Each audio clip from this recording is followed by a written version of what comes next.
温熙不知道，此时在他刚刚跳下来的位置，站着一群身穿黑衣的死士，正严阵以待地看着那个漩涡，只等药莲诞生。温熙快速地游到药莲的旁边，拿出一把玉制铲子。药莲极其的珍贵，不可用普通的药铲，若伤了一点儿就会破坏其药性。用玉铲小心翼翼地将药莲的根部拔出，这时候药莲立刻停止了生长。温熙眼疾手快，瞬间将它们放入空间的水池中。原本已经停止生长的药莲竟然极快地将根扎入了水池的底部，就连花瓣的颜色都鲜艳了几分。果然，这药莲可以在空间中生长。今天可是捡到宝了。若说还魂草是稀有的药材，那么药莲则是极品，几百几千年都不一定能见到一次。没想到竟然在这里找到了。大牛村的后山竟然隐藏着这样的福地，所以之前他才在后山那里稀稀落落地找到了几株草药。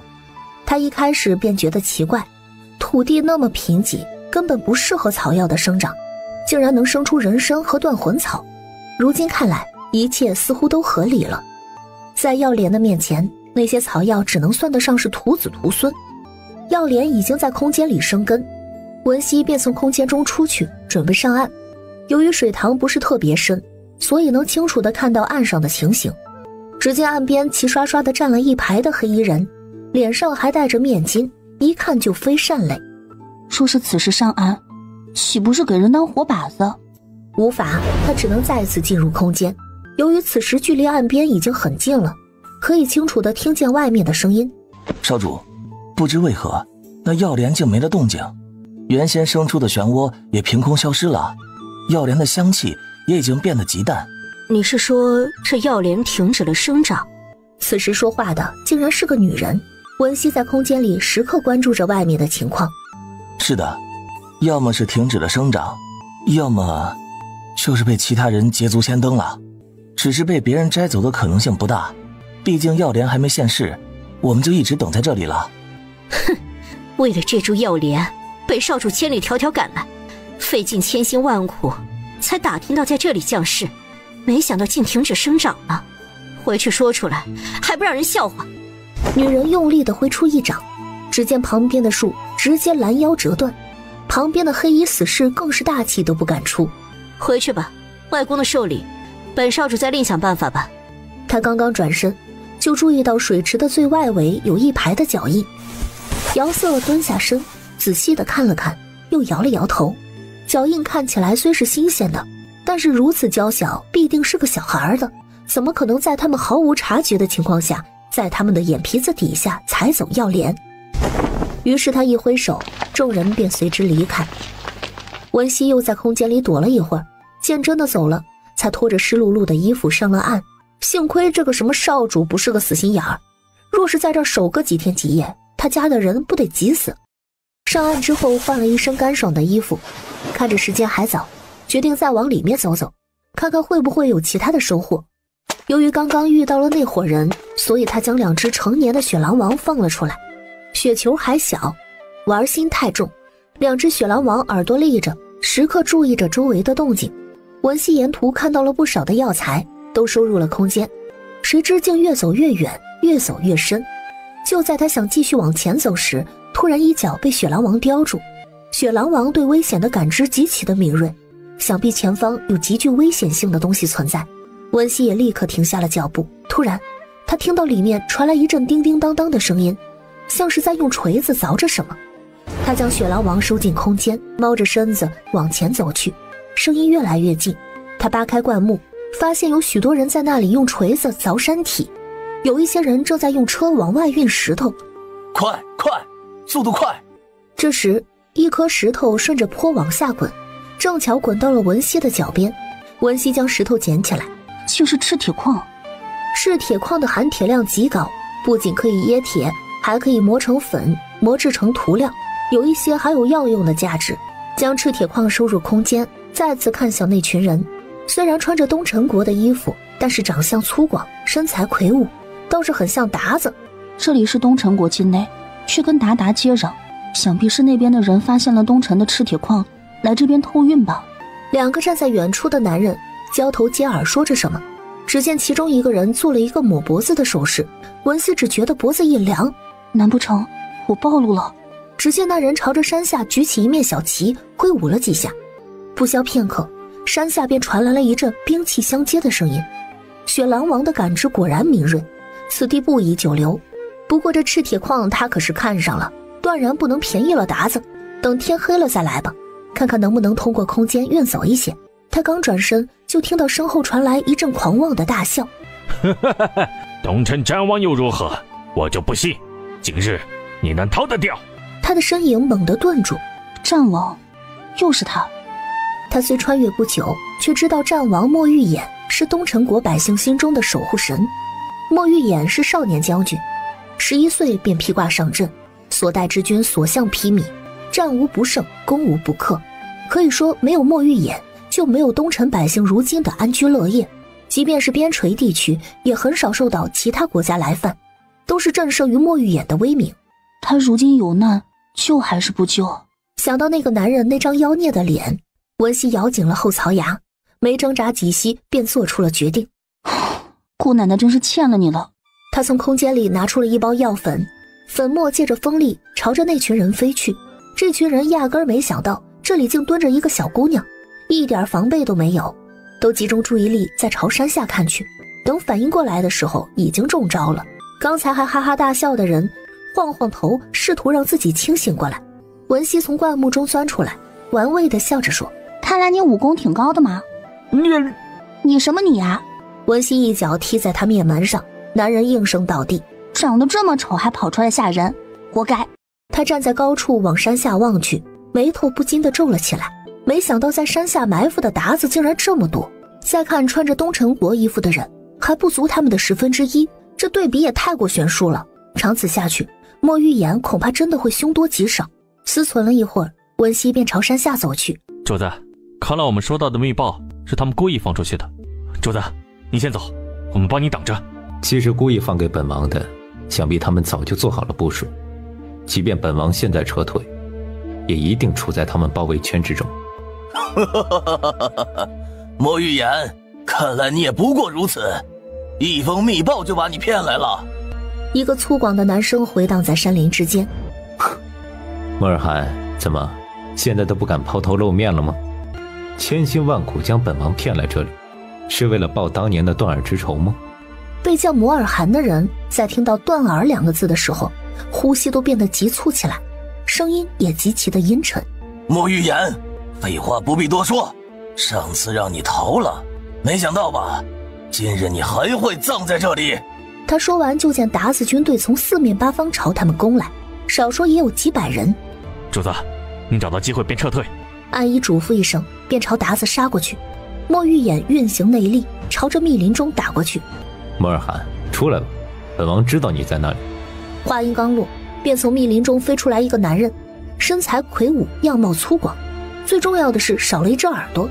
莫玉衍，今日爷爷便送你上西天。跳梁小丑。莫玉衍拔出剑，两人便站在一处。文熙来到山下时，看到的全是鞑靼的人，而莫玉衍的人正处在包围中心。他躲在山脚下，距离太远了，药粉肯定是没用的。但是他现在只有通过药粉才能将这群人迷晕，不然就他这点能耐还不够人家砍的。这时他想到了雪狼王，雪狼王的速度够快，完全可以在对方没有察觉的情况下将药粉撒出去。文熙将公雪狼王召唤出来，又给他吃了解药。文熙伏在雪狼王的身上，轻拍了他一下，只见雪狼王似箭一般的冲了出去。雪狼王奔跑的速度很快，再加上空间改良了他的身体，所以比正常的雪狼王速度快上1倍不止。对面的人还没反应过来，就见一道白色的影子就围着他们跑了一圈。什么东西？鞑子还没看清楚，就突然觉得头重脚轻，一圈圈的倒了下去。摩尔汗跟莫玉衍站在一处，听到下面的声音，一个不备，另一只耳朵也被莫玉衍的剑削了下去。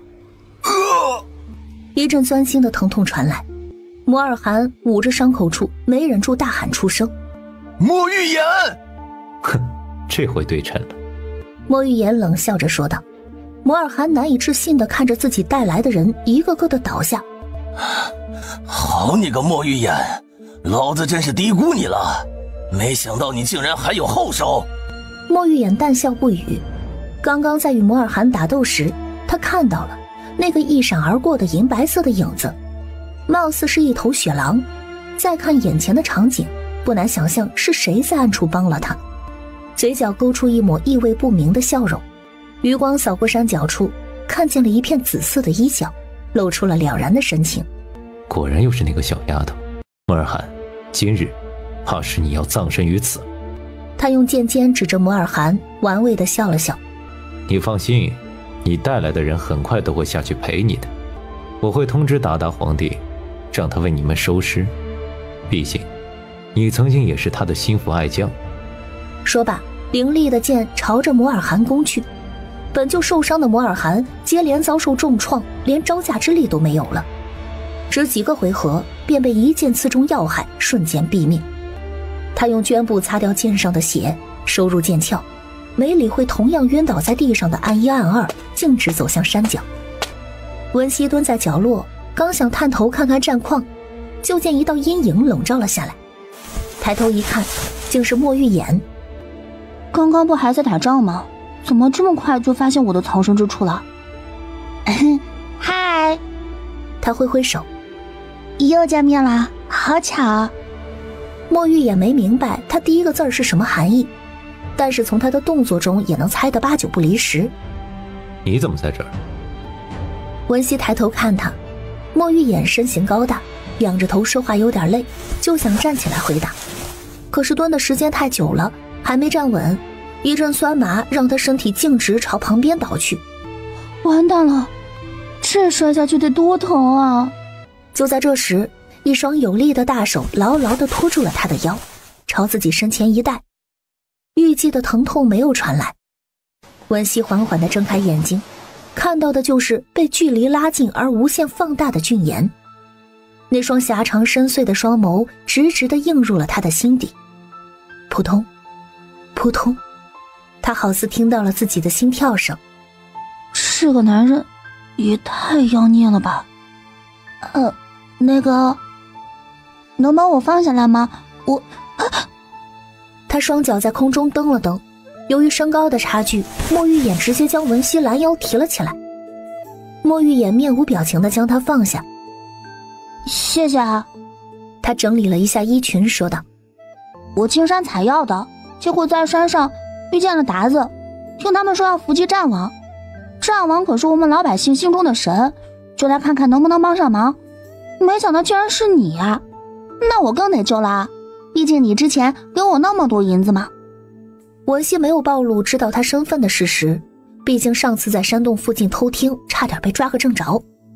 呸，我才不是偷听呢，只是偶然间听到的罢了。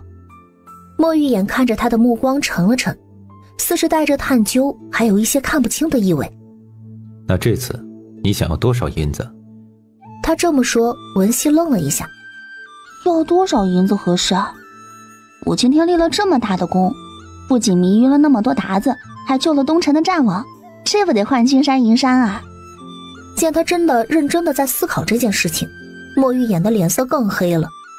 他也不知道自己在气什么，就是心里不舒服。文熙突然想起山上还有一些鞑子，那些人看起来似乎比下面的这些更有地位。抓着莫玉眼的手臂说道，山上，快去山上，那里还有一群鞑子，看着好像是当官的。莫玉眼的目光落在被抓着的手臂上，刚刚的郁结有了一丝缓解。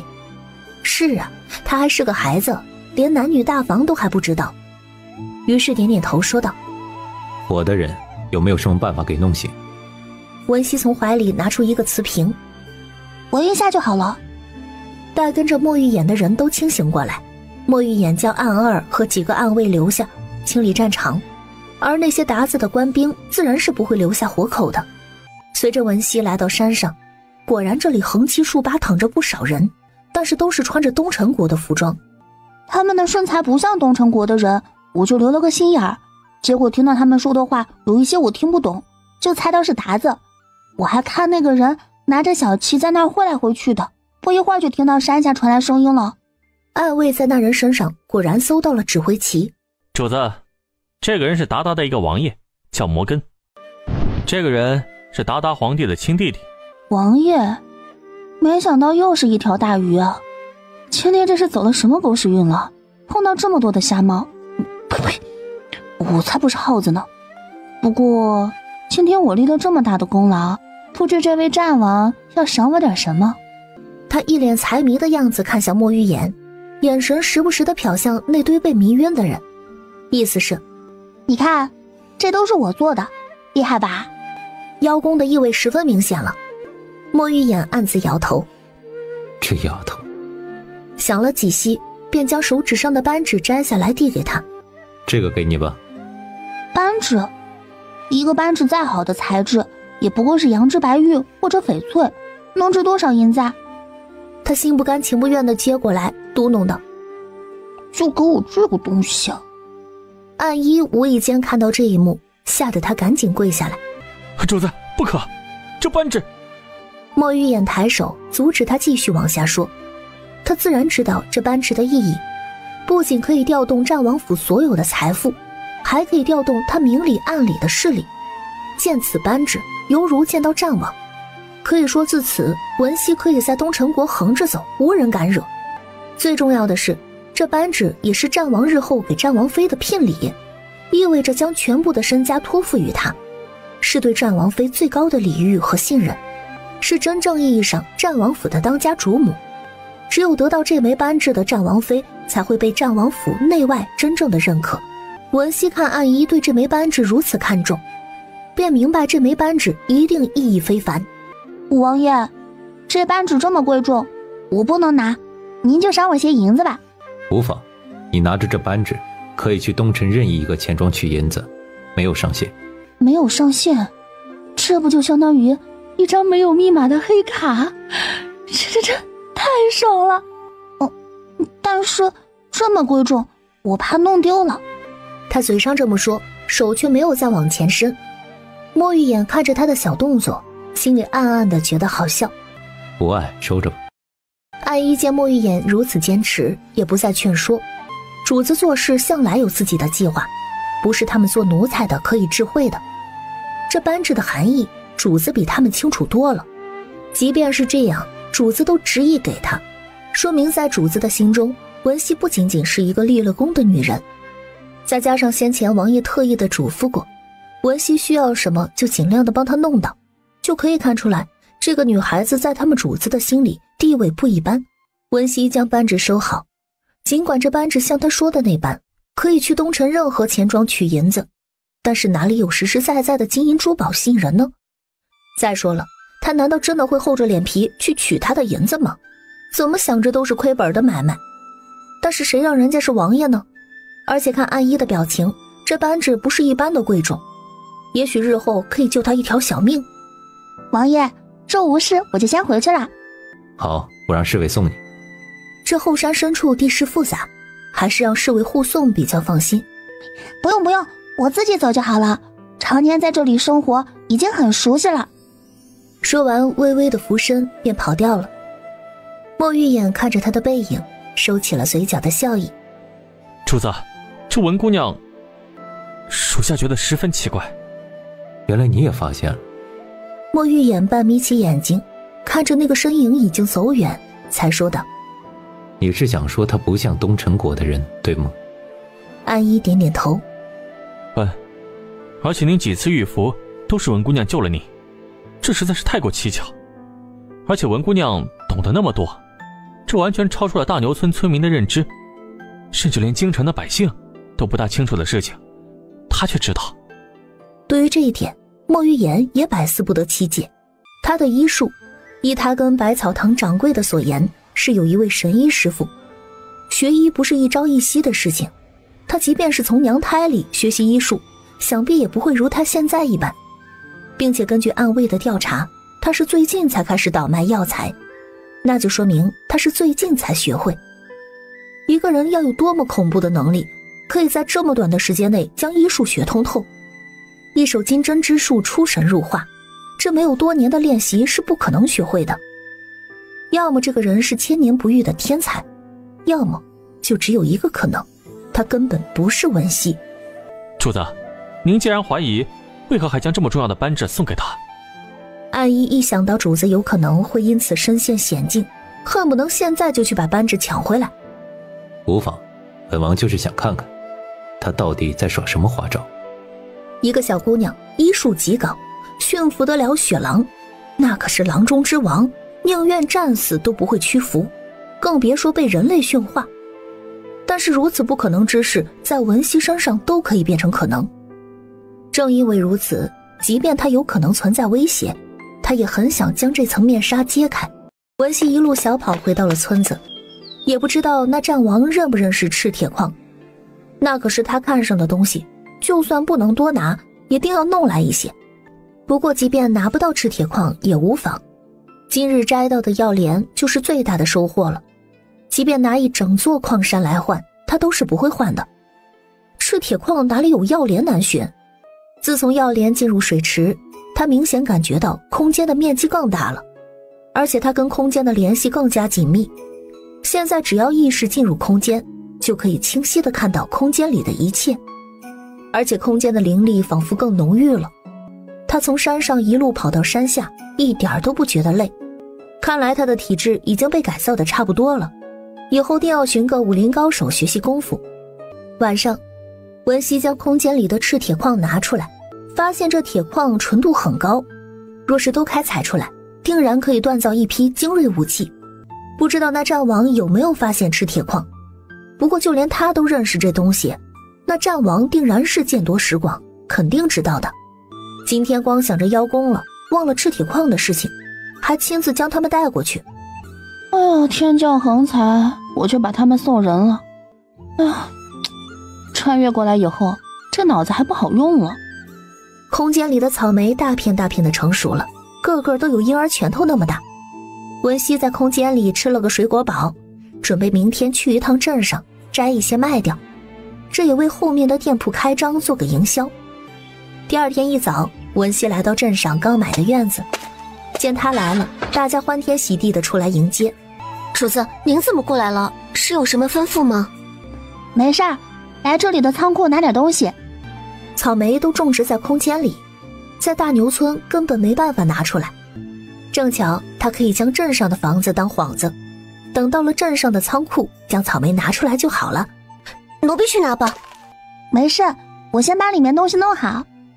文熙独自进去，手掌一挥，空间里的草莓就整整齐齐地出现在仓库里，每一份都是1斤，用一个小篮子装好。小雨，你带2个稳重点的，将这些果子放在外面的马车上，千万别磕了碰了。小雨带着几个人将草莓放好，文熙又从仓库里拿出了一个篮子，说道：这里还有一些，你们分了吃了吧。主子，这怎么使得？这果子一定珍贵非常，奴婢们怎么可以吃呢？无妨，一篮果子而已，只要日后忠心，这些果子不算什么的。谢主子。孩子们拿到果子没有第一时间吃，而是齐刷刷的跪下给文熙磕头。谢谢主子，谢谢主子。哎呀，快起来，别动不动就跪，再这样我可生气了。众人站起来，再也忍受不住果子的香气，大口地吃了起来。文熙见他们的模样，竟生出了一丝悲凉之感。在这个朝代，人命竟如此的低贱，吃一颗果子都要主子的赏赐。在现代社会，这些都是家里的宝贝疙瘩，碰了摔了都心疼得不得了。他流浪过，知道小小年纪讨生活的艰辛，所以他才动了恻隐之心。尤其看到那个3岁的小娃娃，更是心疼得难以复加。想到自己的弟弟文涛，如果上次被舅舅卖了，也许过的也就是这般生活。他的铺子虽然在街尾，但是这种商铺街的客流量还是很大的，特别是现在福来布庄这么火，很多达官显贵都会来这条街。于是在果子一篮一篮搬上车的时候，就有很多人来打听了。毕竟这果子的香气太浓郁了，这里的人们压根没闻过如此香甜的水果。文熙带着小雨刚走出门，这位姑娘，不知这是什么果子呀？这个叫草莓。草莓？闻所未闻。他从车上拿下来一篮，极其浓郁的香气四散开来，围在周围的人精神一振，甚至他们觉得精神头都比以前好了。长在空间里的水果自然跟其他的果子不同，除了美味以外，都有强身健体的效果。这群人没有接触过灵泉，所以才会在闻到味道的瞬间都感觉精神头好上一些。这个可以吃的吧？是的，这个果子除了味道香甜，还可以强身健体，坚持吃可以延年益寿哦。文熙没有夸张，长期吃空间里的水果必定可以延年益寿。真的假的？延年益寿可不是随口说说。我这马上就开门做生意，生意人最讲究的便是诚信，自然不能说假话，您尝尝就知道了。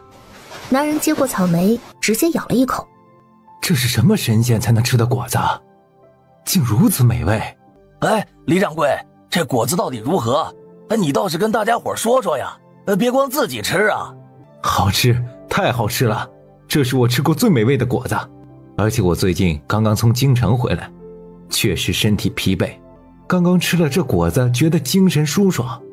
这位姑娘果然没有骗人。他拱拱手道：姑娘，刚刚冒犯之处还请见谅。李掌柜不必客气。不知姑娘这草莓多少银子一篮？10两银子一篮。这个价格是他思考良久定下的。要知道这个水果本就是有钱有势的人才能消费得起的。再说了，他也不是为了卖水果，这是在为他日后开铺子做营销。以后这果子只有在他铺子里买东西的客人才能够享受得到。现在将草莓推向市场，是为了吸引那些达官贵人的目光，日后自己铺子推广就方便多了。10两，周围的人不由得吸了一口冷气，莫不是比金子都贵啊？10两银子能买多少东西啊？一大半人都被这个价格给吓住了。但是这群人里面不乏有钱的，像刚刚吃过草莓的李掌柜，就是镇上有名的富户。李掌柜点点头，这个价格他觉得很值得。即便在京城最好的酒楼，他也没吃过这种果子。要知道那里随便一盘菜都是5两起步，若是招牌更要20多两，哪有这果子美味啊？我要5篮，如果果子好，每日都可以派人送我府上2篮。您放心，果子每一天的品质都会如今日一般，劳烦您给留个地址，稍后我派人给您送过去。今日我的马车就在那里，直接放上就行。他又留了府上的地址，方便文熙每天送货。见李掌柜带走了5篮，这车里的也不多了，在场的有钱人纷纷前来购买。于是还没等走出去一步，一车的果子就卖没了。小雨捧着几百两的银子，人都傻了。这什么时候开始赚银子这么轻松了？主子，您太厉害了。主子，那我们还去集市吗？果子都卖完了，还去什么集市？卖空气去。他刚想摇头，就瞥见那辆马车。他现在坐着的还是王庆的马车。眼看着新房快盖完了，还是有辆马车比较方便。去买马车。来到一个卖车的铺子。小姐快请进，您看看需要点什么？我要一辆马车。您随我来后面的马棚看看。文熙爱马，前世就经常去骑马场，并且还是个高手。他师傅都说他在马背上的自信甚至超过了医术。来到马棚，他一眼就看中了站在最后的白马。只见他通体雪白，四肢强壮有力，一看就是一匹良驹。哎呀，小姐真是好眼力呀，这是咱们店最好的一匹马了。文熙点点头，知道不是假话。这匹马多少银子？50两。50两，价格倒是便宜。他还以为老板会开价几百两，他利落地付了银子。老板将马牵出来，路过他身边的时候，文熙的眉头便皱了起来。老板，这匹马是从哪里来的？这马匹自然是在下养的呀。文熙笑了笑，眼中却泛起了点点的冷意。如此精壮，绝对不可能产自东城，反倒更像是达达那边的马匹。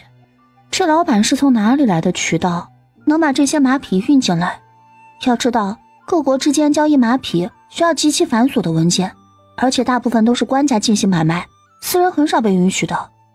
而在这偏远的地方，竟然能看到达达的马匹，说明这地方早就被达达渗透了。看来达达和东城之间的战争是不可避免了。老板，你别误会，我只是想多买一些马匹，这白马一看就不是东城的。东城和其他国家的马蹄的修剪方式不同，但是一直苦于没有渠道，这不是见您能弄的，所以想问问，价格高一些也无妨。我爹爹最喜良驹，说是老板能弄到，价格好商量。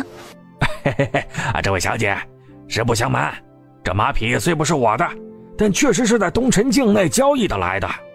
这样，我帮你问问我那朋友，若是他愿意再出售一些，我再通知你。既如此，那就劳烦你了。文熙又在这里选了一辆车，空间虽然不大，但是也足够用。主子，您今天为何追问马匹的事情啊？这匹马像是达国运进来的，咱们地处边陲，虽说走私之事常见，但马匹不同于其他，被扣上走私马匹的罪名，我们10个脑袋都不够砍的。这也是我让你找老板要马匹交易文书的原因。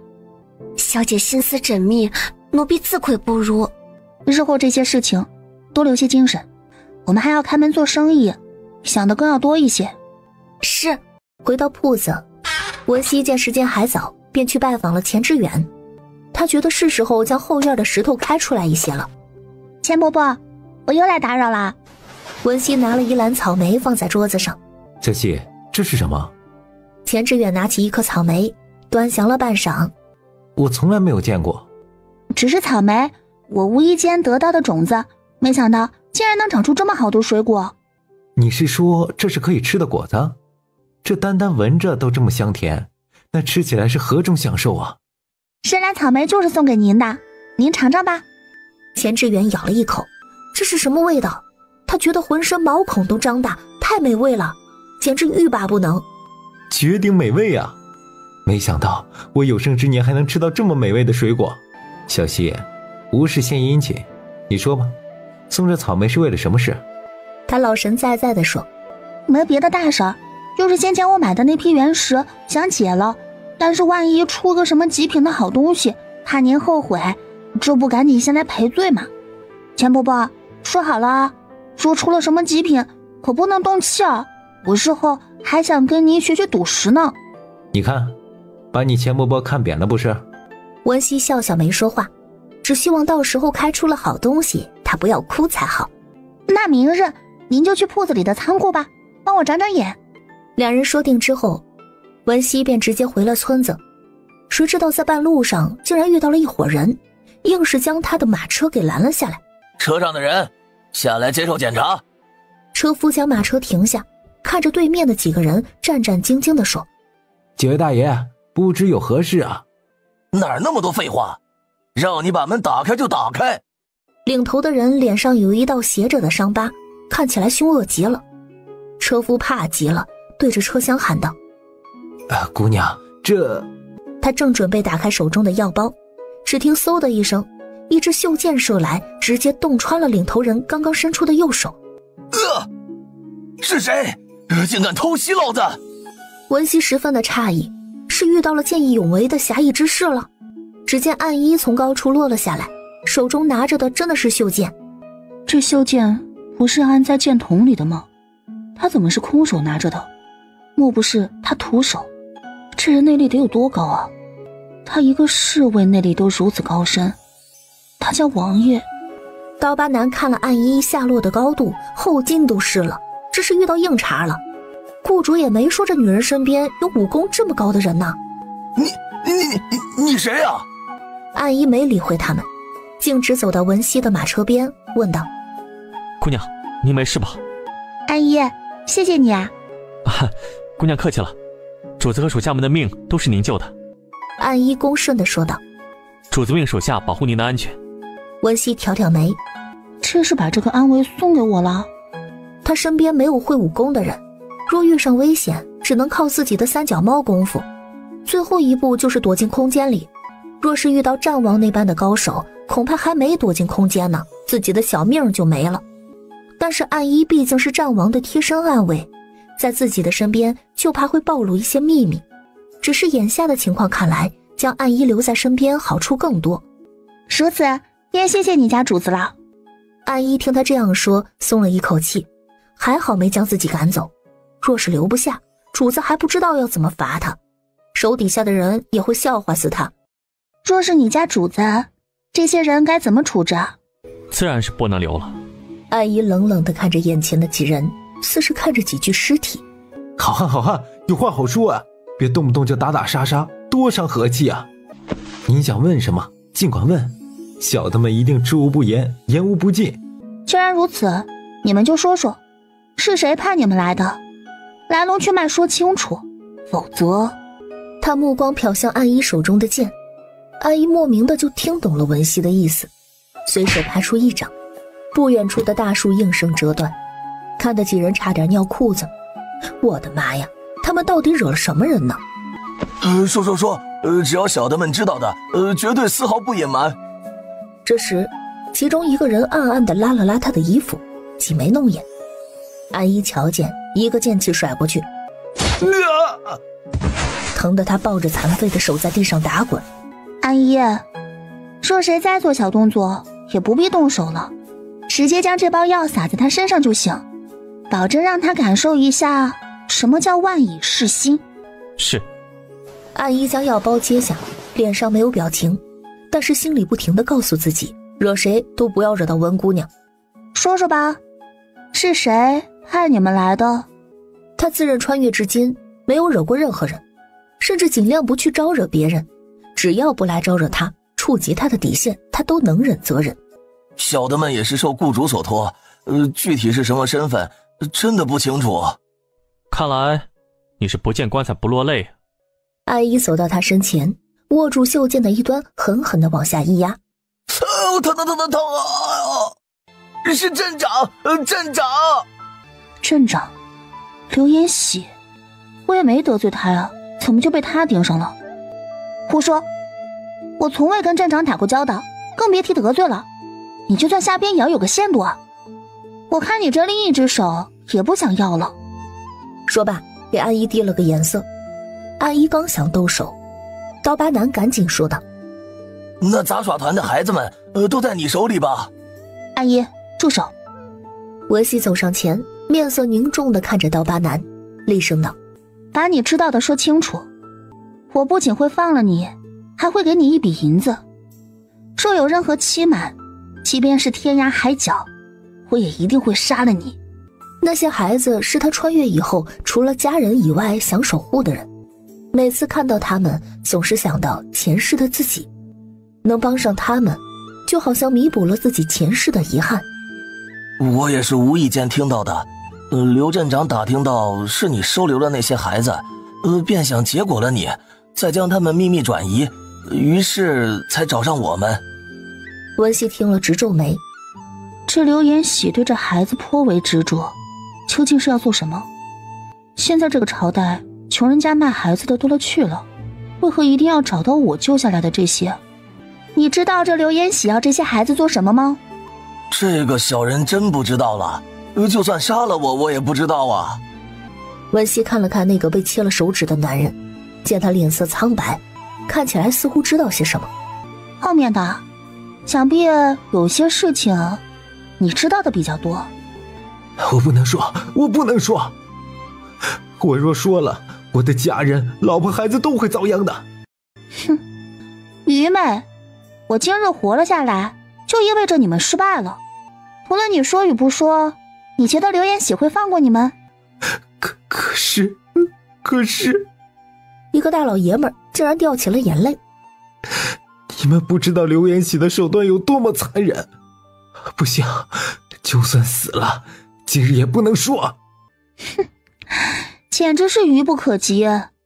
我若是可以破解刘延喜的计谋，揭露他的恶行，你们的家人才能得到真正的解脱。他就是一个恶魔，这些年被他卖出去的女子多不胜数，有点姿色的就被卖到妓院，没有什么姿色的就卖到达达的军营做军妓，被卖到妓院的女子还能有点活路，若是卖到军营，便日日遭到达达军队的折磨，根本活不了几天。文熙手中拳头紧握，没想到这刘延喜竟是这种畜生。继续说。那些女子多半都无法反抗，还有一些娈童。那人说话的声音都开始颤抖，似是压抑着什么巨大的痛苦，说道：所以他连几岁的孩童都不放过。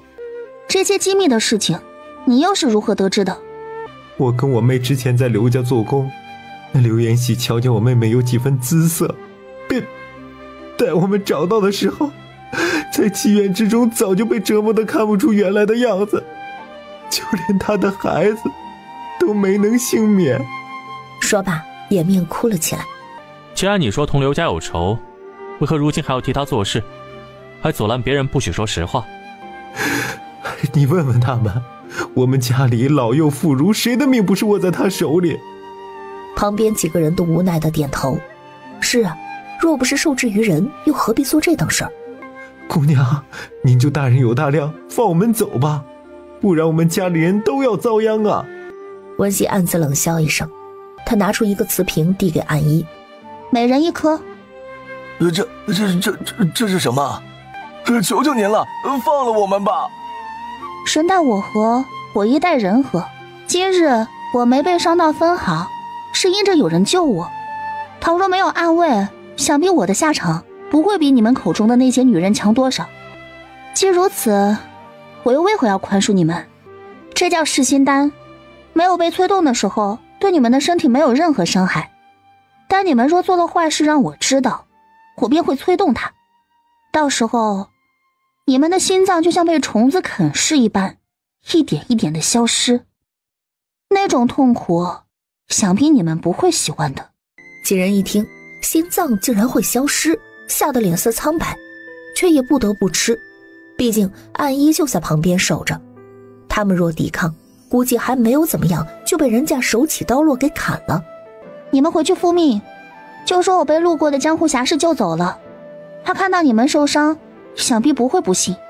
几人见文熙没有再为难他们，赶紧一溜烟的跑了。姑娘，这几个人说的话可信吗？真话应该居多。那刘延喜做出这种阿杂事儿，想必你得回去跟你家王爷复命吧。文熙还是有点不明白，战王为何将自己的贴身暗卫放在他的身边？难不成是监视？也许自己表现出来的行为跟一个村姑相差太多了，以至于他有点怀疑自己了。涉及到跟达达的交易，属下定然要跟主子汇报。但是姑娘放心，关于您的事情，属下会守口如瓶的。文熙点点头，他也没指望暗一会什么都听他的，这势力是要靠自己去建立的。文熙没有将暗一带回大牛村，而是让他去镇上的铺子里。既然刘延喜已经查到了自己身上，想必自己在镇上的铺子也已经知道了。里面住的除了一个婆子，就是小雨他们一群孩子，定然是不安全的。有暗一守着，他也能放心一些。第二日一早，来到铺子，发现钱志远已经到了。钱伯伯，久等了。无妨，那个……钱志远有点不好意思地看着文熙。钱伯伯，有什么事您单说无妨。就是昨日你送来的果子还有吗？内子实在是喜欢得紧，我想着给他买点。他老脸一红。伯伯可不占你便宜，那果子一看就知价值不菲，伯伯出银子，只要你愿意卖就成。文熙都猜到了，定然是草莓的事儿。伯伯，草莓我还有，一会儿让您府上的小厮来取吧，银子就算了。毕竟自己赌石解石有很多东西要跟他学，也算半个师傅，孝敬是应该的。那怎么成？钱伯伯不是占便宜大的人。我在赌石上还有很多问题要向您请教，你也没说要收我学费啊，就当徒弟孝敬师傅的。听他这么说，钱志远也不再坚持。那行，那伯伯就不推辞了，日后有任何事情都可以来找我。文熙随手拿出一块拳头大小的原石，就这个吧。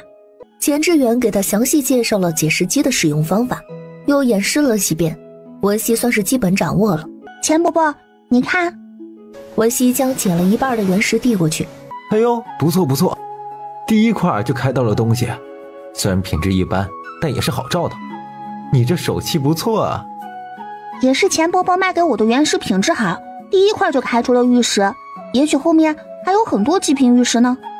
文熙狡黠的一笑，他在选择原石的时候就感觉到了空间的波动，当他拿起来的时候，他只感觉到空间极其细微的波动，便知道这块的原石品质一般。而在这块原石旁边的那块如脸盆大小的原石，他感受到了极其强大的波动，或许里面藏了个不得了的家伙。但是那块原石实在太大，若拿出来解，怕是一天都解不完。不论出了什么极品，那也都是你的了，我不是想不开的人。将这块原石完全解开，钱志远便带着2篮草莓离开了。文熙拿着还有丝丝温热的原石，嘴角勾起了一抹笑容，再一次感谢穿越带来的福利。此时的他不禁有一丝疑惑，穿越到底是什么？真的是上一世的科学家们研究的虫洞，还是一个平行时空啊？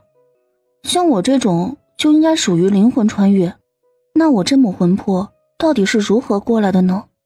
一定是有某种介质。我穿越之前见到的最后一件物品是那个毫不起眼的石头，难不成这个石头是穿越时空的戒指？这时小雨走过来，说店里来了一位小姐要找他。一位小姐？我在镇上认识的唯一一位便是……他赶忙迎出去，果不其然正是李云。云云姐，什么风把你吹来了？还能是什么风？我家下人昨日带回去一篮果子，说是在你店里买到的，我尝了以后真是欲罢不能。这不，今日我只好亲自上门叨扰了。那果子是从哪里得来的，竟如此美味？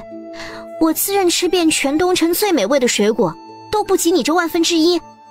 姐姐说的也怪夸张了，只是一篮果子而已。他来到里间，拿出2篮草莓递给他。日后想吃就来店里拿，管够。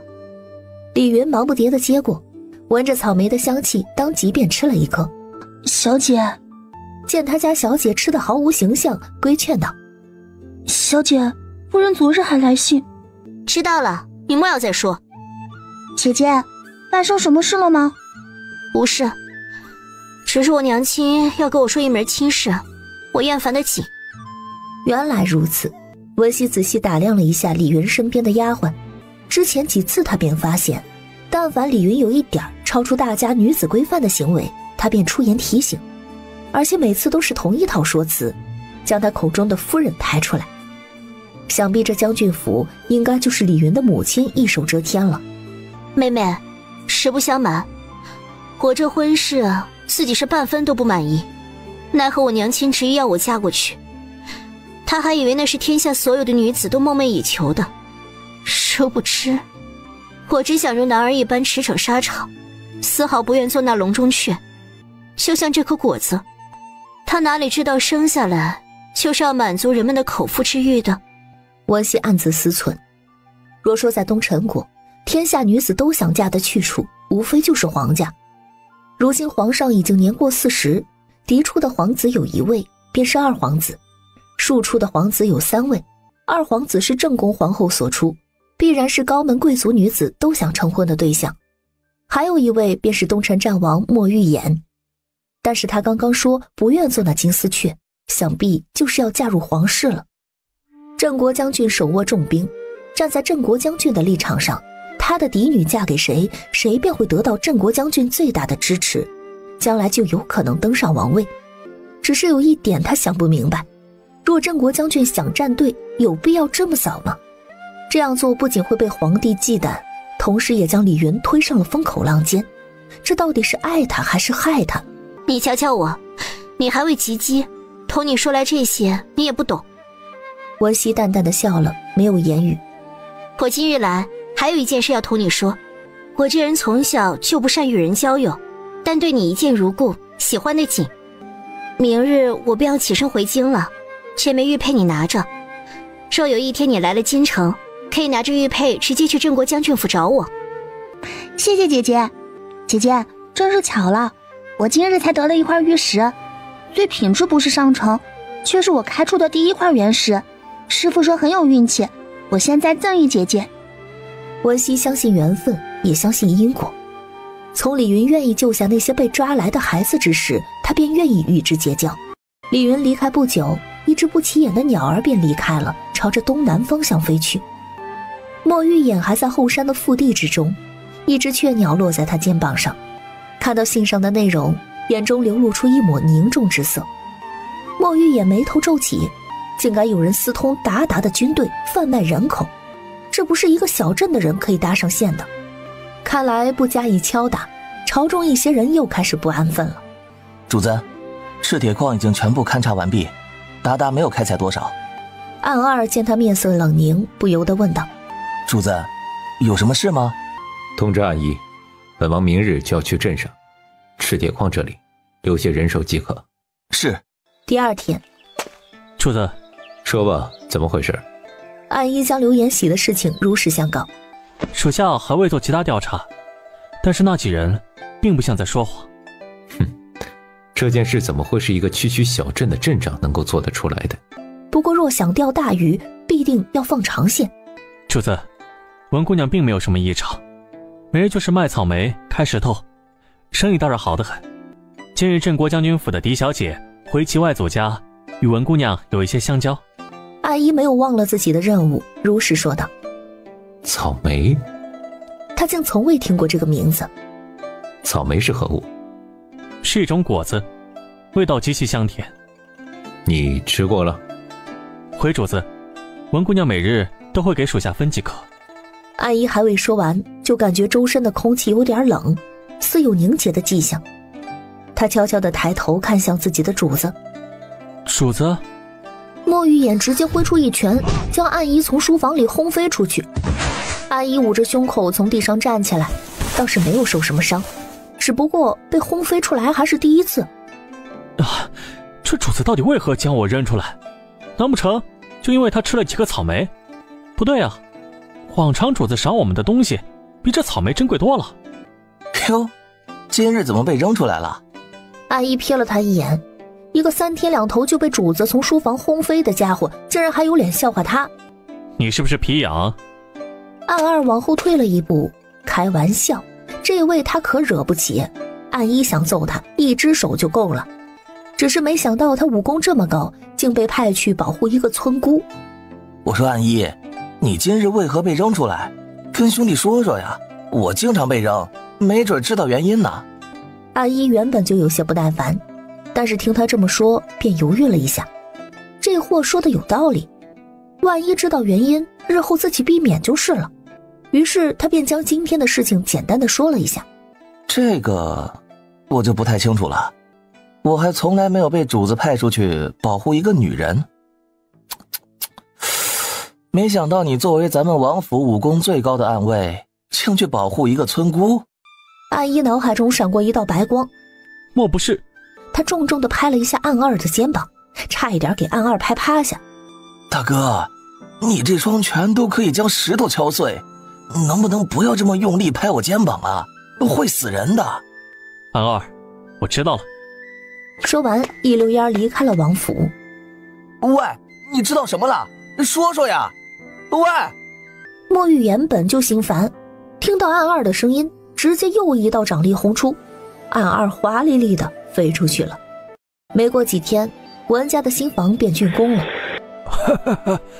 文老头，你家这宅子可是咱们村里最牛气的了。我这活了几十载都没见过这么好的宅子，即便是镇上的员外家也不过如此了吧。哎，那哪里敢比呀？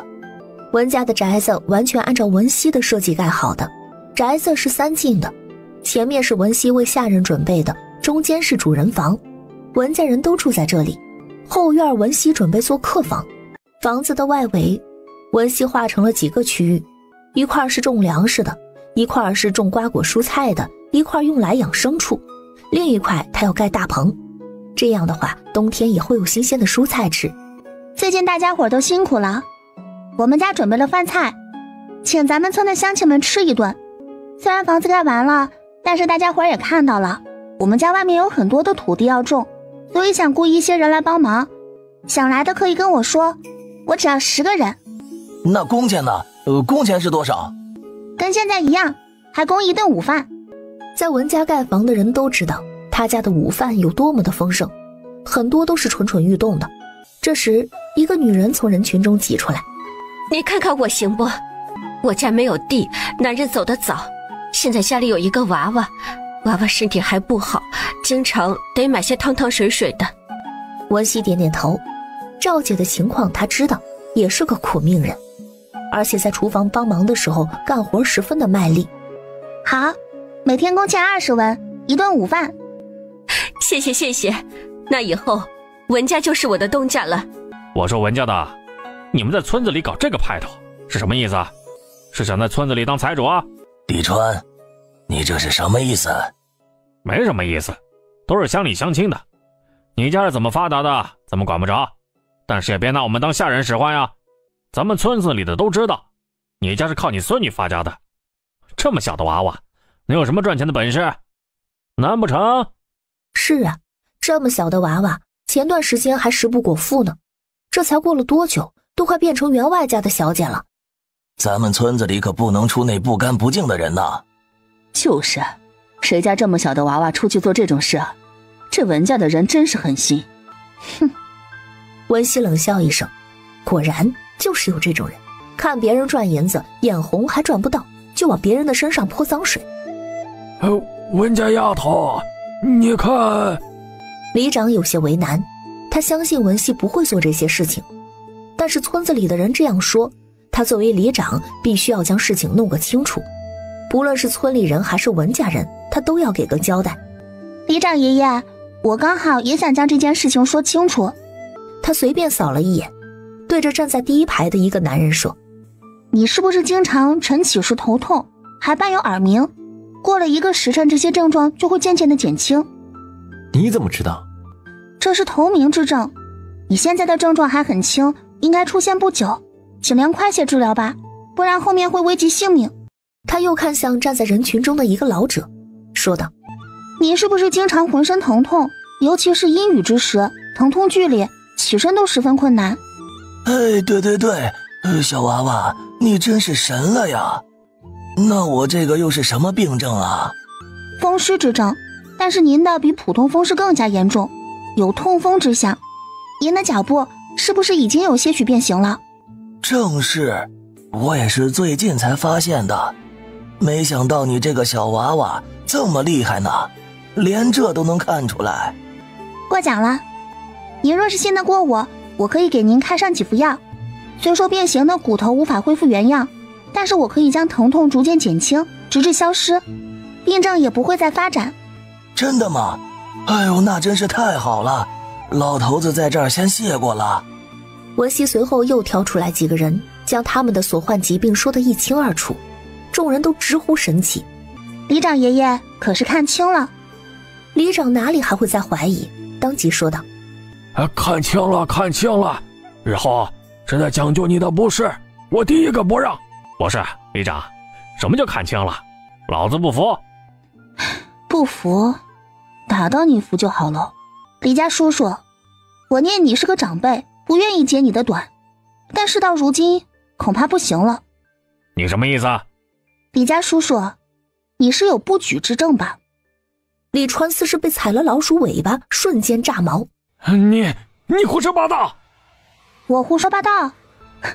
你这病都不用号脉，从你的面相就能看得出来。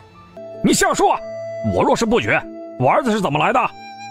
他像是抓住一根救命稻草，大声地说道：是啊，你都不举了，你的儿子到底是哪里来的呢？杀人诛心呢，今天算是彻底诠释了这句话。你李家叔叔，我说了，我是不想揭你的伤疤，所以即便你往我身上泼脏水，我也没想拿你开刀。但是我解释了这么久，你依然不信，便只能用这种方式让你明白，我的银子到底是哪里赚来的。没想到李川竟然不举啊！一个男人都不算，还嚣张成这个样子。就是，还往这么小的娃娃身上泼脏水，白活这么大年纪了。文熙向来信奉人不犯我，我不犯人，人若犯我，必诛之。众人皆知以德报怨，可又有谁知道他的下一句何以报德？所以我家的银子便是我在镇上给人问疾诊治赚来的。现在镇上一个员外家的儿子病危，在百草堂是我救回来的，所以那家赏了一大笔银子。这件事百草堂的掌柜和在场的人皆是见证，不信可自行去问。我们文家虽不是高门大户，但从小祖父祖母便立下家训，文家人定要清清白白。你刚刚说给你做工的事情，现在报名还来得及吗？来得及，但是不是报名就一定会收的。我们家只要肯干活的，偷奸耍滑的一概不要，都是乡里乡亲的，不要闹得难看。随后又有几个人报了名，其中有3人是种庄稼的老手。文熙粗略地扫了一眼名单，这些人在他家做工时都比较卖力，眼下应该是够用了。村子里的长工是不需要住在他们家的。文熙早就打算雇一些护院，今日得空便早早地去了镇上。有武功高强的护卫在家里，即便他有事不在家，心里也踏实。文熙可没忘，那林强夫妻和李川指不定还想着怎么算计他家里人呢。来到镇上，文熙找到牙婆说明自己的来意。哎呀，我说这位小姐啊，你以为有武功的护卫这么好找吗？那但凡有点子武功在身上，谁愿意牵卖身契呀？牙婆晃晃手里的扇子，啊，那里的都是最新的货，但是没有一个会武功的，不过在院里干点粗活跑跑腿还凑合。文熙目光落在角落的一排人身上，放眼望去，个个面黄肌瘦，看着就是手无缚鸡之力的模样。这副样子若是真有贼人，还不知道是谁保护谁呢。老板娘，又来了一个，您验验货。就是这个人。看着这个块头还不错，这个人卖多少银子？牙婆围着男人转了几圈，对站在门口的文熙说道：这位小姐，你看看这个人怎么样？文熙走上前打量了他一会儿，可会些拳脚功夫？会。男人嗓音有些粗，中气十足，一看就是练家子。我可以跟你签死契，但是要给我100两银子。你这个人想银子想疯了吧？青天白日做美梦啊！你看看你的样子，哪里值100两银子？那是100两都能买个小宅子了。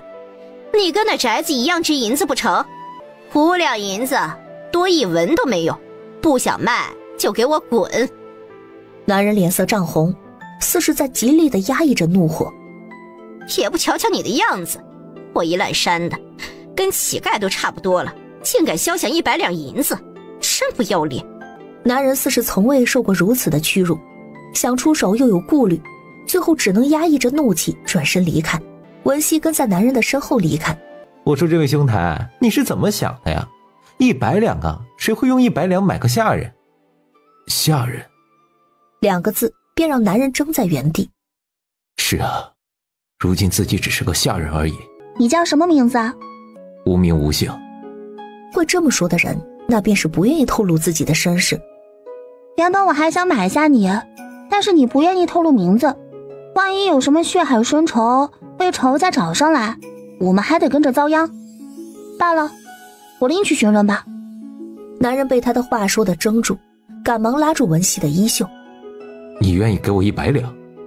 文熙皱着眉看向他的手，男人一时情急，自知失礼，赶忙将手放下。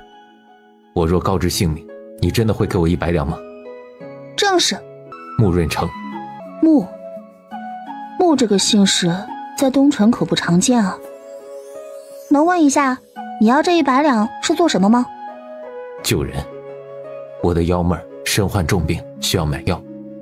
所以你就把自己卖了？文熙有些无语地翻了个白眼。你把自己卖了，他病还没有好，你准备让他自己煎药，自己照顾自己，然后带着对你的愧疚继续生活。穆润成低头不语，家里的人不顾自己妹妹身患重病，将身无分文的他们赶出去。幸亏现在不是冬日，否则他们早就不知道冻死在哪里了。我会医术，可以帮他瞧瞧。跟着他走了好一会儿，来到一个已经废弃的土地庙，走进去便闻到一股呛人的灰尘味。最右边的角落里，只见一个4、5岁大的女孩躺在那里一动不动。若不是看到她微微起伏的胸口，文熙还以为这孩子已经死了。他将手指搭在女孩的脉搏上。这是……文熙眉间的凝重之色吓坏了穆润成。姑娘，闭嘴！文熙冷冷地说道。穆润成瞬间安静，他也不知道这个女孩到底有什么魔力，只一句话一个眼神，他连大气都不敢喘。他出生之时是不是身上有紫红色斑痕？正是。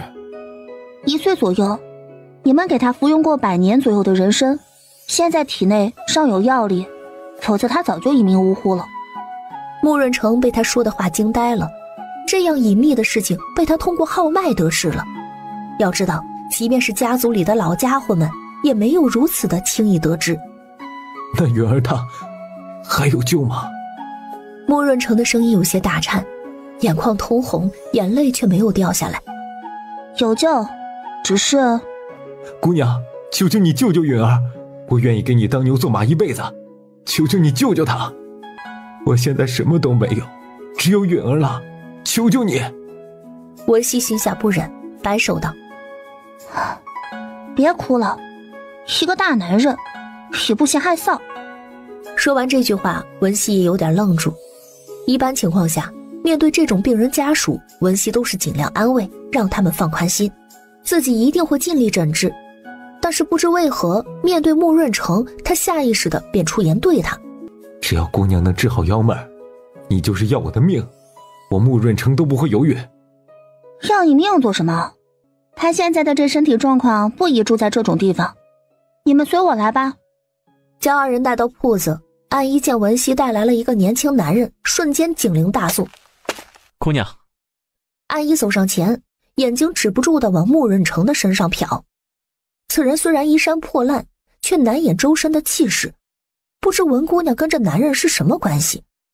他们二人要住在这里，你给安排一下房间吧。是。要住在这儿，我可得帮主子盯着点。这个男人莫不是对文姑娘有什么不轨之心？将穆允儿放在床上，拿出银针往她眉心处扎下去。穆润成的目光瞬间凝重起来。这秘术他是如何学会的？他到底是谁？若是让那群老家伙知道他会这秘术，后果不堪设想。正在专注诊治的文熙没注意到穆润成眼神的变化，暗一却看在眼里，心下便凝重起来。这人到底是什么来头？他这不是病，也不是毒。不是病，也不是毒，那这到底是什么，能让一个孩子从出生开始便越来越虚弱？这是一种秘术，俗称蛊毒。蛊毒？怎么会？没错，这种蛊一般情况下会种在怀孕之人身上，先用母体的精血将幼蛊养大，等到即将临盆之时，这蛊便会钻入婴儿体内，随着婴儿一起降生，再用这婴儿的精血继续饲养他。大概1年的时间，这婴儿的精血便会被吸干，此时也就是这蛊彻底成年之时。文熙语气冷凝，缓缓地说道：这蛊便是血蛊，血蛊成年之后，在人体中取出，放入瓷坛，只需几日便可分化出数十只血蛊，既可以继续培养留着害人，还可以入药。血蛊，竟是他！穆润成和暗一都不由得倒吸了一口冷气。用2条人命去养蛊，这下蛊之人是多么的狠毒，多么的丧心病狂。你娘亲在生下允儿2年后便撒手人寰。果然如此，用母体养血蛊大多都活不过1年，他娘亲能活2年，想必用了不少的灵丹妙药吊着续命。姑娘，允儿的蛊毒你能解吗？文熙思考了一会儿，才缓缓地说道：此时他身体太过虚弱，不是解蛊的最好时机。这是我最新研制的药丸，定会保住他的性命。待他恢复元气，我便会想办法解了他身上的蛊。多谢姑娘。穆润成紧紧地握住瓷瓶，生怕摔碎了。姑娘，我有一事不解。什么事？这蛊在1年后长成，你是想问为什么它这么大了，这蛊虫还没有长成是吗？穆润成点点头，他不明白，既然有人想在穆允的身上培养血蛊，为何到了时间没有取出呢？还记得我问过你，是不是在他1岁之时用过100年人参续命？许是下蛊之人没有想到你们能有这等稀罕玩意儿，一旦续命成功了，这蛊毒便会失去控制，下蛊之人便再难控制它。而且这蛊毒现在还在不断地稀释人参的药性，所以我才说十分棘手。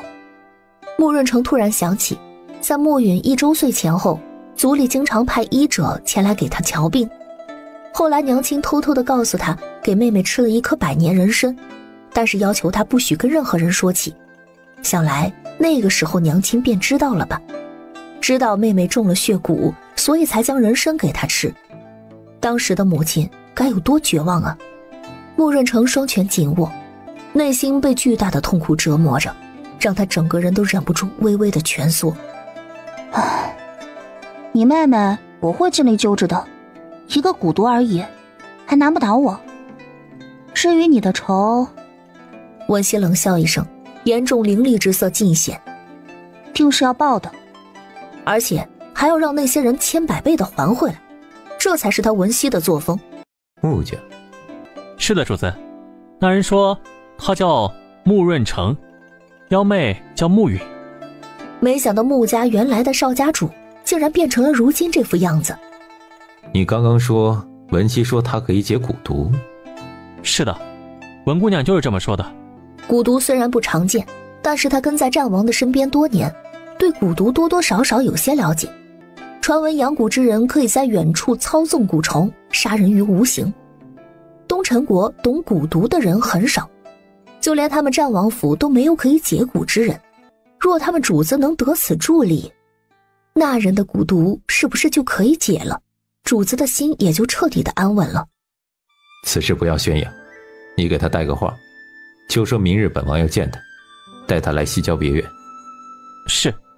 文熙按照暗医的传话，第2天便来到西郊别院，莫玉言已经等候多时了。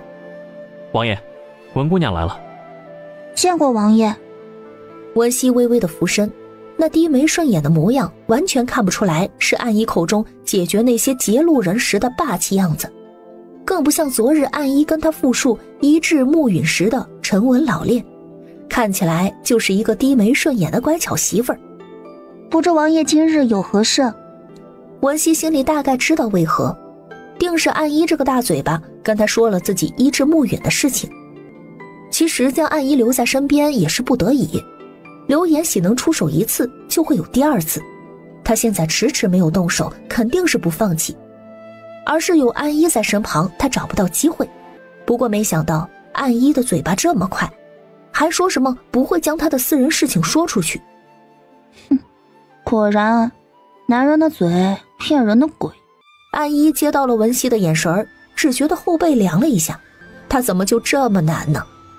不是他想打小报告，但是涉及到蛊毒，他一定要上报，这可是困扰了他们主子多年的心病，若隐瞒下来，主子定会将自己扒皮抽筋的。本王听闻你会解蛊毒。回王爷，学了些皮毛。他说只学了皮毛，但能分辨出血蛊的人岂是等闲之辈。即便是他寻遍了名医，也是用了几年的时间才得知血蛊，而他是用了片刻功夫就将血蛊说得明明白白，这等医术已经不是一般的神医可以比拟的了。血蛊可会解？血蛊不同于其他蛊毒，千人千面，要失真才能知道。本王有一故人受蛊毒折磨多年，不知文姑娘可否愿意出手相救？民女自然是愿意的，只是蛊毒的种类繁多，即便症状相似，却也有可能是不同的蛊虫，所以民女需要亲自诊治，才能知晓是否能治愈。何时可以诊治？莫玉眼剑眉微皱，若是蛊毒不解，他的身体恐怕坚持不了多久。现在就行。文熙吩咐暗医去马车上将自己的药箱取下来。来之前，文熙就已经将所有的东西都放进药箱里。莫玉眼的眼中露出了赞赏之色。小小年纪，心思如此缜密。莫玉眼带他一路来到后院，在最里面的宅子前停下。实际上，刚刚走进后院，文熙就闻到了一股浓郁的药味，里面还夹杂着丝丝的血腥之气。血腥之气极淡，若不是他的嗅觉远超旁人，怕是根本不会发现。下人将房门打开，草药的味道更浓，同样血腥味也更重。只见床上躺着一个人，此人形容枯槁，已经看不出来原本的模样，就像是一张皮挂在骨头架子上，只有微微起伏的胸口昭示着他还活着。见此情景，文熙的眼角狠狠地跳了跳。这如何？莫玉眼的眸色深沉地看向文熙。七绝脉是死门。拿出银针扎在男人的头顶上，片刻功夫，银针竟完全变黑。是毒蛊。毒蛊？毒蛊是什么蛊虫？本王之前找过一些对蛊虫有研究的医者，皆说是血蛊。文熙第一次在莫玉眼的脸上看出焦急的神情，想必这人对他是极为重要的。回王爷，蛊虫之所以难辨难治，是因为极其神秘，不外传，养蛊容易，操纵难。苗疆之人多善养蛊，但是能操纵蛊虫的仅寥寥数人，皆是苗疆地位极高的武者。说他们养出的蛊虫这么容易分辨，蛊术就不那么神秘了。知道王爷有很多的疑问，王爷大可问来。不过这民女从何处习得这蛊术，怕是无法回复了。文熙不知道此时他自信的样子，眼中神采飞扬，对莫玉眼来说有多么大的吸引力。从来没有哪个女子让他如此的好奇，总是给人带来惊喜，越是深究越难以抽身，仿佛灵魂都被勾了去。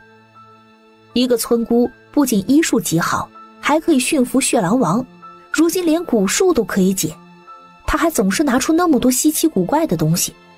任凭他是走遍5州的战王，也有很多连听都没听过的东西。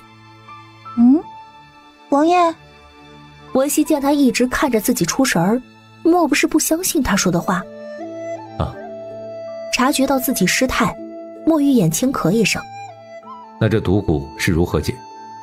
毒蛊在苗疆的蛊术之中是极上乘的，即便是下蛊之人都不能确定是否可以完全解蛊，因为毒蛊一旦进入人体，便会如复蛊之居一般融在骨血之中，只有在每月的月圆之时，毒蛊才会现身，有且只有一个机会，若取蛊失败，他便会毙命。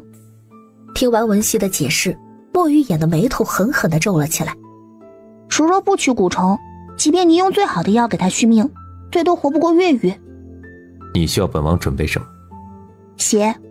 他体内的精血已经消耗殆尽，蛊虫下一步就会啃噬他的内脏，到了那个时候，即便是神仙来了都无力回天的。所以我需要1大碗血，等到月圆之夜，我将蛊虫引出来，让他吸食血液，趁机将他杀死。好。见文熙开始收拾药箱，想到安姨跟他说的事情，便问道：阿姨说你现在需要一些看家护院的好手，本王给你调一些人手过去，如何？又要往我身边安插眼线，弄来一个暗医还不够，现在连我家里的人都要被监视了。这战王莫不是脑子有点不好？谢过王爷，不过不用了。您的侍卫身手都太高，民女雇佣不起。本王可以将他们的身契给你，这样便完全可以供你差遣，也不算本王的人。莫玉眼一眼就看出文熙的抗拒，无非就是觉得自己在他身边安插眼线，不然他现在正需要人手呢，怎么会拒绝呢？将卖身契给他，那不就彻底成了他的人了？若触及了自己的底线，即便是要其性命都是没有二话的。这件事情貌似是不亏的。那王爷准备给民女几个人？一改刚刚拒绝时的冷淡，此时他扬着小脸，一脸期待地看着他。莫玉眼心下失笑，真是个可爱的妮子，典型的用人朝前不用人朝后。你让安姨带你去挑，本王来此只带了侍卫50，你若需要尽可全要了去。50人，他家里可住不下，也养不起。要知道50个男人一天要吃多少东西。不，几人便够了。文熙看着安姨，突然间来了恶趣味，转身对莫玉眼说：王爷，安姨便深得我心，不如把安姨的身契也给民女吧。安姨闻言，向来没什么表情的脸上顿时变得五颜六色。难不成主子真要将我送给文姑娘？他跟随莫玉眼多年，看着莫玉眼的表情，便知晓他在思考。不是吧，主子？这次安姨还真的想错了，莫玉眼并没有想将他送给文熙，而是在琢磨那句深得我心到底是什么意思。难不成暗一不行，其余人你挑就好。文熙没想真的将暗一留在身边，只是想吓吓他，让他打小报告。他有些可惜地说：原来如此啊，好可惜啊，暗一。说完对莫玉眼扶扶身，转身离开。暗一紧随其后，刚走出一步，就听莫玉眼冰冷的声音在背后响起：一会儿让安二送他回去，你来书房见我。是。暗一只觉得后背冷汗涔涔。文熙没想到自己的一句玩笑差点将暗一送走。晚上暗一一回铺子，龇牙咧嘴的躺在床上，不住的叹气。他是招谁惹谁了？今天在练武场被主子一顿招呼，差点给他打废了。文熙在别院挑选了6个人，全部带回了大牛村。跟文家人解释之后，文大年是最同意的。希儿做得对，我们现在呀，指不定是谁的眼中钉、肉中刺呢。有几个护院自然是好的，还能保证安全。其他人都点头附和。晚上，文熙带几人来到前院，几个人站在那里，就是一副部队里士兵的模样，肃杀之气萦绕。也是，跟在莫玉眼身边的侍卫，哪有不上战场的？暗一都跟你们说了吧，王爷既然将你们送到了我这里，我就给你们讲讲我这里的规矩。我的人忠心是首要的，如若你们不愿意待在我身边，觉得屈才，我便将生气还给你。他扫视了几人一会儿，发现他们眼中并没有任何的不满或者鄙夷的神色，才继续说道：很好，若你们选择留下，认真做事没有二心，我定然不会亏待了你们。但凭姑娘吩咐。文熙对莫玉眼的好感增加了几分，他带出来的人果然不错。既如此，你们姓什么，叫什么，又擅长什么，说来听听。属下陈心，善内功。属下林雨，善轻功。属下赵年，善易容。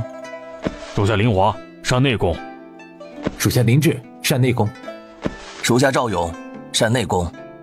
竟然还有一个擅长易容之术的，这倒是令文熙十分的意外。你除了易容还会做什么？回姑娘，属下还擅长打探消息。会易容之人多半会伪装，除了可以将容貌改变，就连动作声音都要模仿。看来赵年这个人不简单呢。你们擅长内力的，跟暗一比如何啊？文熙期待地看着他们，几人连连摆手。姑娘，小的们可跟暗一统领比不了，他一根手指头都能按死属下。差这么多吗？文熙有些惋惜地说道。还指望你们把暗一打一顿呢，如此看来暂时是没戏了。他脸上的神色不似假的，几人对视一眼，皆从对方的眼中看出了惊恐之色。姑娘这是不要命了，竟想将暗一统领打一顿。别说他们擅长内力的仅有4人，即便再加4人都不是暗一统领的对手啊。文熙给他们安排好任务和房间，便回房进入空间。好久没有好好打理这里，小雪球也是极想念他，从他进入空间就一直黏在他的身边。雪球，你要不要跟我去外面生活啊？文熙捋顺他的毛，雪球的皮毛比他父母的都要好，许是从小便长在空间这种灵气浓郁的环境，毛又厚又软，摸起来舒服极了，而且身形长得特别快，这才多久都长得比他的小腿高了。要知道雪狼王的幼崽成长速度是相当慢的，正常雪球这个大小的雪狼王也就是他一半那么大。雪球似是听懂了他的意思，回头看向自己的父母，只见他们并肩而立，突然仰头长啸，随后便往空间的深处走去，这是同意他的离开了。想到那2种蛊虫，温熙来到实验室，将关于蛊虫的书从头翻了一遍。蛊毒上一世的时候便接触过，第一次见到那蛊虫从人体里爬出来的时候，吓得他1个月都没睡好，又恶心又害怕。想到一只虫子也在身体里爬来爬去的，他整个人都不好了。眼看着文熙日渐消瘦，整日的打不起精神，他师父便将他带到了一个地下的研究基地，这里是专门研究蛊虫的。来到这里时，文熙只觉得头皮发麻。只见每一个器皿里都装着蛊虫，有的里面是一只，有的里面是一群。尤其看到那如同蚂蚁一般大小的虫子密密麻麻的在容器里时，他掉头就走，耽误1秒他都要晕在这里。站住，转过来，好好看看这些蛊虫。我不。这是文熙第一次反驳师傅的话。师傅，求你了，让我走吧。天知道他最怕的就是虫子，而且还是成堆的虫子，光靠想象就已经很要命了。知道这些蛊虫害死了多少人吗？仅1只就可以要了一个人的命。这里面一共有3万多只，它们还可以不断孵化裂变，每年不计其数的人枉死在这些操纵蛊虫的人手里，多少孩子因此流离失所，甚至还未出生便夭折。你真的忍心吗？文熙缓缓地转过身，看着师父严肃的神情，缓缓地将目光移到了一个个的容器中。小希，你是医者，便要承担起你的责任，在行医之时要克服内心所有的恐惧，一往无前。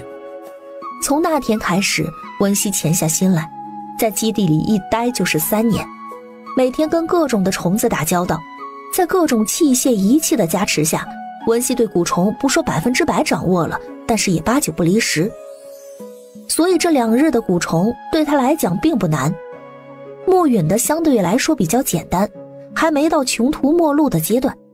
不过墨玉演的那位故人情况就十分的棘手了。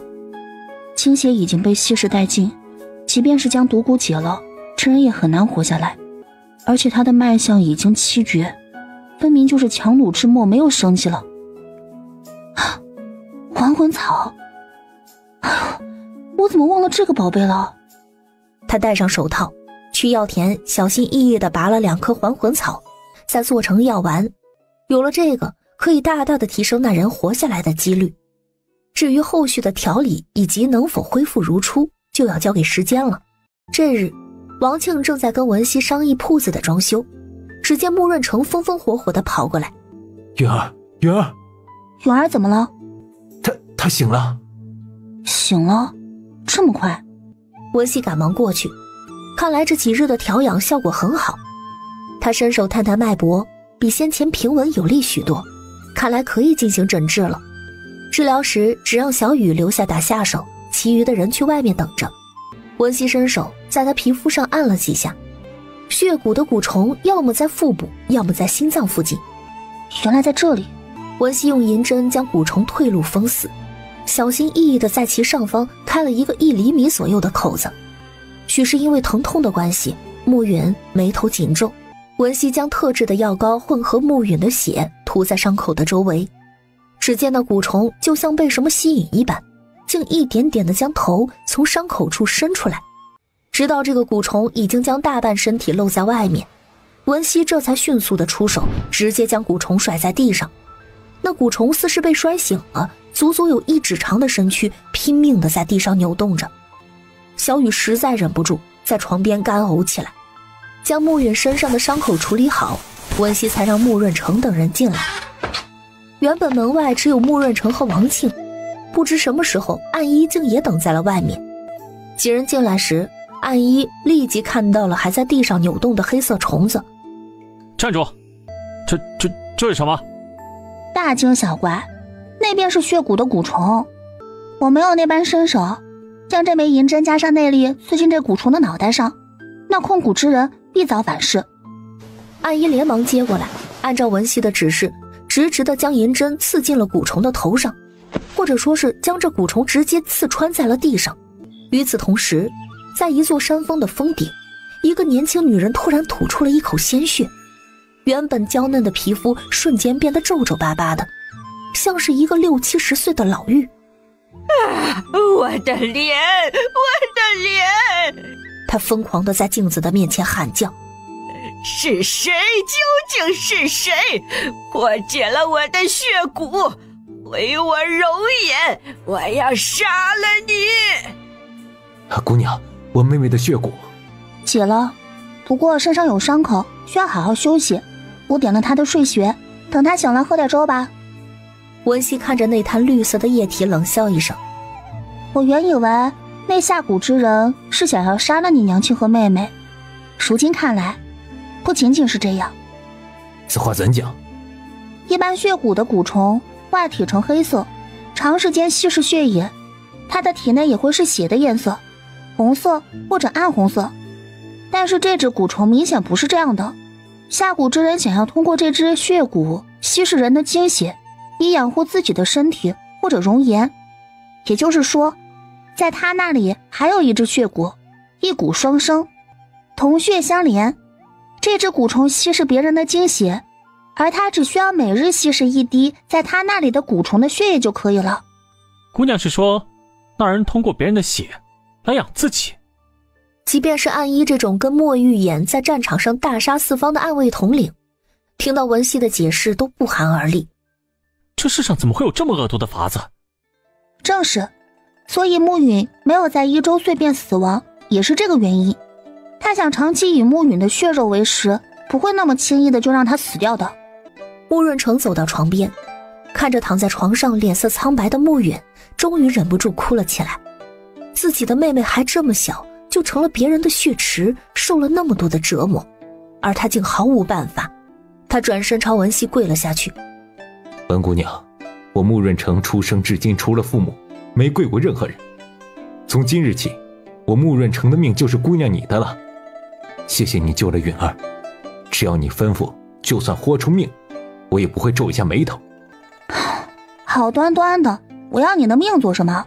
你快起来吧，一个大男人哭哭啼啼像什么样子？慕润成被他一说，再看着旁边盯着他看的3双眼睛，确实有点不好意思。姑娘，我说的是真心话。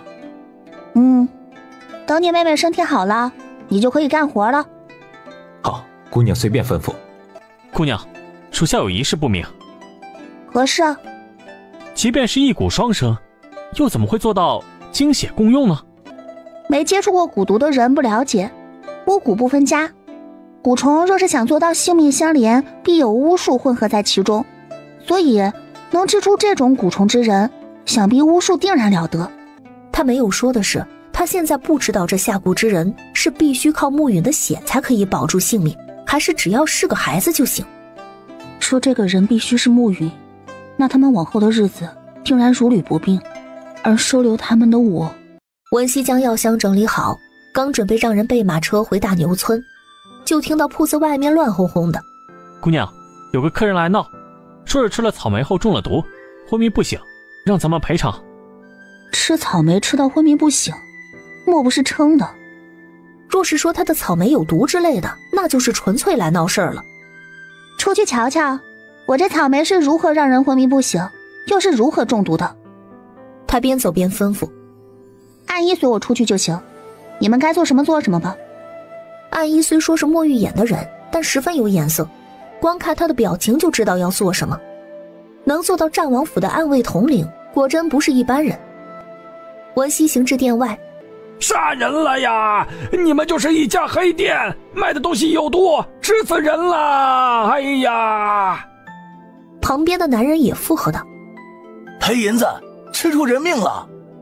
他们本就在门口闹了一会儿了，这会儿围观的人更多了，都在那儿窃窃私语。文熙却像看热闹一般冷眼地瞧着。两个男人见文熙一点表示都没有，对视一眼。你这老板怎么回事？我们让你赔银子，听到没有？你是聋了还是哑了？我看你这店也不要开门了，还没开业就吃死了人。你说是吃了我的草莓，它变成了这样，我怎么知道你们是不是来讹银子的？或许是吃了什么其他的，故意来我这里找茬也说不准啊。你血口喷人，老子怎么会来讹你银子？老子说了，吃你家的这个吃坏了，就是你家的问题。你是不是不想认账？那我们就去衙门，让关老爷评评理。见官，我是不怕的。文熙走到担架旁边，看了看女人的脸色和指甲，文熙心中了然，原来如此。你说要见官，正好，我也想让关老爷帮我评评理，无缘无故来人家店门口闹讹诈，是什么罪行？他回头对安一说：“报官。”是，姑娘。两个男人没想到文熙真的要去见官，以为一个丫头片子而已，吓唬几下都得掉眼泪，哪敢真的去见官？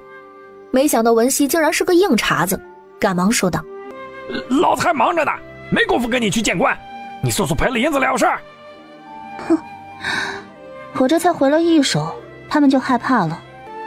这件事情必须弄清楚，否则我这店还真就开不下去了。文熙给安一使了个眼色，安一便走到男人的身边站定。你要干什么？这光天化日的，你还想打人不成？两人往后退了几步，害怕地说：“你别过来啊！你说是吃了我的草莓才变成这样的，那请问一下，你是什么时候买的？家住哪里？”“我自然是今日买的。你问我们住在哪里做甚？这跟你们草莓有毒有什么关系？”这时围观的人群中有人说道：“你连这个都不知道，还敢说在这里买过草莓？但凡从这里买了草莓的顾客，这老板都会命人亲自送到各府，让买家亲自验货。买家满意了才会将草莓留下，付银子；若不满意，就会重新送来一份。”连这都不知道，还敢说在这里买草莓？这就是典型来骗银子的呀！就是，你们瞧瞧他们身上穿的破衣烂衫，3个人加在一起，恐怕都不足几百文。这草莓可是10两银子一篮，他们哪来的银子买？报官，必须报官抓起来！没想到人群中竟然有帮自己作证的，若不是他，恐怕风向转的还没有这么快。你们管得着吗？老子就不稀穿着，就舍得买这些果子，老子乐意。跟你们没关系，滚！你别一口一个老子的，你是谁老子？就是一副穷酸相，还敢在这里大放厥词，这人一看就是惯犯，不知道骗了多少铺子了。文熙看了看担架上的女人，脸色已经由青紫变成黑紫，再耽搁下去就真的要出人命了。你们口口声声说是我的草莓让他中了毒，你们可知他中了什么毒？他所中的毒叫百魂，是一种不常见的毒药，而且根本就不是我们东陈国的毒药，是鞑靼那边研制出来的，服上几滴便可要人性命。服用过后，人体会散发出杏果的味道。寻常毒药会使人的指甲变黑，但是百魂则是使人指甲发黄。你们可以看一下。站在最前面的人惊呼道：“果真如此，真的是黄色。”两个男人一听就会死，吓得赶忙跑去女人那里：“醒醒啊，快醒醒啊！别晃了，无济于事的。百魂除了用解药，其他方法无解。不信你就自己去请大夫瞧，看看是不是我说的这样。”两个男人一听，顿时就给他跪下了：“女侠，姑奶奶，你知道这么清楚，一定知道如何救他，对不对？”我说了，需要解药，谁让你去下毒来我店铺闹事，你就去找谁要啊。他这毒素已经开始往心脉蔓延了，再拖下去，怕是真的要变成一具尸体了。两个男人对视一眼，去要解药，他们哪里敢呢？还不被打死？但是一开始不是说假装中毒吗？怎么会变成今天这样？不过你们若是说出是谁派你们来的，或许我愿意救他一命。你是说这个毒你可以解？文熙不置可否的点点头。我想起来了，之前在百草堂有一个小姑娘救了一个什么员外家的小公子，就连百草堂的掌柜都对她赞不绝口，说是神医。就是你吧？哎呀，我说怎么总觉得有点眼熟呢？是的，老人家，就是在下。两个男人一听更是胆战心惊，这不是上赶着送上门打脸吗？在神医的面前班门弄斧，找死的不就是自己？哎呦，姑娘，误会，都是误会呀！许是他吃了别的东西才变成这样，都是误会。我们现在就抬他离开。怎么，见事情败露，想留着大吉啊？我瞧着你们是不见棺材不落泪，等关老爷来评理吧。两人对视一眼，跑。安一还没等旁人出手，直接飞身上前，一脚一个踹了回来。想跑，门都没有。文熙拿出银针，朝女子的指尖刺进去，一滴滴的黑色血液从指尖处流出来，就连血液都带着一股杏果的味道。果然是败魂。文熙拿出了一颗解毒丹给她服下，不一会儿，女子便悠悠地转醒。怎么回事？我怎么会在这里？我不是在园子里除草吗？这位姑娘，你是怎么中毒的？中毒？我怎么会中毒？你吃了草莓了吗？草莓？那是何物啊？她更懵了，自己从来都没有听过这种东西。所有的事情此时真正明了，那两个人就是故意来讹银子的。这时他看见不远处被绑着的两个人。二叔、三叔，你们不在刘镇长家做工吗？怎么被绑在这里？刘镇长，刘延喜，果然是他。被绑着的二人见侄女醒来是又怕又喜，毕竟一开始刘镇长没有说这毒会要了他的性命，只说会让人昏迷，还给了他们20两银子。二人自然喜不自胜，回到村里将药兑在水里让侄女喝下去，见她晕了就带过来了，没想到会变成今天这个样子。这时刚好衙门的官差到了。是你们报的官？正是。文熙见王庆在后面跑得气喘吁吁，不禁心中暗笑，没想到自己的身边都这么懂眼色。他哪里知道这王庆也是战国府的老人了，主子的心思也是一点就透。暗医是什么地位？在战王府里除了主子就是他，即便是管家都要排在暗医的后面。暗医还嘱咐过他，文姑娘说什么便是什么。这是什么意思？这就是说战王府的女主人有着落了呀。这对战王府的人来说绝对是一件比打了胜仗还高兴的事儿。所以文熙的一举一动，每一个眼神他都记在心里。文熙在外面说报官的时候，他就忙不迭地往衙门跑。你二人实在是猖狂，来人，将他们押回府衙，听由大人审理。围观的众人见那二人被拖走了，刚想离开，就听前方传来一阵急促的马蹄声，一辆马车疾驰而来。掌柜的，你这里还有草莓吗？还有几篮，阁下有何事？有多少？我们家小姐都要了，还请现在就拿给我，我们家小姐等着呢。文熙命人将草莓取出，放进马车里。你家小姐买这么多草莓做甚？这位掌柜有所不知，我家夫人前些日子身体不适，许多大夫来瞧都不见好，吃什么都吃不下。直到我家小姐买了这果子回去，我家夫人用后身体竟然好转了，这不命我赶紧过来买。什么？大夫治不了的病，被草莓治好了？这是谁家的夫人？生的莫不是馋病？也不知是谁竟嘴快地将这句话说了出来，周围的人都忍不住笑起来。那小厮听后直接就变了脸色。谁说的？竟敢这么说我们家夫人？县里赵县长的亲妹妹也是你们能诋毁的？众人没想到竟嘲笑到县长妹妹的头上，顿时收了声，尤其是那个嘴快的更是把头埋得低低的。小厮见人没敢吭声，赶紧对文熙说：掌柜的，装好了没？小的还急得回去复命呢。他对文熙可不敢疾言厉色，多亏了这位的草莓，夫人气色好了，整日忧心的老爷小姐也舒了心，府里的丫鬟小厮的日子也跟着好过起来。好了好了，一起拉回去吧，一共5篮子，回去若有不满意的，明日我让下人再送过去。好嘞，多谢掌柜的。小厮驾着马车飞速的驶离。哼，没想到这草莓还有治病的功效，这也太玄乎了。莫不是这掌柜的为了卖草莓编排的戏，让咱们都去买他的果子？不至于吧，谁有这么大的面子能请动刘夫人呢？我看这事儿8成是真的。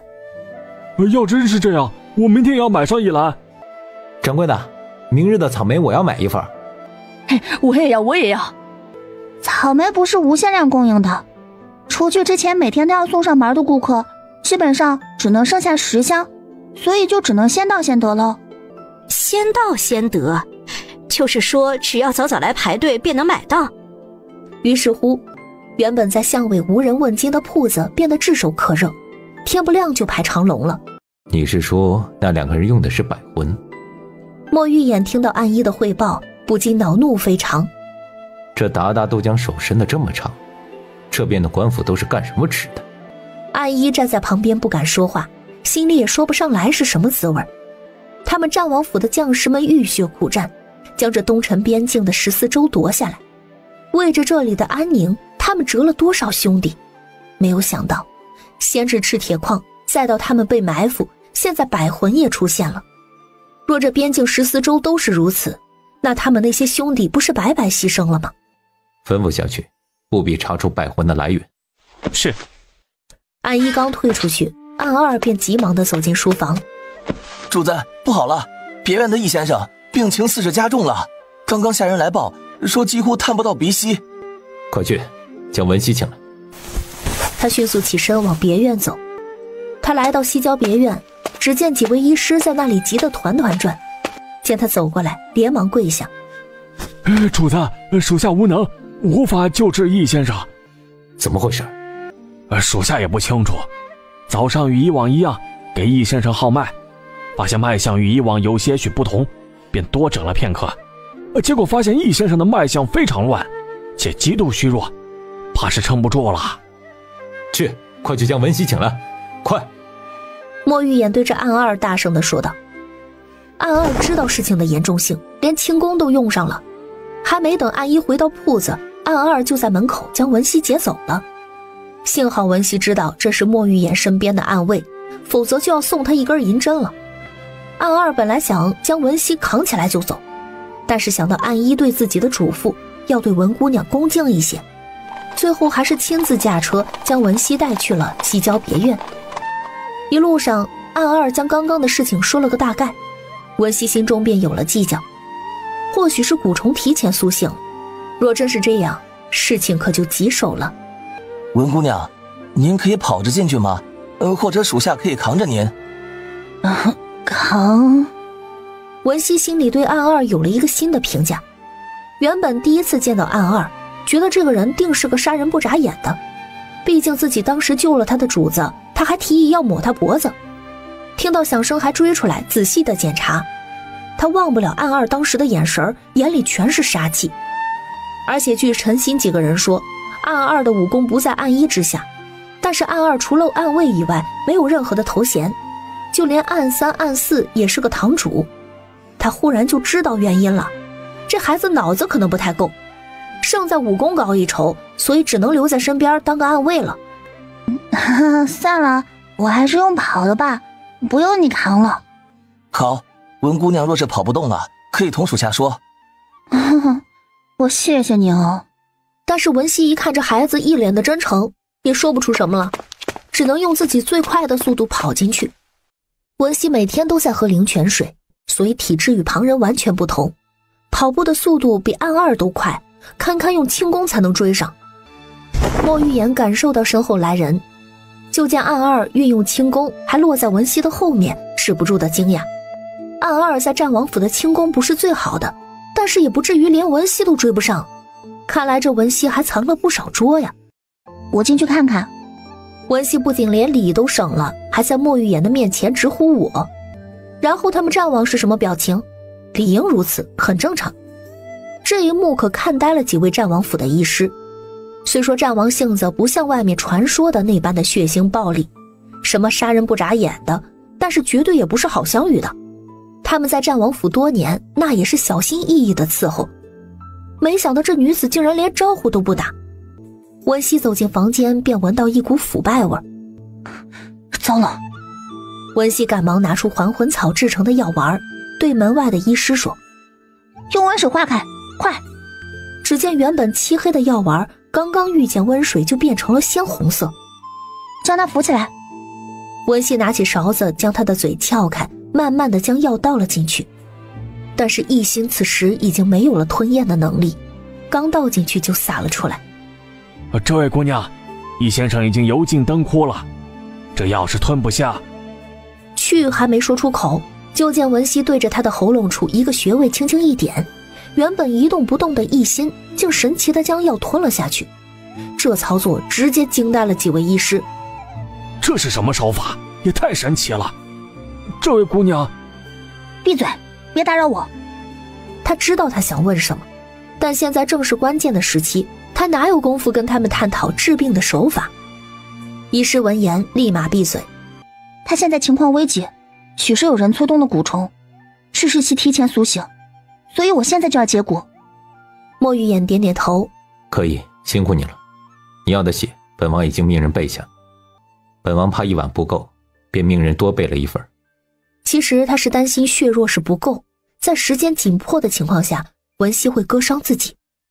文熙点点头，从怀里拿出一个瓷瓶，里面是灵泉，将水倒在血碗中，想必这样味道的血，那蛊虫会更加的喜欢。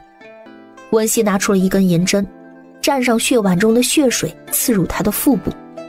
不消片刻，就见那针刺入的地方，皮肤下面传来细小的波动。找到你了。文熙没有着急，用这样的方式在紧挨着的地方又下了一针，这次波动就比较大了。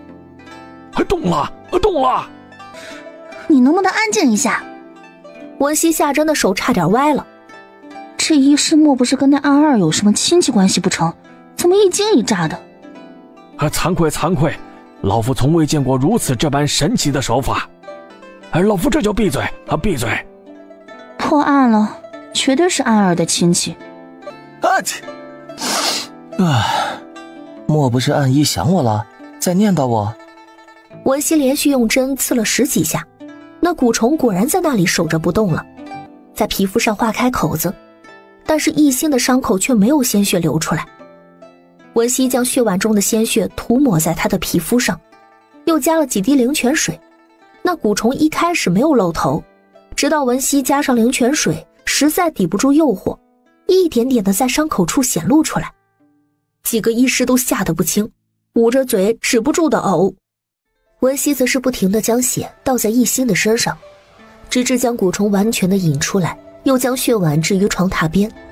那蛊虫闻到鲜血和灵泉水的味道，便急不可耐地爬了进去。之前原本一大碗的鲜血，不一会儿便被喝了个精光。文熙见时机差不多了，从药箱里拿出一瓶白色的粉末，朝着蛊虫撒下去。原本还在蠕动的身体瞬间安静下来，好似睡着一般。成了。就在文熙准备将蛊虫从碗中拿出来时，一阵墨竹的味道袭来，一块帕子在自己的额头上擦拭着。他抬眼望去，莫玉眼正眼神沉重地给他擦汗。每次解蛊都这么辛苦吗？他看着他一步步的解蛊，原本红润的面色一点点的苍白下来，就连嘴唇都干了，定然是用了不少体力。无妨，习惯了。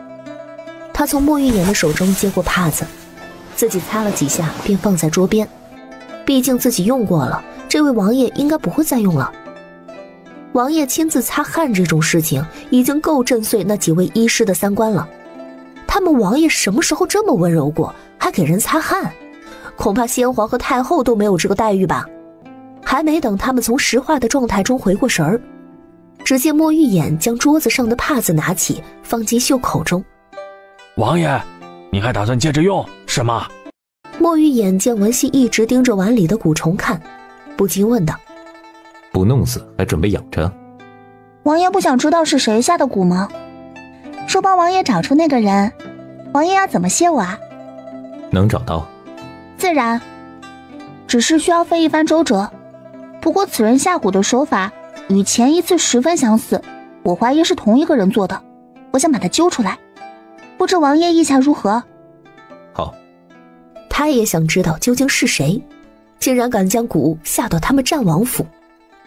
文熙将蛊虫收到瓶子里，养它没有那么难，只需在月圆之时给一些鲜血就好。文熙直接给灵泉水就行，这虫子看起来更喜欢灵泉水。至于伤口的处理，文熙就交给其他的医师了，这种事对他们来说太过简单。姑娘，不知可否传授在下一些医术，老夫愿意拜你为师。糟老头，你敢插队？明明是我想拜姑娘为师。还有我。难不成这些都是暗二的亲戚？见这几个老头都快要动起手来，文熙赶忙说道：几位既然是战王府的医师，想必医术定然是十分高明的。我只是一个乡野大夫，那点三脚猫的医术还是不要献丑了。几人一听立马急了，什么三脚猫的医术？他的医术是三脚猫，他们就直接改行吧。姑娘，文姑娘，萧老儿是诚心拜师，你说如何才肯收下我？只要你说，萧老儿一定办到。就是。这人拗起来就是8头牛都拉不回来，尤其是上了年纪的。既如此，我将一些基础的先整理成册，您几位先看看，说是有不懂的可以让暗一暗二来问我。等这些都明白了，我再将后面的整理好，几位看可以吗？好，只要您肯教就好啊。说着，这几个老医师还想给他行拜师礼，吓得他赶紧躲开。不敢当啊！几位就叫我文姑娘便可，切不可行这等大礼。莫玉言见府上的医师缠着文熙，便重重地咳了一声。王爷。一心那里还需要照看，你们在这里做什么？莫玉言冷起脸，说话都不怒自威。几人连忙往后院走。文熙见他们灰溜溜的样子，甚至觉得好笑，于是他也真的笑了出来。笑什么？莫玉言走到他面前，见了本王怎么不行礼？在这儿等着他呢。刚刚救治他那故人的时候，怎么不纠结这些事情？这是看他把人医治好了，来跟他算账了。他刚准备行礼，莫玉言就伸手虚虚的扶住，说道：看你刚刚太累了，跟你开个玩笑吧，竟当真了。这战王的心思还真是难捉摸呀。王爷，若无事，民女就先回去了，今日铺子里还有好些事情呢。王庆昨日就派人来传话，说铺子装修的差不多了，让他去瞧瞧。他满心欢喜的准备验收，谁想到还没去就被暗二给劫来了。等等，莫玉言伸手将他拦住。诊金怎么算？一听诊金，文熙立马来了精神，原本解骨的疲惫瞬间就被抛到了九霄云外。这诊金自然是全凭王爷赏喽。文熙的嘴角勾起一抹微笑。我这解骨可是用了不少珍稀草药呢，光做那药丸都无法用价值估量，何况我刚刚还留下了那么多滋补的药。话呢，他是递出去了，这莫玉眼自是有见识的，想必是不会亏了他的银子。就在他美滋滋的准备接受银票时，就见莫玉眼将手上的扳指拿下来，递给他。怎么又是扳指？之前不是给过我一枚了吗？这战王府是不是有一条专门生产扳指的产业链呀？还是说这是他的癖好？王爷，怎么又是？这扳指的成色极好，是一块价值连城的玉石雕刻而成。不过这扳指还能抵万金不成？再说了，他要这么多扳指做什么？那扳指那么大，他一个女孩子根本就戴不了。即便能戴，谁见过一个女孩子戴扳指的？那都是男人戴的东西。上次收了一个破扳指，他都觉得亏大了，现在还想拿一个扳指打发他。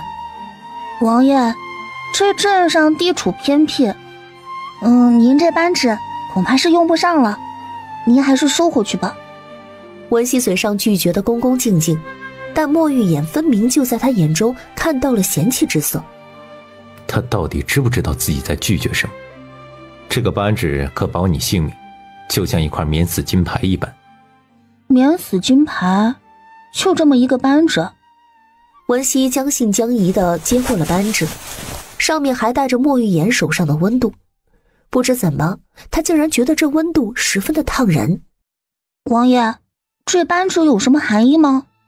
这时正巧暗二来找莫玉言汇报事情，见文熙拿着扳指，差点跪下。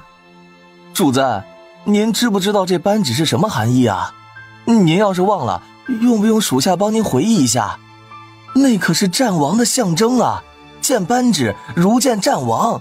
这见暗二震惊的模样，文熙瞬间觉得这扳指有点香了。那就谢过王爷了。文熙将扳指收进了衣袖，实则扔进了空间里。这么重要的东西，当然要放在最保险的地方。民女已经将药方给几位医师瞧了，若他们有不明之处，就派人上铺子询问即可。说罢，他还瞟了安二一眼，用最小的声音说道：只是下次再找民女，还请您换个人称吗？他可不想跟这个脑子不好的一起来，一言不合又要扛他，当他是沙包呢。莫玉眼点点头，文熙便跟着仆人离开。安二见他离开，赶紧说道：王爷，您怎么又把扳指送出去了？之前不是送过一枚了吗？那可是……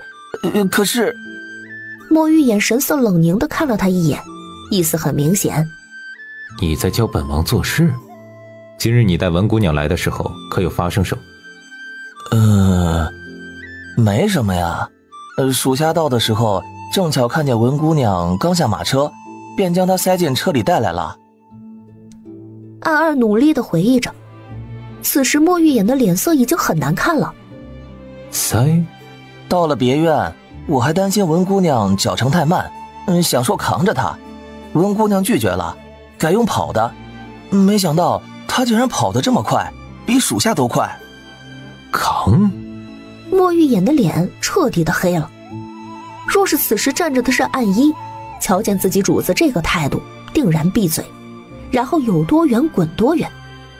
但是现在偏生是暗二这个没眼力劲儿的，又开始唠叨扳指的事情。王爷，那可是您身份的象征啊，怎么能随便给人呢？莫玉言忍无可忍，直接送上一脚，将人踹飞。去领20军棍。他说这话的时候用上了内力，整个别院的暗卫和下人都听得清清楚楚。又是暗二吧？除了他还能有谁？肯定又是嘴欠，咱们赵王府领军棍最多的就是他了。暗二从地上爬起来，掸掸身上的灰尘，嘴里还振振有词：属下说的哪里不对了？那忠言逆耳利于行啊！若是莫玉眼听到这些，定然后悔刚刚那一脚没踹在他嘴上。文熙来到铺子，王庆就像邀功一样迎出来说道：文姑娘，瞧瞧，是不是跟图纸上一模一样？一楼是正厅，按照文熙的要求，专门开辟出一个可以做下午茶的区域。他要在这里摆放自己的水果，包括后面陆陆续续会上的果茶，这些都是专门供给在他店里定做衣服的夫人小姐的。2楼是一个一个的单间，每一间空间有大概30平米左右，定制衣裙也都是在独立的单间中。这样一直到成品出现之前，可以保证绝对不会有第2件，这样就不会撞衫。这也是他做高端定制的初衷。在2楼的最右侧还专门的开辟出一个玉石首饰专卖区，虽不是高级定制，但每一件货品只有1件，所以跟定制没有太多的区别了，方便他们定制衣服的同时搭配同系列的饰品，所以当初才会直接将那些原石也买下，这样一间一条龙式的高端定制店铺就完成了。很好，王师傅辛苦了。这都是我应该做的。他拿出2张设计图递给王庆。之前答应您的图纸我已经画好了，前几日又有了一些新的想法，便又画了1张，您瞧瞧可还行？2张？王庆激动地接过来，捧在手里看了半天，用如痴如醉来形容也不为过了。哎呦，妙哉妙哉，文姑娘果真天纵奇才啊，老夫自叹不如，自叹不如啊。您过奖了。他前世只喜欢自己设计这些，便学过一阵，没有现代化的技术，就只能就地取材，在设计上多费些功夫。不多时，店铺外面来了一个衙役。你们这里的掌柜的呢？我就是。文熙走出来说道：不知官差大哥有何贵干？你们前几日报案，判决已经下来了，这是文书，你收好。文熙快速地浏览了一遍，发现那2人竟然在监狱里自杀了。骗鬼呢，那2个人若真的死了，竟然是被灭口的。而始作俑者是谁，显而易见嘛。没想到一个镇长竟然有这么大的权力，还是说就连官府都跟他有所勾结？文熙面色冷凝，他不会主动惹是生非，但是也绝不是软柿子那般可以任人拿捏。他叫来暗一，在他耳边低语了几句，暗一便领命离开。与此同时，莫玉眼那边也收到了百魂的消息。确定是一个商人带进来的？莫玉眼拿着情报皱着眉头说：是的，而且这个商人还是正经商贩，专门贩卖达达的商品，羊皮之类的。顺着这个商人的线索也查探了一番，这人在达达国也只是一个商人，自从达达跟东陈开始通商，这人就一直往返两国做生意。暗三几番探查，并没有发现什么异常。那个刘延喜就是从他手中买的？这个还未探查到，不过据下面人传来的消息，刘延喜似乎与这个莫格没什么联系。没想到在这个地方除了苗疆，就连达达都想来插一脚。多年以前他来这里平定14州战乱，就差点遭了苗疆之人的暗算，若不是一心替自己挡了，恐怕如今变成那副模样的就是他了。但是这里只是一个边陲小镇，又没有什么了不得的资源，这些人为什么总盯着这里不放呢？这也是他这些时日一直停留在这里的原因之一，总有一种山雨欲来风满楼的感觉。主子，暗一求见。进来吧。此时刘府，老爷，那2个人都料理了，他们的家人。刘延喜没有言语，小厮顿时明白，拱拱手便离开了。2个废物而已，差点坏了老爷的大事，家里人自然也要好好的安顿一下。这时，一个身穿黑袍的人突然出现在刘延喜的院子里。刘延喜见到此人，连忙起身，陪着笑脸迎出去。哎呦，这不是左使大人吗？什么风把您给吹来了？快请坐。银票准备好了吗？准备好了，早就准备好了。他将桌子上的箱子打开，里面一摞的银票，一共是5万两。随后又拿出一个小盒子递给黑袍人。左使大人，这是小的孝敬您的，上次的事情没有办妥，还请您在主子面前美言几句啊。哼，耽误了主子的事情，你就有10条命都不够死的。是，小的一定拼尽全力，绝不会再耽误主子的事情。百魂已经暴露了，上次坏了主子事情的那个女人是镇国将军的嫡女，此人现在还动不得。不过那个能识别出百魂的女人留不得。那女人身边有一个武功了得的护卫，派出去的人皆是无功而返，不知左使大人能否借小人一点人手，半月之内定然将他除了。我派几个人给你，半月之内若这点事情都办不妥，你就等着脑袋搬家吧。这镇长你也做到头了，毕竟能接替你的人太多了。黑袍人说完就飞身离开。去把夫人叫来。因着刘玲玲惹了刘延喜不满，张氏在院子里战战兢兢地过了几日，发现刘延喜并没有要休了他的意思，心下稍安。老爷，近日我瞧着柳姨娘在福来布庄买的布料不错，做了几身衣裙很好看，你若是喜欢也去做一身吧。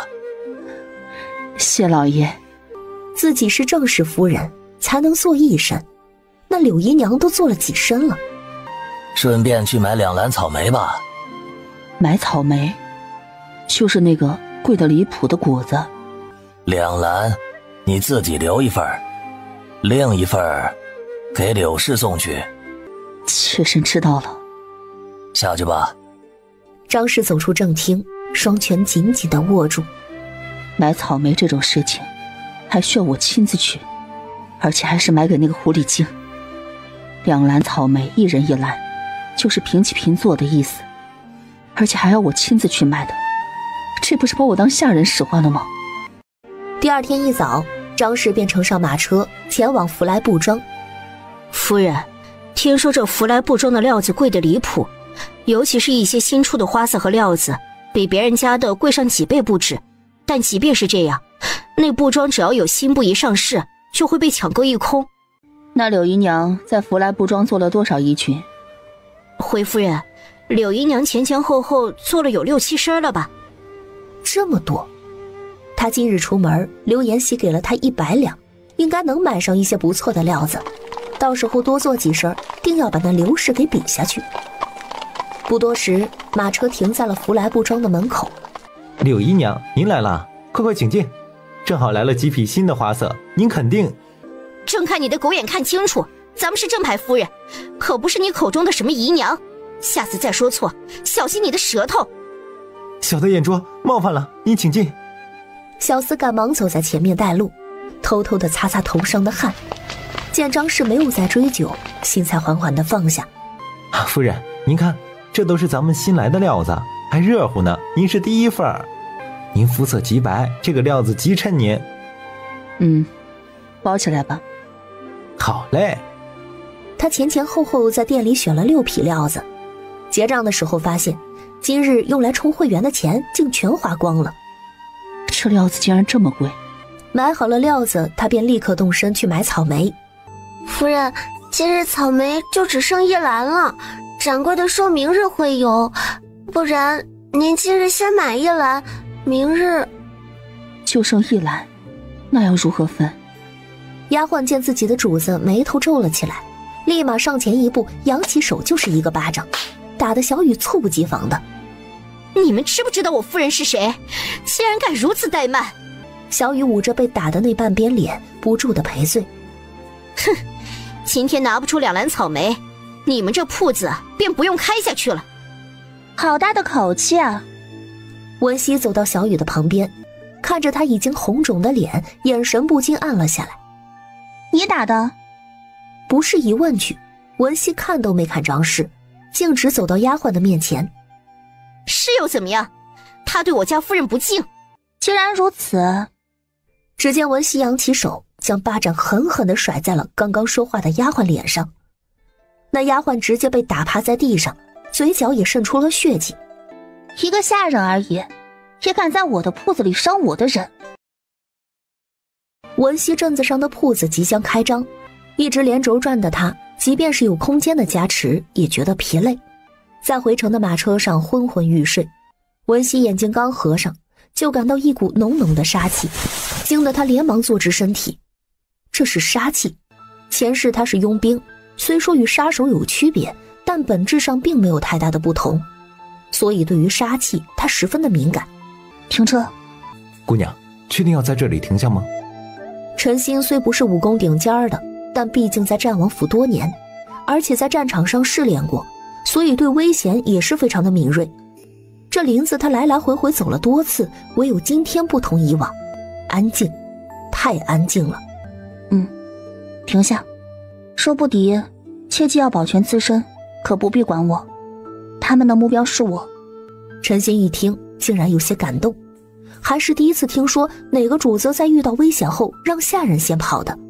姑娘，您放心，属下就算是死，也会护您周全的。这孩子怎么就这么不上道呢？死在这里有什么用啊？让他跑是去战王那里搬救兵啊！少废话，说是打不过，就赶紧去王爷那里求支援，不许去找暗医，更不许去大牛村。他担心会有调虎离山之计，暗医若是离开铺子，那些孩子们就会有危险。现在还不知道慕润城的武功到底如何，他不能冒险。至于文家人，他更不能拿他们的生命开玩笑。刘延禧那么心狠手辣，谁知道他能做到哪一步？属下知道了。陈星才反应过来自己的愚蠢。我有自保的能力，所以你只管跑就行了。从这些杀气他就能判断出，这批杀手的实力定然在陈星之上。姑娘定要万事小心。说罢，陈星将缰绳一扔，迅速地向后退去。那几人见车夫跑了，便知他们的行踪已然暴露。好灵敏的感知力，难怪刘延禧那个废物应付不了。阁下既然来了，为何还要躲躲藏藏不现身呢？温熙大声地说道。几人手持利刃，从树上飞身而下。你这个小丫头真是有趣，小小年纪是不怕死吗？竟还坐得住。还是说你现在腿已经软得起不来了？文熙没听见他说什么，反而直直地看向他们手中的剑，或者也可以说是刀。这刀怎么会出现在这里？难不成你们是东瀛人？几人没想到如此轻易就被识破身份，领头的男人不得不正视起眼前这个姑娘。她知道的太多了，完全不像一个村里的女子。文熙没想到在这里能见到东瀛人，他们打扮完全按照东城的习俗来的，但是他们的刀具却跟东城相差甚远。他们所拿的是武士刀，这种刀只有东瀛人才会拿。说真的是刘延禧请他们来杀我，那么就意味着刘延禧是在为东瀛人办事。这人还真是有点本事，一边跟达达有牵扯，一边还是东瀛的走狗，卖国贼。你们要杀我，总要有个理由吧？理由？我们主子要杀人，从不需要理由。如今你知道了我们的身份，那就更不能活着离开了。他们的主子看着几人的模样，不像是刘延禧手下的人。既然他说他们的主子要杀他，定然是刘延禧背后的那个人。刘延禧掳来女人进行交易和贩卖，那必然是要换成银子的。这些银子的去向，或许就是他们所谓的主子那里，是他收留的那些孩子挡了人家的财路，或许还有一些他不知道的原因。不论是因为什么，今日都会是一场苦战。还不知陈星何时能搬来救兵，眼下只能尽量的拖延时间。不过这几个东瀛人既然遇到他了，那必然不能全虚全伪的离开，总要留下点什么。留下点什么好呢？不如就把命留在这儿吧，正好试试他新做的小东西。废话不要说了，现在就送你上路吧。放心，路上不会孤单的，你的家人都会去陪你。听他这么说，文熙眼神中冷光乍现。只有没出息的男人才会用如此卑鄙的手段去威胁一个女子。看来你们所信奉的主子也不过如此，教会你们的都是这样不入流的手段。我们东城帝国的人，即便是3岁孩子，都比你们那主子强。弹丸之地，也只能靠抢夺别人的东西而活了。放肆！竟敢如此污蔑主子，我今日定要将你扒皮抽筋！那领头的男人似是被踩了尾巴，举起刀就朝他劈了过来。3步2步1步，就是现在。文熙举起藏在袖子中的剑筒，迅速地按压开关，只见细如牛毛的针如下雨般的朝他飞射而来。男人捂着脸痛苦地躺在地上哀嚎，其余人见状举着刀却不敢上前。怎么几个大男人怎么连我这种小女子都怕呢？这暴雨梨花针是我用了15种毒药淬炼的，你们要不要试试？怎么你们所崇敬的武士精神就是让你们遇强则逃吗？说是这般，你们就赶快滚回去，别出来丢人现眼了。似是被他的激将法击中了要害，几人对视一眼，纷纷拿着刀向他刺来。眼瞧着他们距离自己越来越近，文熙抬手将剩余的暴雨梨花针全部射出，同时左手的药包散开，白色的粉末飞扬，瞬息之间就吸入了口鼻之中。几人想躲避已经来不及。你无耻，竟然用毒！刚说完就软弱无力地倒下去。给你们脸了，还敢说我无耻？你们几个大男人杀我一个手无缚鸡之力的弱女子，才是无耻之极。莫玉言赶来之时听到的就是这句话。手无缚鸡之力，确定形容的是他自己？躺在地上的几人虽然不是绝顶高手，却也不是一般杀手可以比的。没想到竟然被文熙如此轻易地解决了。天知道接到陈星的消息时他有多着急。如今莫玉眼眼角微抽，一时间竟不知道该不该过去。文熙感受到身后来人，转身望去，王爷，您怎么亲自来了？陈星呢？他们脚程太慢。哦，可受伤？莫玉眼上下打量他，并没有发现血迹，一路上端着的心缓缓地放下。没有，还以为他们有多厉害，没想到竟然是一样蜡枪头，中看不中用。不可掉以轻心。莫玉眼皱着眉说。文熙听他这么说，便收起那副骄傲的小表情。他心里明白，这次是他们轻敌，让自己钻了空子。下次若是来的是真正的顶级杀手，恐怕就很难脱身了。王爷，这几个是东营的杀手，刘延喜应该跟他们是一伙的。东营人。这时身后传来一阵急促的脚步声，是暗二和陈心他们。主子。姑娘。陈心先叫了一声姑娘，才向莫玉眼行礼。王爷。莫玉眼凉凉的目光落在陈心的身上，眯着眼睛道：你倒是忠心呢。突然被王爷提及，陈心有些莫名。不过既然王爷说自己忠心，想必就是在夸奖自己吧。谢王爷，这都是属下应该做的。你教得不错。文熙讪讪地笑了，不似陈心那般一根筋，他可没在莫玉眼的表情和语气中听到一丝一毫的夸奖。莫玉眼说这些话的时候，甚至带着一丝咬牙切齿的味道。王爷，这些人虽然中了毒，却还不致命，只是暂时晕过去了。您可以将他们带走审问，想必能问出不少有价值的东西。这里面是民女最近才研制出来的药丸，连名字都还没有想好。这药丸服用过后，就像是被万蚁噬心一般痛苦。不服用解药的话，就会每半炷香发作一次，疼得要死，却死不了。即便是再硬的骨头，都不怕他不开口。莫玉也没有伸手去接，只是饶有兴致地看着他。文熙被看得莫名其妙。怎么了？本王发现每次这种收尾的活都是本王在干，审问出了什么你都会通过阿姨知道。本王是既出人又出力，还要承你的情，给你报酬，怎么想都不划算。什么叫他又出人又出力啊？刚刚跟这些王八蛋拼杀的明明是他文熙自己，好不好？文熙脸上笑意不见，淡淡的说：既然王爷觉得麻烦，那民女便自己带回去了。文熙刚要喊陈心捆人，莫玉眼便伸手拉住他的胳膊。真不禁逗，本王就是开了个玩笑。哼哼，一点都不好笑，谢谢啊。暗二跟身后一众侍卫不约而同地看向自家主子。主子，您光天化日之下拉住一个女子的手臂，脸上的表情还那么奇怪，这样真的好吗？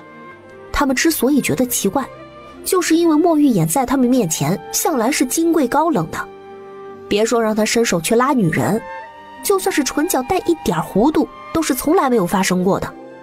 文熙见暗二的眼神都快将莫玉眼的手丢出窟窿了。王爷，男女授受不亲。莫玉眼看了看已然空了的手掌，竟有点怅然若失。暗二，属下在。暗二心中忐忑呀，莫不是刚刚自己看的时间太久了，让主子发现了？这么多人看着，可别再给自己踹飞了。他站在莫玉眼的身后1米处，恭敬的道：主子有何吩咐？莫玉眼嫌弃的看了看他不大聪明的样子。将人带走。是。暗二径直的走向文熙，刚要伸手拉他，突然身后有人踹了他一脚，直接给他踹跪下了。而暗二跪的方向正是文熙。这么大礼，我怎么受得起啊？你快起来。这个力度太熟悉了，就是他主子。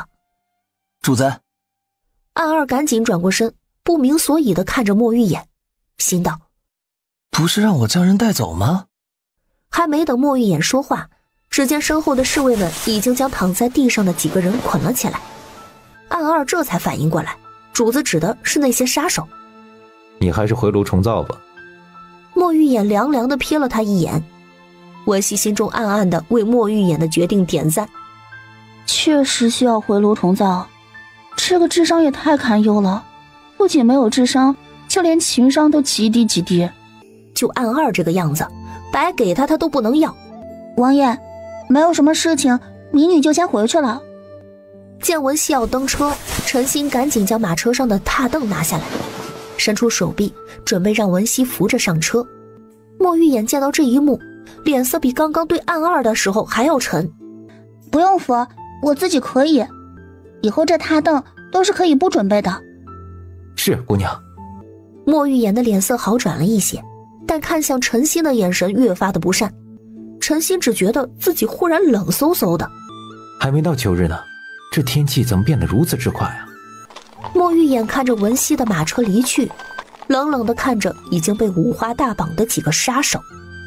回府告诉地牢的人，定要从这几个杀手口中问出点什么来，别把人弄死就行。是，这才是我那个杀伐果决的主子呀。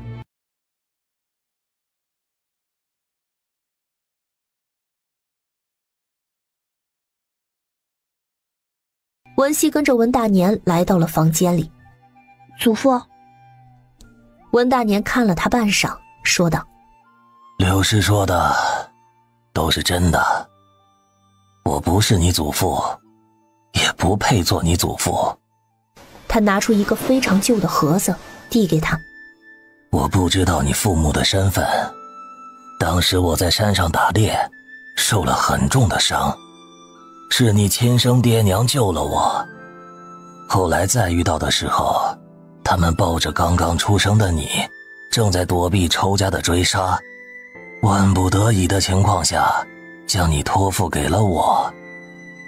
这个是当时一并教育我的，应该是能证明你身世的东西，只不过我看不明白。文熙接过盒子，打开发现里面只有一块布，上面画了一个奇怪的图案。希儿，不是我藏有私心，而是当时你爹娘的情况正在被仇家追杀，所以我不敢将你的身世说出来，并不是柳氏说的那般。祖父。文熙打断文大年的话，笑着说：不管别人说什么，您都是我祖父。即便有一天我的亲生父母找到了，我也依旧是您的孙女儿。好孩子，我虽不知道你爹娘的身份，但是他们周身气度绝不是普通人。文熙点点头，用手轻轻地摸摸盒子，他的身世就藏在这里面。我前世的身世一直到穿越都没有搞清楚，穿越以后以为自己终于能有亲生父母家人，没想到时至今日，我到底是谁依旧是个谜。他自嘲的一笑，或许这就是他的命运吧。回到房间，文熙就闪身进了空间。雪狼王见他进来，赶紧屁颠屁颠地跑过来，小雪球更是直接钻进他的怀里，不停地撒欢。他伸出手摸摸小雪球柔软密实的毛发，心中有了一丝安慰。即便不知道亲生的父母是谁，他现在过得依旧很好，很富足，有家人、事业，还有像家人一样的雪狼王们，还有……不知怎么回事，文熙的脑海中竟然闪过莫玉眼的脸。文熙啊文熙，你这小男人想疯了不成？闲来无事，他将前世的古武拳法打了一套。原以为自己在前世的古武术已经十分的厉害，但是来到这里才发现，古武术用来强身健体还差不多，高手都是修习内力和轻功，若没有空间和毒术，面对顶级高手，他连自保的能力都没有。怎么才能学点内功呢？暗一，他怎么把自己身边这么厉害的人物给忽略了？他准备明日就让暗一将自己学武功的事儿提上日程。姑娘，您找我？哦，对对，我有点事儿跟你说。文熙将自己的想法说出之后，暗一肉眼可见的脸色白了下来。姑娘要我教武功，那到底是要学武功，还是要我的命？休免不了会有身体接触，若让主子知道了，还不得把我扒皮抽筋了？文熙见他不说话，问道：怎么，你不想教啊？属下不敢，不过以属下的武功根本不足以给别人当师傅。若姑娘想学，属下建议您可以去找主子教你。战王？正是，属下的武功不及王爷1/1000，哪里敢做您的师傅？暗一得空就给自己的主子上分。文熙何尝不想，只是这战王天天神龙见首不见尾的，他去哪里找啊？再说了，学武功又不是一朝一夕的事情，战王不可能一直在这个小镇。你家王爷我多半是指望不上的，他早晚要回京城，哪里能一直教我？不然属下去帮您问问吧。也好。安一转身给自己抹了把汗。现在暗卫可太难做了，不仅要武功高强，还要头脑灵活呀。你说他想习武？正是。听完暗一的话，莫玉言忽然有些想笑，这鬼精灵真的是未雨绸缪啊。本王允了，每日卯时让他来别院练武场，本王亲自教他。是。算了，再晚一个是什么？每日从大牛村赶过来路途不近，卯时有点太早了。是。安一不禁嘴角抽了几下。以前训练我们的时候，半夜都起来操练了，轮到姑娘这里，差别待遇也太过明显了。文熙得知莫玉言愿意教他，雀跃不已。天下有几人能得战王的亲自指点啊？我跟着他习武，也算是半个徒弟了吧。对了，姑娘，您之前一直让我留心的那件事有着落了，跟您预料的一样。我可真是越来越好奇。这样，今日我便不回大牛村了，晚上收一网瞧瞧，究竟钓上来的是什么鱼。是。一直以来，文熙都不搞什么主子下人这一说，所以在铺子里大家都是坐在一起用餐。起初暗一十分的不适应，毕竟在王府的时候，任何人都没资格跟主子一同用膳。后来拗不过文熙的坚持，现在也逐渐适应了。刚吃到一半，暗一忽然放下碗。姑娘，鱼咬钩了。天还没完全黑，就这么迫不及待？你们先吃。说罢，文熙就跟暗一往后院走，边走边说：前面的安全就交给你了。穆润成刚刚抬起的屁股又坐下，嘴角缓缓地扬起。穆允疑惑地说：哥哥，姐姐去做什么啦？姐姐去处理很重要的事情，你乖乖吃饭，姐姐很快就回来了。他早早便发现最近总有人在铺子附近转悠，甚至半夜还偷偷地潜入过这里，而暗一明明知道却不做任何反应，如今看来就是文熙授意的吧。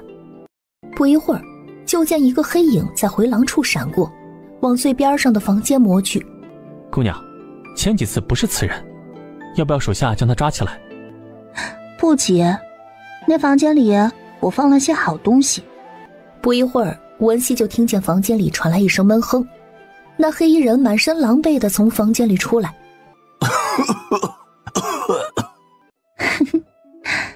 阁下可真是让我好等啊。那黑衣人单膝跪在地上。让我来猜一猜，阁下是谁呢？不会是刘镇长吧？暗一走上前，一把将黑衣人的面巾撕了下来，果不其然，正是刘延喜。刘镇长，前段时间派出去的杀手可回去了？不知您是在找您派出去的杀手呢，还是那些让我带走的那些孩子呢？那些孩子，你给藏到哪儿去了？果然，那些杀手就是他派去的。那些孩子啊，你不是派人看过很多次了吗？不是就在那个房间里吗？莫不是您没有找到？你胡说，那里根本没有什么孩子。他每次派去的探子回来都是一个口径，说那些孩子就在后院西边的房间里，其他的却什么都说不上来，就像是被摄魂一般，所以他才决定今天亲自来看看。前几次您派来的人回去没有跟您详细的说说吗？你对他们做了什么？他戒备地看着眼前的女孩。难不成他真的会摄魂？没做什么，他们只是中了我的幻香而已。没想到刘镇长还真的是深藏不露啊，中了我的暴雨梨花针，能坚持到现在依然清醒，看来内力不是一般的深呢。你想做什么？做什么？那就要看刘镇长肯不肯合作了。文熙拿出一个黑色药丸，暗一接过，直接塞进了刘延喜的口中。那药丸入口即化，刘延喜想吐都吐不出来。你给我吃了什么？这是我研制的毒药，必须每个月服用一颗解药，不然就会穿肠烂肚而死。你不必去找解药，我的毒只有我自己能解，你即便去找什么医仙医圣都无济于事的。你想让我受制于你？不然呢？我就是一个平民百姓，整天被刘镇长算计着，这日子还真的是胆战心惊呢。所以干脆我们调换一下，让您体验一下受制于人的感觉。这是暴雨梨花针的解药，吃完了你的内力便可恢复。刘延禧直接将解药吃下，果不其然，内力瞬间便恢复了。他深深地看了文熙一眼，便飞身离去。姑娘，就让他这么离开？他看起来只是一个不起眼的小人物，或许在他主子眼里什么都不是，但是越小的人物越有大作用。若今天杀了他，或者是将他抓起来严刑拷打，他们得到的信息不会太多，倒不如顺藤摸瓜，或许会钓到大鱼。就在文熙以为今天就这样结束时，暗二突然从院墙处翻了进来，焦急地说道：文姑娘，求求你救救主子。莫玉言，他怎么了？暗一走后，主子便突然晕了过去，府上的医师诊治了一下午，也没有任何起色，现下只有来找姑娘了。暗二一个大男人急得眼眶都红了。姑娘，主子可不能有事啊，不然我也不活了。文熙原本焦急的情绪听到他说这句话，莫名的有点想笑，这说的好像要殉情一般。阿姨，你守着这里，我随安儿去瞧瞧。是。安姨虽然着急，但是她知道服从命令是第一位。姑娘，还请您多多费心。文熙这次为了避免被暗二扛着走，直接抱着药箱就跑了起来。暗二只觉得眼前闪过一个残影，人就不见了。他拼命加速，才在别院的门口追上文熙。气喘吁吁地看着一脸平静的文熙，瞬间觉得无比的挫败，带着他来到莫玉眼的房间。让一让，文姑娘来了。文姑娘，您快来快来，老夫几人是真的束手无策呀。文熙走到床前，只见莫玉眼神色平静地躺在那里，似是睡着了一般。他探探脉搏，非常的平稳，也没有任何中毒的迹象。难不成？他拿出银针，蘸上药液，刺入他的中指指尖处，只见一滴黑红色的血液滴落下来。他赶忙拿出瓷瓶接住，又滴入了几滴药剂，原本黑红色的血液瞬间消失不见。文熙的脸色风云突变。蛊，幻蝶噬心蛊，怎么会是这个？一股难以言说的痛楚弥漫开来。什么是幻蝶噬心蛊？中蛊之人就像坠入一片美好的幻境之中，如沉睡般无法再醒过来，而蛊虫却会一点点地蚕食中蛊之人的心肺，直至死亡。前世他的朋友就是在这般的沉睡中香消玉殒，他眼睁睁地看着他一点点地油尽灯枯，自己却无能为力。姑娘，主子他是蛊，而且是连我都没有把握能解开的蛊。什么？连文姑娘都没办法解蛊，那主子岂不是凶多吉少了？不过有一件事我要跟你说清楚。文熙看了眼周围，暗二挥挥手让所有人下去。姑娘您说，这幻蝶噬心蛊与其他蛊虫不同，它不需要催动便可苏醒，而且一定是在进入人身体的瞬间便会发作，所以你们府上定然有内奸。暗二的眼睛瞪得像牛眼一般，刚想说话就被文熙制止了。别出声，隔墙有耳，说是让那人发现了，怕是你家王爷才真的要丧命于此了。暗二虽然情商不高，但是好歹也是战王府磨砺多年，这点分寸还是有的。文姑娘，为监之该如何？这种事情问我做什么？我又不是战王府的人。他回头看看躺在榻上的男人，谁让自己收了人家那么贵重的扳指呢？他回去旁敲侧击问过暗一，莫玉言手上的扳指是不是有什么含义？暗一虽未明说，但是从他的表情能看出来，那定然是极其了不得的信物，或者说是某种地位的象征。自己收了人家这么贵重的礼物，自然不能抛下他不管。既如此，我尽力一试，看看能否给他解蛊，或者暂时让蛊虫进入休眠期，等你家主子醒了再做打算。从现在开始，除了你之外的任何人都不可以靠近这间屋子。记住，我说的是任何人，就算是皇帝来了都不行。我这么说你能懂？姑娘放心，我一定守好。暗二退到门外，将房门关好，看看着陷入沉睡的莫玉眼。你这个人，怎么我每次见你，不是要救你，就是要救你朋友？你说我们是什么孽缘啊？戳了几下没过瘾，又轻轻地掐了掐。一个大男人，皮肤竟然这么好。他早就想这么做了，但是一直都是有贼心没贼胆。如今自己又是掐又是戳的，反正他也不知道。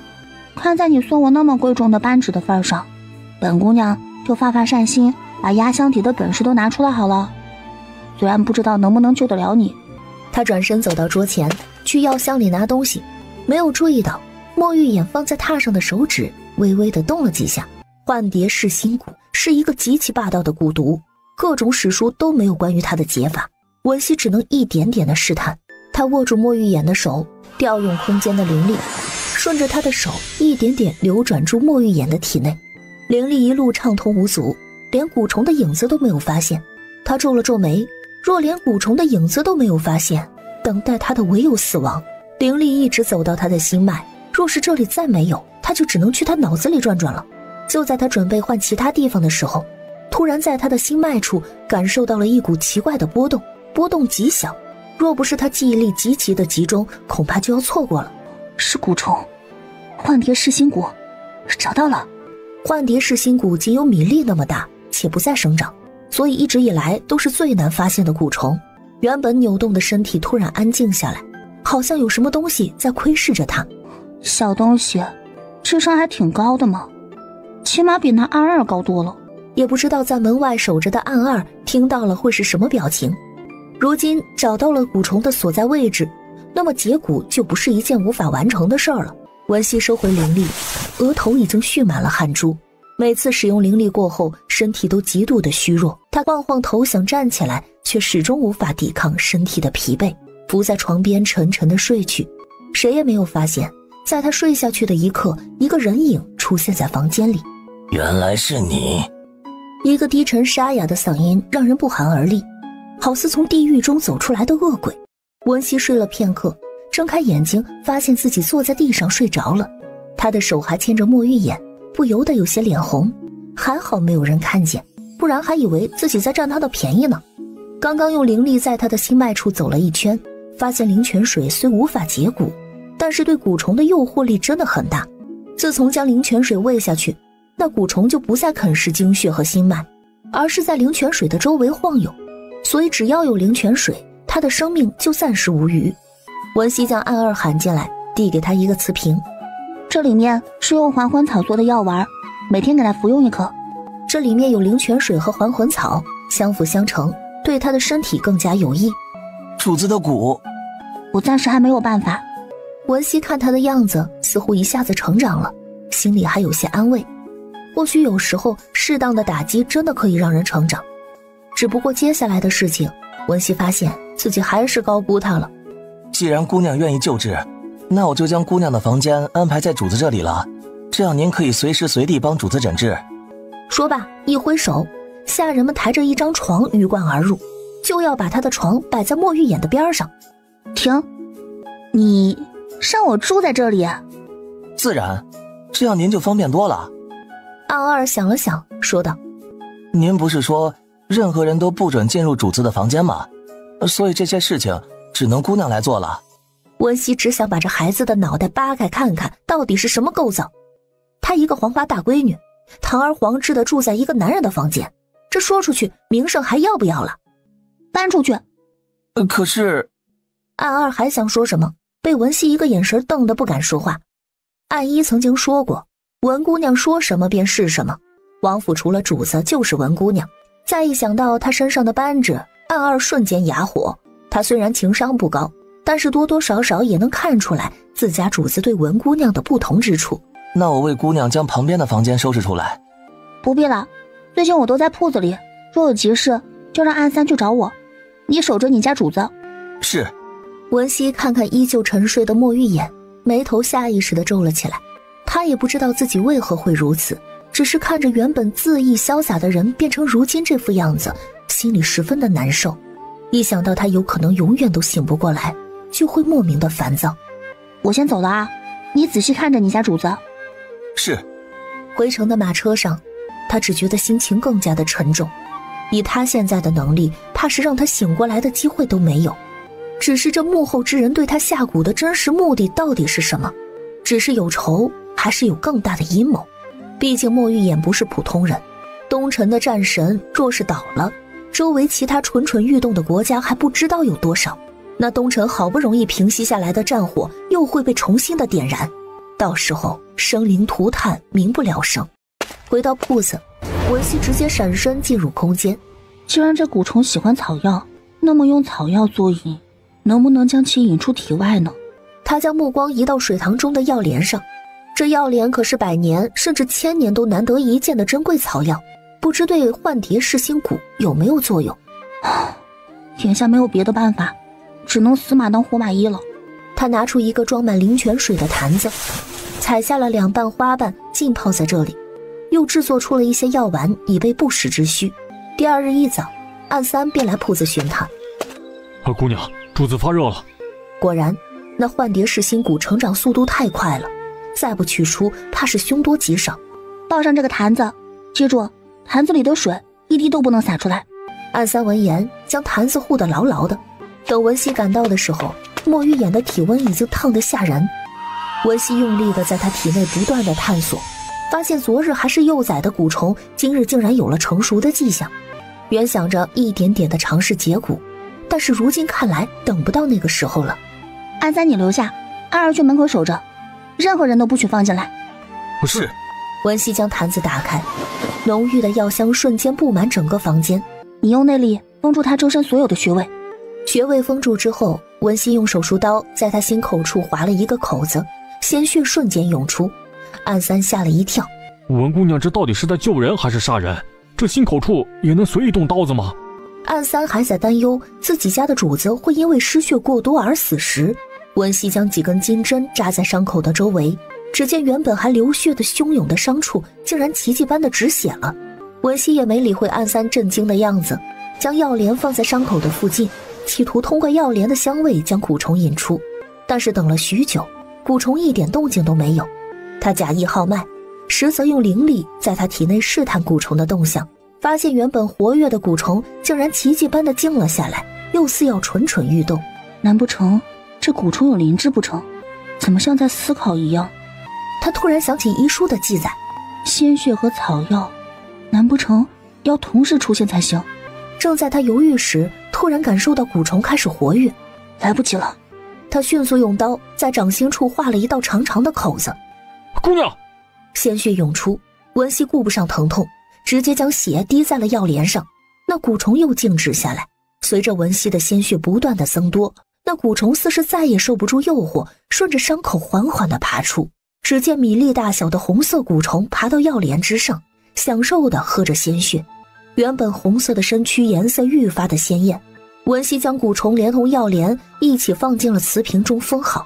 此时他已经虚弱至极，双手都忍不住颤抖。姑娘，伤口。文熙瞧了瞧莫玉眼心口处的刀伤，将坛子里的药水给你家主子用上，再包扎好就行。暗三连忙照做。姑娘辛苦，这王府上下都会感念您的恩德。帮我找一间厢房，我需要休息片刻。文熙的眼前阵阵发黑，若再不休息的话，怕是要直接晕倒在这里了。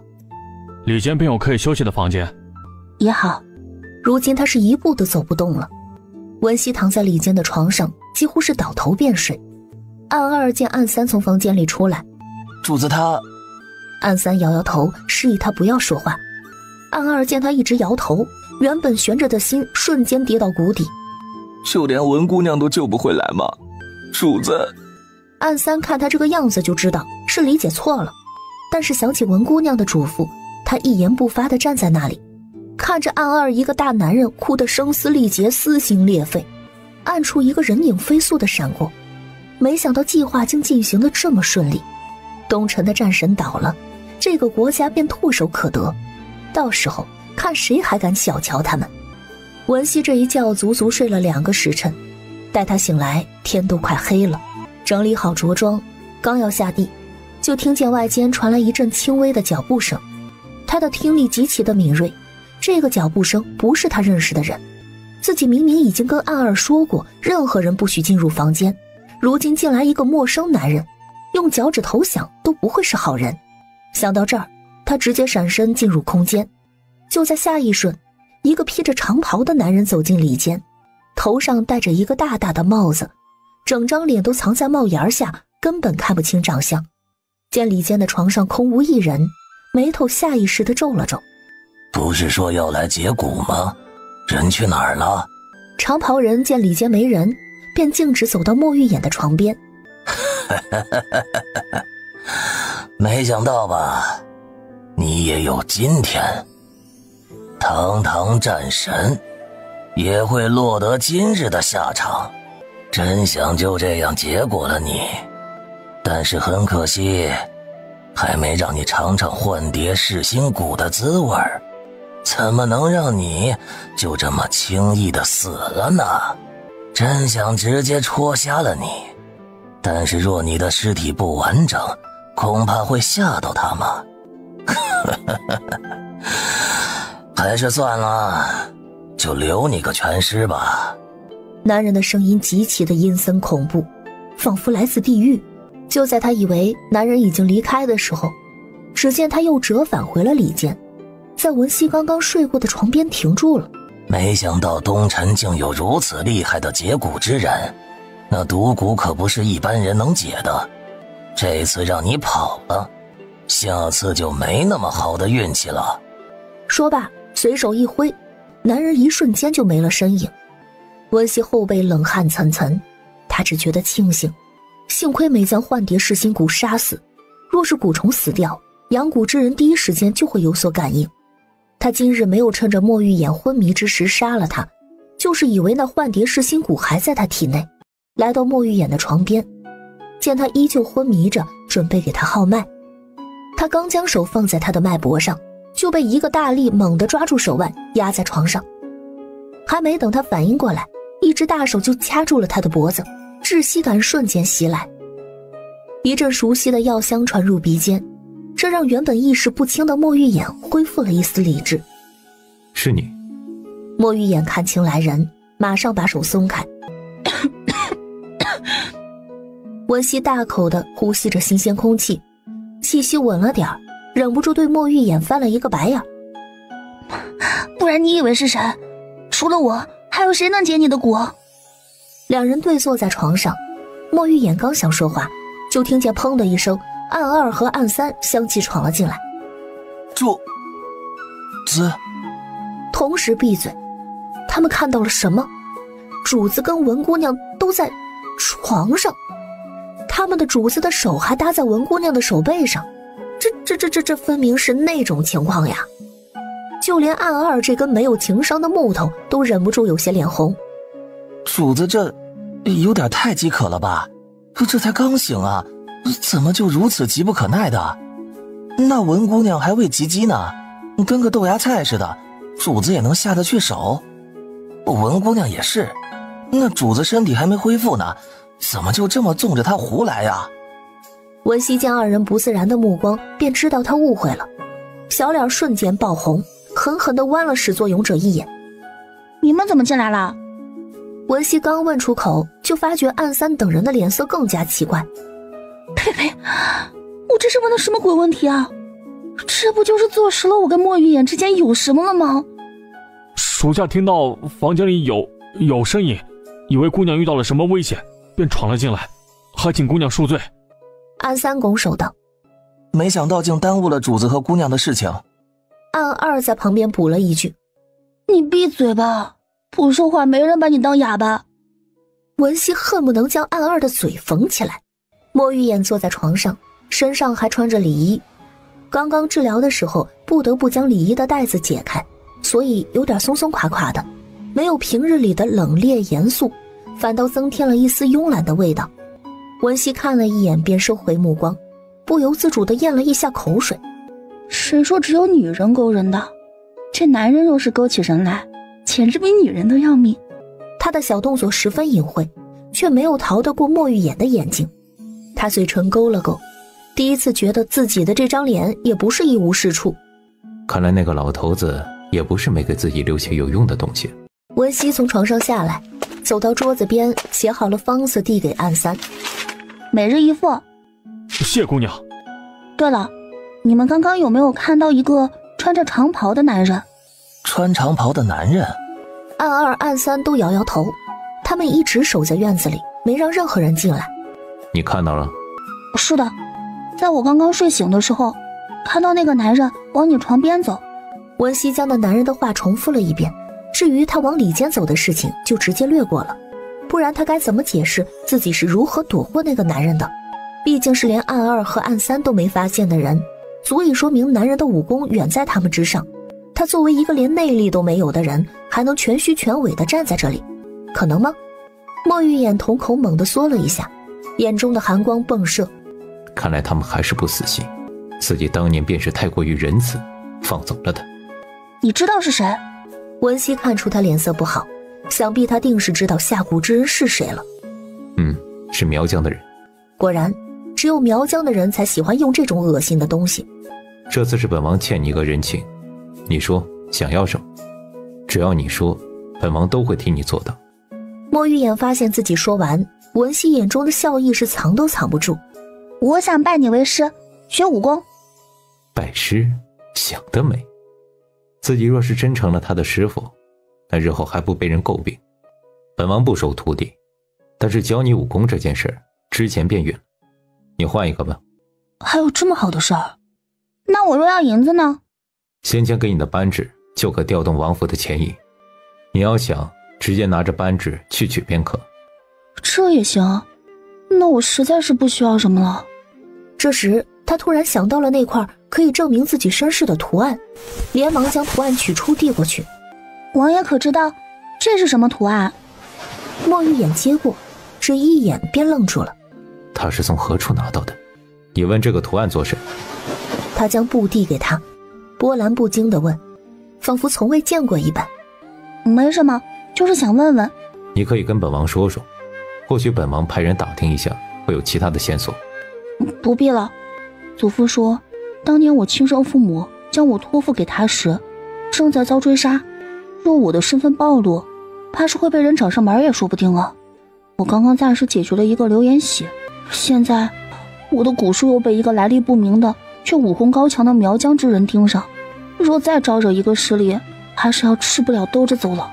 莫玉眼的目光沉沉地看着他，那个图案是药域的象征。药域也被划分为很多的分支，每个分支都由不同的家族组成，每个家族也都有自己的族徽，而他刚刚拿出的图案并不是某个家族的族徽，而是整个药域的域徽。可以说它是一个连周围4国都不敢惹的庞然大物。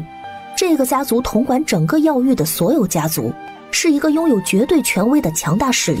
他没有告诉文熙这些，也是出于安全着想。若是跟这个势力有过节，怕是连自己是如何被抹杀的都不知道。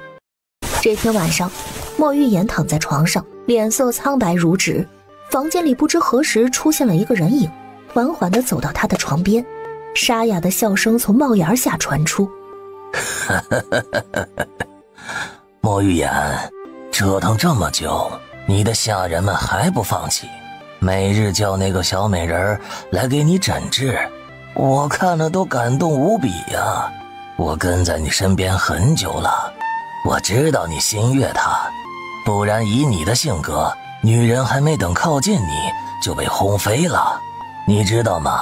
每每看到那个小美人来给你解蛊，我都忍不住想把她带走。她真是最好的养蛊容器，我想看着你喜欢的女孩每日被不同蛊虫折磨的生不如死的样子，那样我的莹儿才会死得瞑目。要让你失望了，你的莹儿下辈子都不会瞑目了。话落，只见原本还脸色苍白形容枯槁的莫玉眼瞬间从床上弹起来，身形如鬼魅般的来到长袍人的身后，一剑刺出，直奔后心。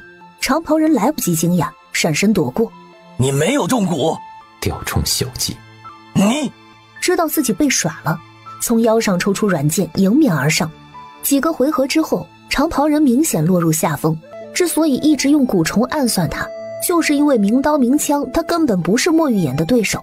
他拿出一只蛊虫，对对着墨玉眼扔出，还没到近前就被一根银针钉在了墙上。原本指望这只蛊虫能给自己赢得一丝逃跑的机会，没想到一个照面就被杀死，而他也遭受了不轻的反噬。只见他一口鲜血喷出，就这点本事还敢来行刺本王？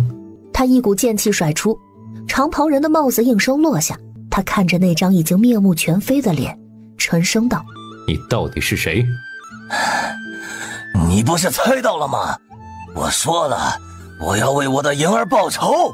莹儿，你不记得她了吗？她那么爱你，你竟然连她是谁都不记得。许莹，本王记得，那又如何？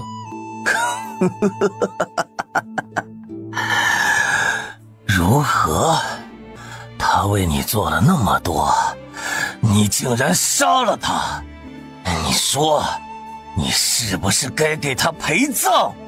她行刺皇帝，难道不该死吗？他行刺皇帝还不是为了你？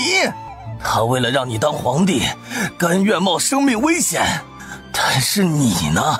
你做了什么？你将他亲手杀了！你这个禽兽不如的东西！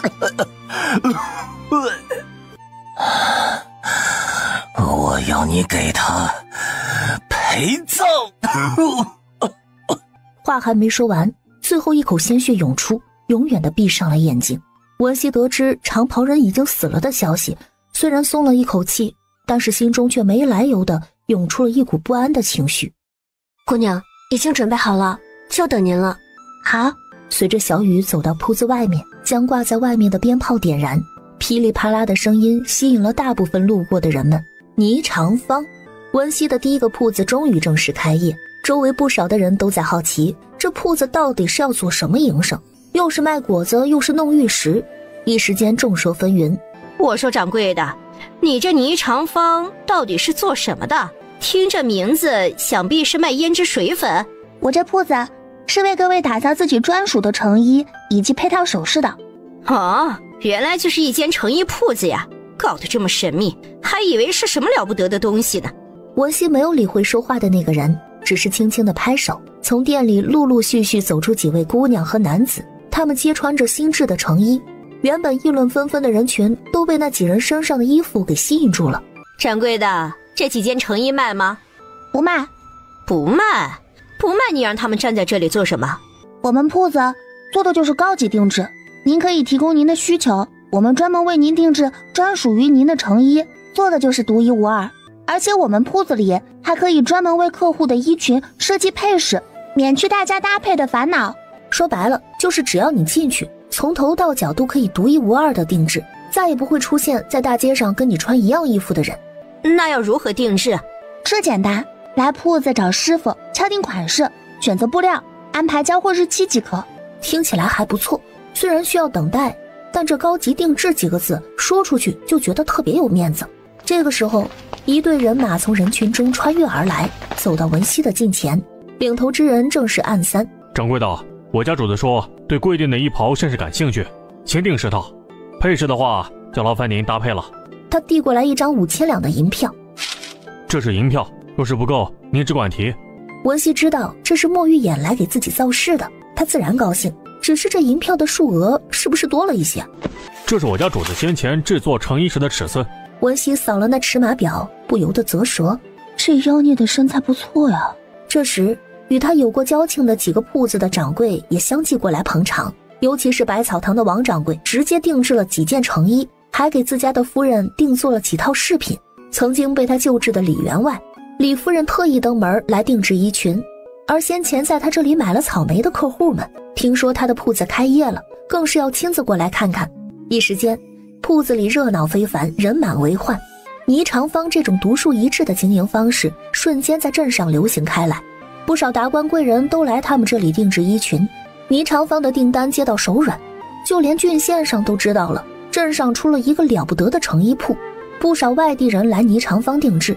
一时间镇上的穿衣审美都开始向霓裳坊靠近。文熙瞧着大把大把的银票，乐得见牙不见眼。文熙回到房间，一进门就感受到了一股旁人的气息。谁？哼，小丫头还挺警觉。莫玉眼从帘子后面走出来，听说你这里出了点问题，不放心来瞧瞧。文熙见来的人是他，悬着的心便放下。王爷身体可是大好了。莫玉眼伸出手，一阵清冽的墨竹的香味扑面而来。你来做什么？文熙还没来得及往后退，就感觉到一个柔软的帕子在他的脸上轻轻地擦拭着。一个姑娘家往火场跑做什么？若是伤了可怎么办？他凉凉地看了他一眼，竟让文熙莫名的心虚。我自己来吧。接过莫玉言手中的帕子，来到了铜镜前，发现自己脸上不知何时蹭了几块黑色的灰，想必是去探查着火点的时候蹭到的。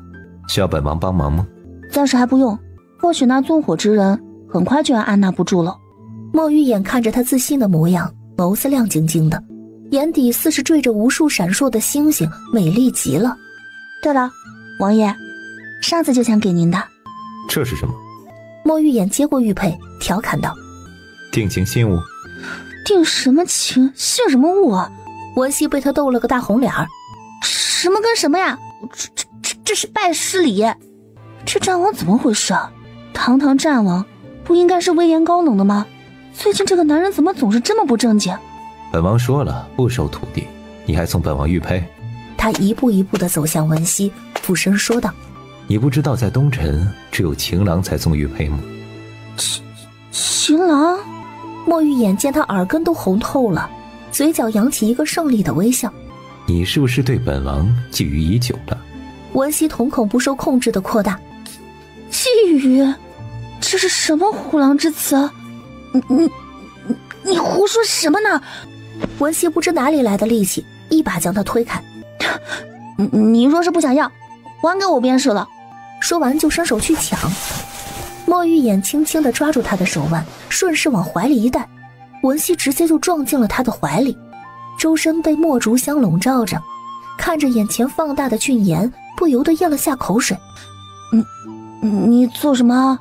不做什么，看看你。这墨玉眼是被魂穿了吗？还是又中了什么稀奇古怪的蛊毒啊？不然这反常的行为该怎么解释啊？你先放开我。莫玉眼闻言乖乖地松了手，将玉佩放在手里看了半晌。玉佩本王收下了，至于你的心意，本王也记下了。心意？狗屁心意！他对他只是见色起意，哪里来的心意？见色起意？文熙被自己的下意识的反应吓了一跳。呸！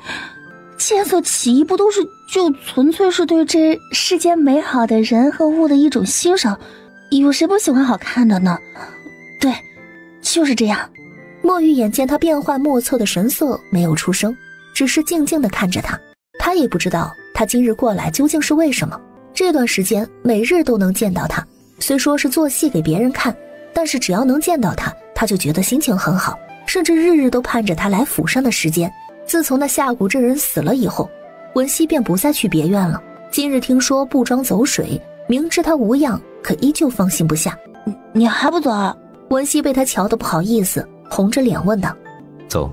莫玉眼还没有走到门口，就听见暗衣在门外低声说：姑娘，您睡了吗？赵福来想见你。这么晚了，见什么见？文熙还没说话，就听莫玉眼略带怒气地说道：有什么事明天再说。暗衣猛然听到自己主子的声音，还以为自己幻听了。这个时节，主子怎么会出现在文姑娘的房间？莫玉眼见暗衣愣着没动，隔着门挥出一掌，门纹丝未动，暗衣差点被扇飞出去。竟真是主子！这么晚了，主子不在别院，竟宿在文姑娘这里，这真是太好了！这等喜事若传回府里，府上人还不知道有多高兴呢。管家天天在我们面前嘟囔，说王爷无心男女情爱之事，日后这王府若无人继承该怎么办？没想到来了一趟大牛村，什么都解决了，说不准不久之后小柿子都快出生了。他记得别人家的小孩子都玩什么竹蜻蜓、竹蚂蚱，他要赶快去学，日后做给小柿子玩。他瞬间将赵福来的事情抛到了九霄云外，屁颠屁颠的研究竹蜻蜓去了。文熙在房间里见莫玉眼的动作，惊得久久不能回神儿。你疯了！你这样做，暗衣就知道你在我的房间里了，我的名声还要不要啊？我还未及笄，传出去我还怎么嫁人啊？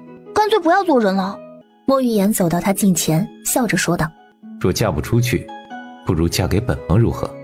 嫁给他？他看着莫玉眼的双眸，企图在他的眼中找出半分调侃的意味，但是他失败了。王爷，你是又中蛊了吗？为什么这么说？王爷，我还未及笄，是个孩子，这战王莫不是有什么特殊的癖好？不然他一个豆芽菜怎么就偏偏入了他的眼？换句话说，莫玉眼看上的究竟是他这个人，还是他这一身的本事？不然堂堂的王爷想要什么样的女人没有，偏偏看上他这种清汤寡水的？文熙刚刚狂跳的心脏渐渐地平息下来。这种话，王爷日后还是莫要再说了。文熙只是一个农家女，高攀不上王爷这般的皇亲贵胄，日后只想找一个普通人，平平淡淡的过一生便罢了。莫玉眼的脸上表情未变。折腾这么久，想必是累了，你先休息吧。说完，没等他回答，便闪身离开。文熙坐在桌边，久久未能回神。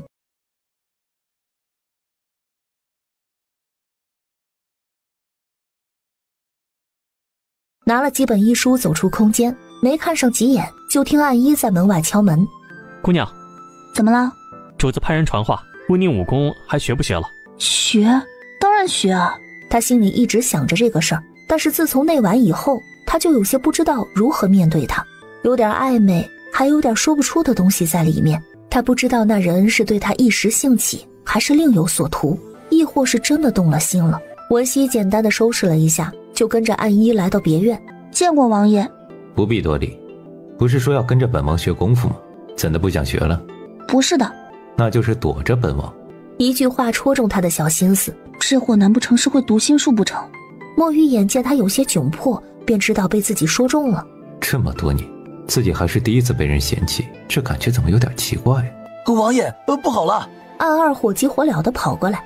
王爷，易先生他吐血了。易心竟然有血可吐了，看来这段时间恢复得不错呀。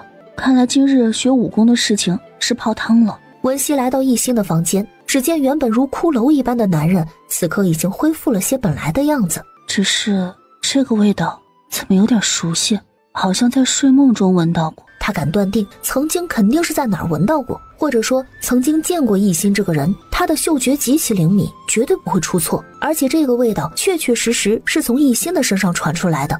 怎么了？莫玉言走到他身后。他好看啊？没什么。文熙的表现看在莫玉眼的眼中，就是被他戳中了心思。看着躺在床上的男人，心里不禁流露出嫌弃。早知道还不如之前那般好。文熙还从来没有这样直勾勾的看过自己呢。这男人若是吃起醋来，一点都不比女人差。文熙给易心治疗的全程，都感觉有一道视线像 X 光一样在自己的身上扫射，这让他忍不住怀疑，莫玉眼是不是有什么断袖之癖啊？他到底是因为我碰了易心生气，还是易心被我碰了生气啊？难不成这易心是他的？他手上一抖，真差点扎偏了。莫玉眼的眉头皱得更深了。这几日到底做了什么了不得的事情，给他累成这副模样，连针都拿不稳。直到文熙治疗结束，额头上已经渗出了细密的汗珠，倒不是累的，而是被某人盯的。他恢复得不错，可以将药量减半，今日就是药喝多了才会吐血。知道了。文熙还想交代旁边的医师一些注意事项，就见莫玉眼不耐烦地走过来，一把拉起他的手，不由分说地拽着就走。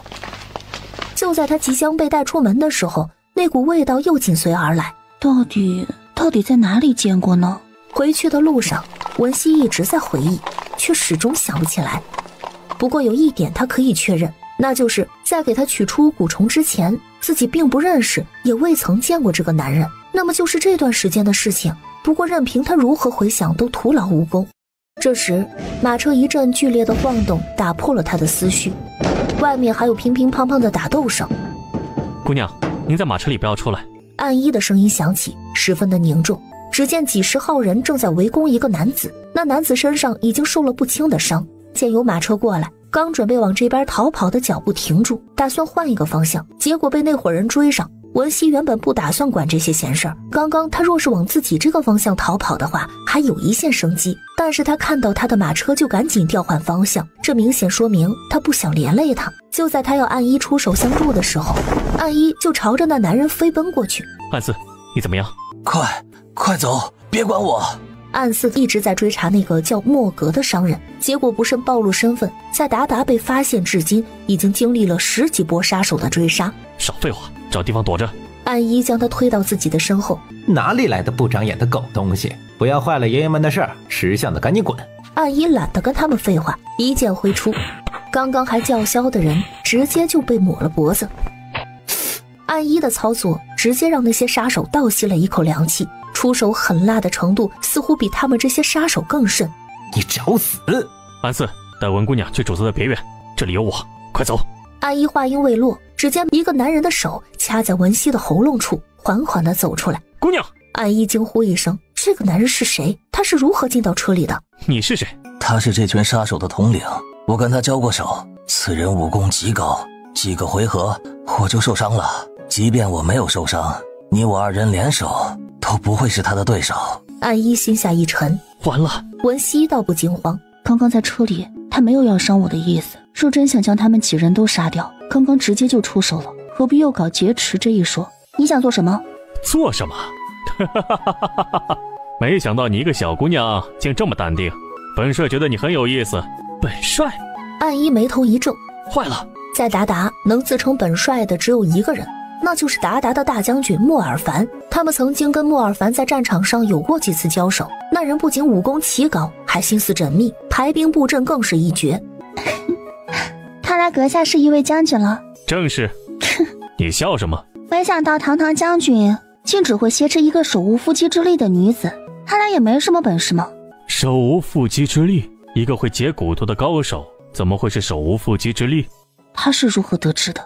没等文熙惊讶，只见他扣住他的右手的手腕，一个小匣子掉落在地。暴雨梨花针，这可是极其精巧的暗器呀！本帅寻了许久都未曾找到，没想到姑娘手里倒是有一件现成的。我一个女子也不会武功，说没点防身的东西，岂不是太过危险？不知这暴雨梨花针是不是战王摸玉眼赠予姑娘的？与你何干？你们两个废物，回去告诉你们主子一声，这小姑娘本帅带走了，若想救人，就让她亲自来吧，别派你们这些没用的废物过来送死了。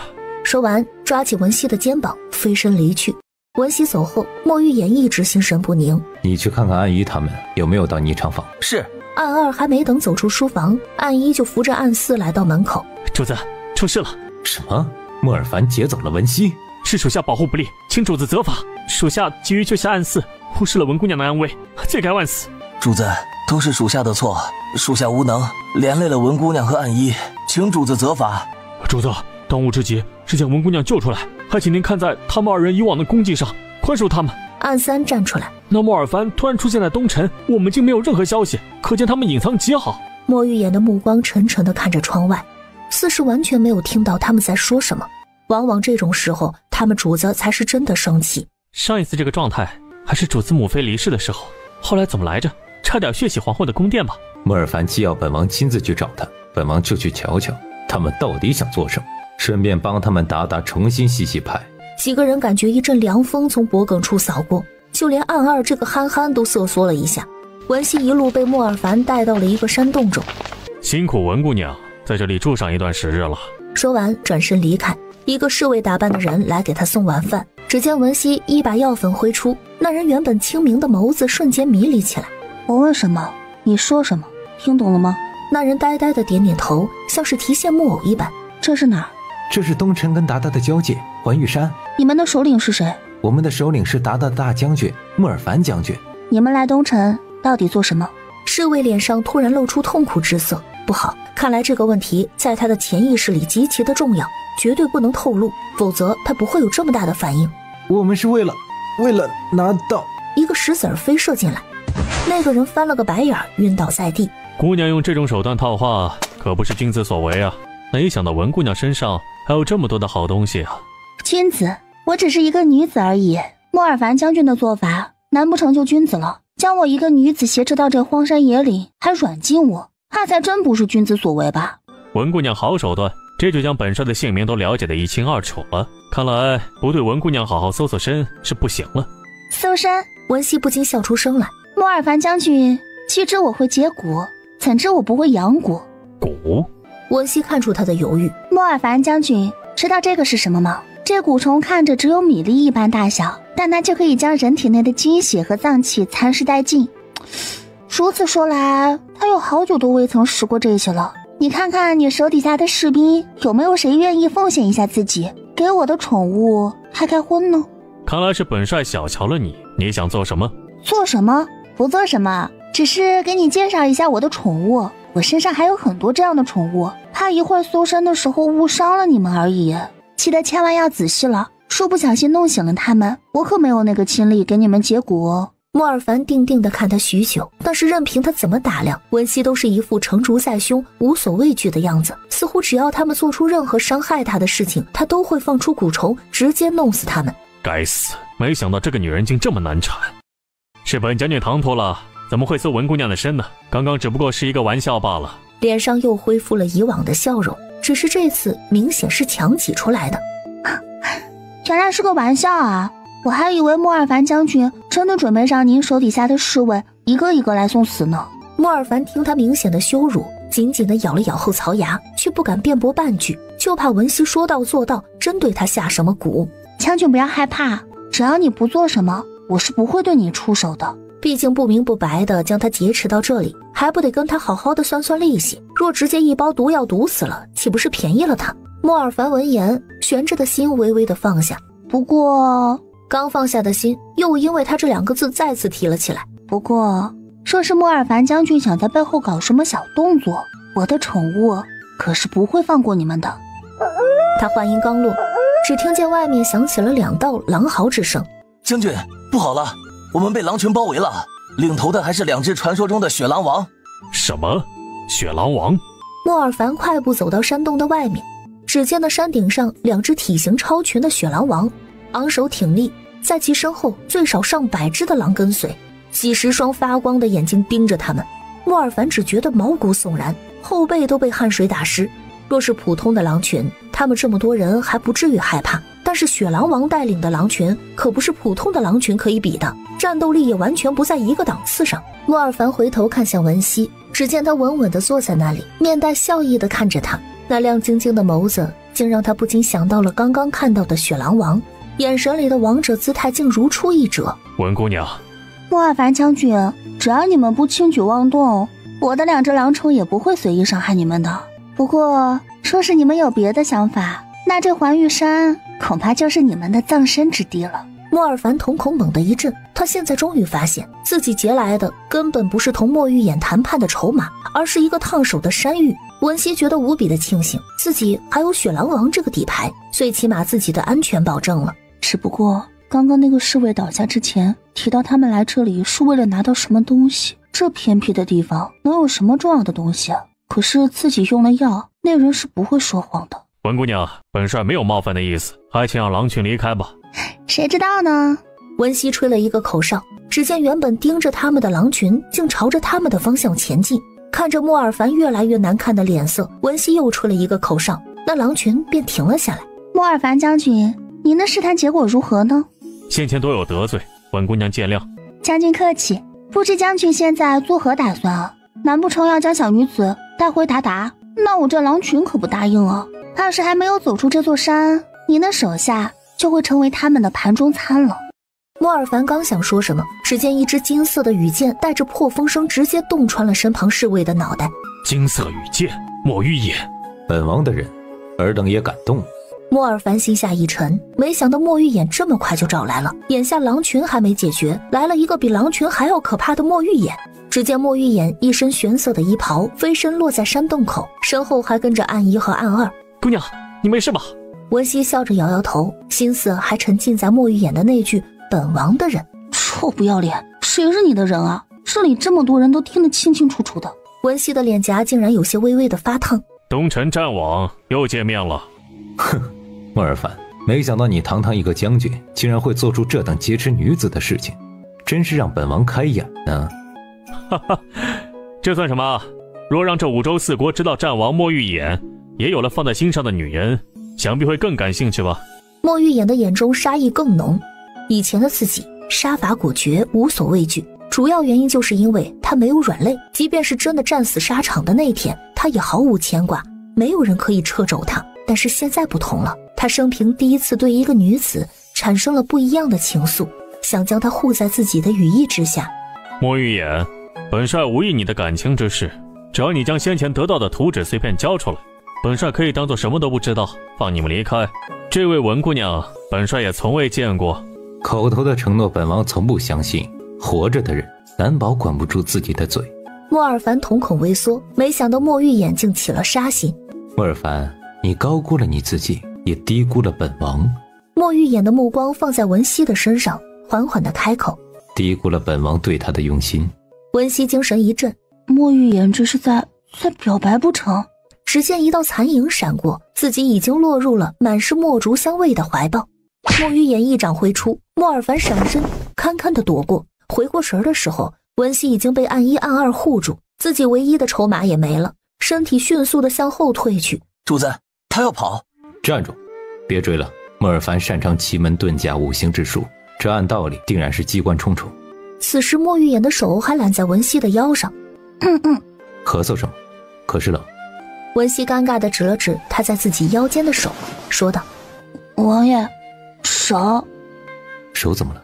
文熙看出他眼中的打趣，狠狠地推了他一把。再不撒开，我怕忍不住再把那幻蝶噬心蛊给你种回去。暗一暗二哪见过主子耍无赖的样子，眼睛都直了，收到莫玉眼警告的目光才反应过来。暗一赶忙把脸转到一旁，那暗二是个憨憨，还傻傻地看着呢。暗一实在是怕这个傻子被主子剜了眼睛，直接拎着他拖到外边去了。可有受伤？没有，那莫尔凡还算是正人君子。主子，不好了，我们被狼群包围了！暗二在洞口大声地喊道。狼群？莫不是？莫玉眼看向文熙，只见他的嘴角若有若无的笑意，便知道是他养的那2只雪狼王。无碍，不要伤害他们。啥？不要伤害他们？主子是被什么脏东西附身了吗？不伤他们，是准备把自己变成晚餐喂狼？主子！暗一巴掌呼他头上。主子说什么你没听到？暗一这一下可不轻，打得他眼冒金星。可是话音未落，只听文熙的声音传出来：我无事，大白，你带他们去别处玩。这文姑娘是傻了吗？大白是在叫狼？哪头狼能听懂人话呀？接下来的一幕差点击碎他的世界观。只见体型最大的雪狼王突然长啸一声，那狼群竟像是被训练过一般，陆续的撤退，只余2只雪狼王站在他们面前不肯离开。本王没想到你竟还有驯兽的本事。雕虫小技罢了。这若是雕虫小技，那其他人都是残废吧？本王说的话是认真的。心悦你是真的。怎么突然间说这个？莫玉眼专注地看着他，眼中的坚定让他无法忽视。我只是一个普通的不能再普通的农家女，王爷是皇亲贵胄，我真的高攀不上。你觉得本王在意这些？本王说好，谁敢说个不字？这是什么莫名熟悉的台词啊？怎么有点像我上辈子看的那些霸道总裁的小说？我还没有想好，王爷能不能给我点时间啊？好，本王愿意等。主子，您能出来看看吗？又怎么了？那狼，他不肯走啊！文熙一听便知是自己的雪狼王。我出去看看。刚转身准备出去，自己的手便被一双温暖的大手包裹住。他抬头看了看身旁的男人，我貌似还没有答应他吧？本王陪你去。莫玉眼牵着他的手走到外面，只见2头雪狼王正威风凛凛地站在洞口，深邃的眼睛里竟然闪烁着人性化的蔑视。战王府的暗卫个个严阵以待，随时做好了跟他们搏命的准备，而那2只雪狼王就像是看着一群智障一般的瞧着眼前的暗卫，惹得文熙哭笑不得。他挣脱了莫玉眼的手，快步走向雪狼王。文姑娘，快回来，那是狼，雪狼王，不是狗。文熙笑着回头，我知道啊。暗二话音刚落，只见雪狼王看着他亮出了锋利的獠牙。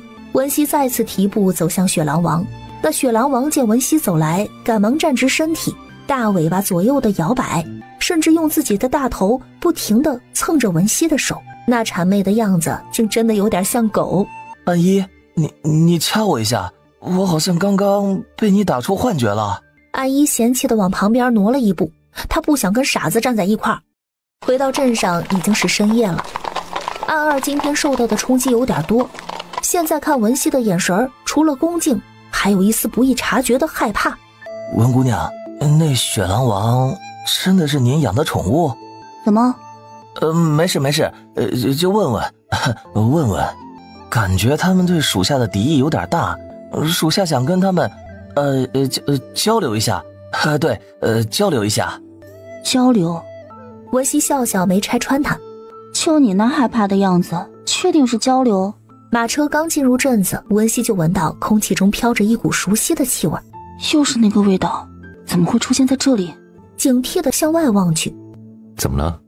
嘘，你没有闻到什么味道吗？味道？莫玉眼摇摇头。文熙眉头皱起。怎么回事？看安一安二的样子也没有闻到，为什么只有我？再度朝车窗外望去，远远地看见一个穿着黑色长袍的人站在一个亭子里，正看着他。他是谁？就在这时，他心口猛然传出一阵剧痛，一声闷哼，他向后倒了下去。西郊别院，几个医师围在床前研究了半天，脉也号了，毒也验了，跟正常人无异，就像是睡着了一般。还特意用之前文熙教他们的辨别蛊毒的药剂试了一下，没有任何的反应，说明也不是中蛊。他们简直是束手无策。莫玉眼坐在旁边的椅子上，周身的冷气不要钱的往外冒，吓得房间里的人大气都不敢喘。你们几个到底能不能诊出病因来？回王爷，臣等查了一圈，文姑娘没有任何异常，就连文姑娘留下的测试蛊毒的药剂都试过了，没有任何变化，所以什么？所以臣等实在诊断不出文姑娘的病症。话音刚落，只见原本好好的桌子被莫玉眼一掌拍得四分五裂，吓得他们赶紧跪下。王爷息怒，容臣等再瞧瞧。正在昏迷的文熙压根儿不知道此时别院里已经乱成了一团，他现在正在自己原本的别墅门口。我不是穿越了吗？怎么会在这里？他刚想往里面走，只见不远处走来了两个人，他不由得瞪大了眼睛。这是怎么回事？这两个人不正是我的师傅和年少时的我吗？那现在我又是谁？师傅，这是什么呀？那女孩拿着一个透明的罐子，里面是一只七彩的蝴蝶。你喜欢吗？师傅揉揉她的头，眼中的深意让旁边看着的文熙狠狠的一震。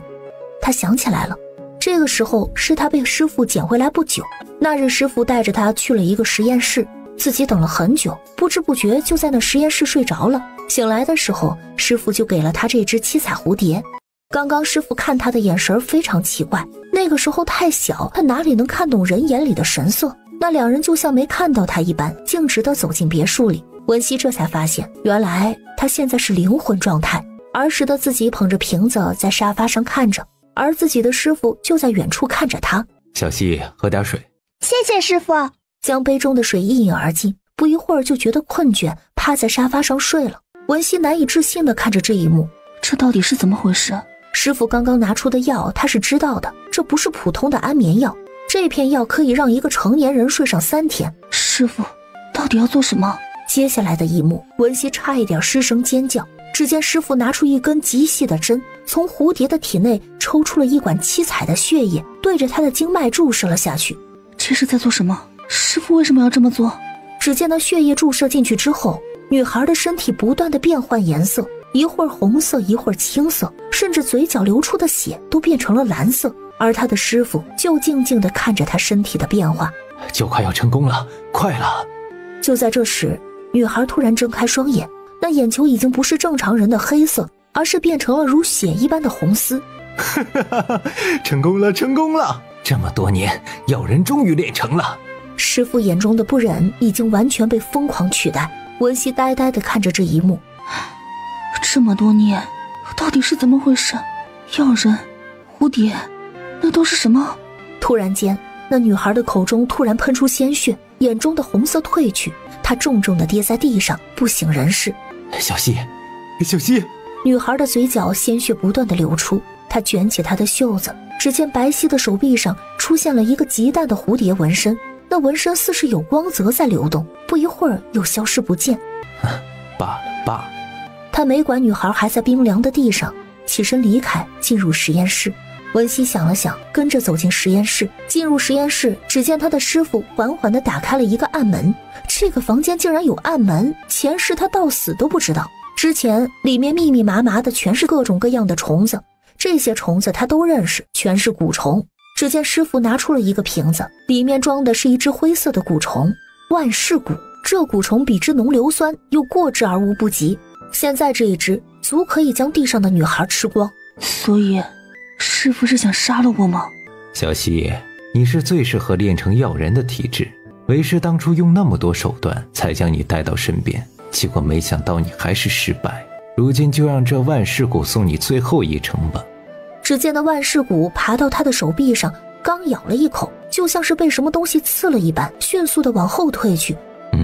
师傅似是发现了什么有趣的事情，他拿出针筒，抽出了一针管血，拿去实验室检测，结果发现他的血对蛊虫有着天然的抑制作用，可以将别人体内的蛊虫引出来，也可以将咬了他的蛊虫杀死。或许真的是你命不该绝吧，是老天爷不让你死，我也不能违逆天意呀。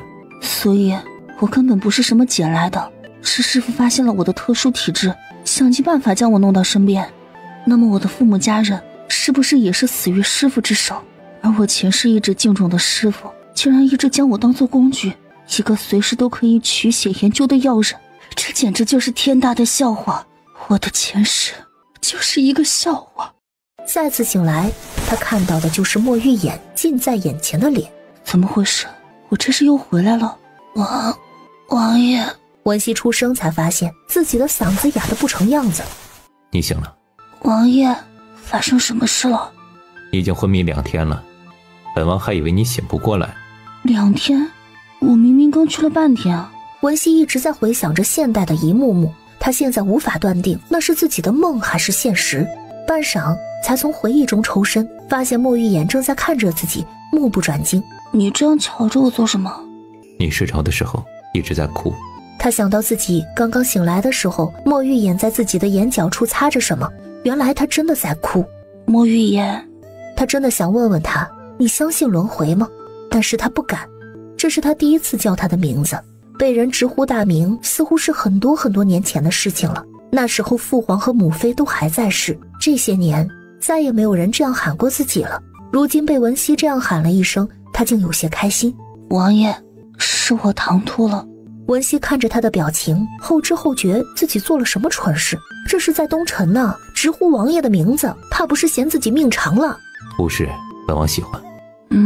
以后你就这样叫我吧，叫我莫玉眼。那怎么行啊？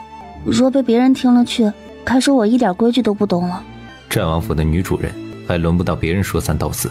文熙看着他正色道：莫玉言，我是一个很霸道的人，不喜欢跟别人共享一个男人，所以你若是想娶我，便不能有旁人，谁都不行。刚好本王也讨厌那些莺莺燕燕。他猛然回过神儿，所以你是答应了？呆子。这时一阵有规律的敲门声传来。进。主子，京城的消息，宫里似乎有人坐不住了。知道了，下去吧。是。暗三嘴上应着，脚却没有挪动。还有什么事？暗三抬头看了看文熙，欲言又止的样子让文熙忍不住想起了暗二。难不成憨憨属性会传染？你是有什么话想对我说吗？温姑娘，暗二说您的宠物是2只雪狼王。是的，也不算宠物，应该是伙伴吧。属下不知道有没有机会想瞻仰一下。他说这句话的时候，偷偷看了看自家的主子的表情，硬着头皮说道：救一下就行了。这次营救他有任务在身，没跟着一起去。回来听暗二那个傻子说文姑娘竟然养了2只雪狼王，一想到那威风凛凛的样子，实在馋得他心痒痒，所以做了他生平第一次跟暗二一样傻的事情。文熙没想到这暗三竟也是个憨憨，没忍住笑意。好，改日带你去看他。谢姑娘。你还有事？没事，属下告退。说完就麻溜的转身出去关门，动作一气呵成。开玩笑，主子这明显是要发火的征兆，他不走，等着跟暗二一样被踹飞。你要回京城吗？有些人知道本王不在京城，怕是坐不住了，本王明日就会启程回去。他牵起文熙的手，这次出来的时间够久了，早就应该回京，只是刚刚得了你点头，不想离开罢了。战王殿下，我还没及笄呢，你不要动手动脚的。他将手抽出来说道。对了，既然你明日要回京城，那我再给一心问一次准吧。好。莫玉言也正有此意，他此次回京定然要把一心带回去，现在蛊毒解了，自然是要回京休养的。二人走出房间，只见暗一等人都守在院子里，看向文熙的眼神都是亮晶晶的。文熙一时有点懵了，这几个孩子是怎么了？就好像饿了几天的人看见一桌美味的菜肴一般。莫玉言有些无语地扫了他们一眼，竟觉着有些丢脸。好歹也跟着他南征北战了多年，怎么两只雪狼王就给他们佩服成这个样子了？莫玉言，怎么了？你回京，暗一还给我留下吗？自然是继续在你身边保护你。好。两人边走边聊，留下身后的几人风中凌乱。刚刚文姑娘喊主子全名了吧？好像是的。暗一没忍住，扇了暗二一巴掌，差点给他打傻了。你打我做什么？暗一没回答，反倒是暗三解释了一句。他知道疼，说明不是吗？我也听到了。文姑娘喊主子名字的时候很大声。暗四这个闷葫芦都忍不住说了一句，关键是主子完全不生气，这意味着什么？这在东陈国有谁能直呼主子大名还不被打死的？怕是当今皇上也只敢在背后喊一喊。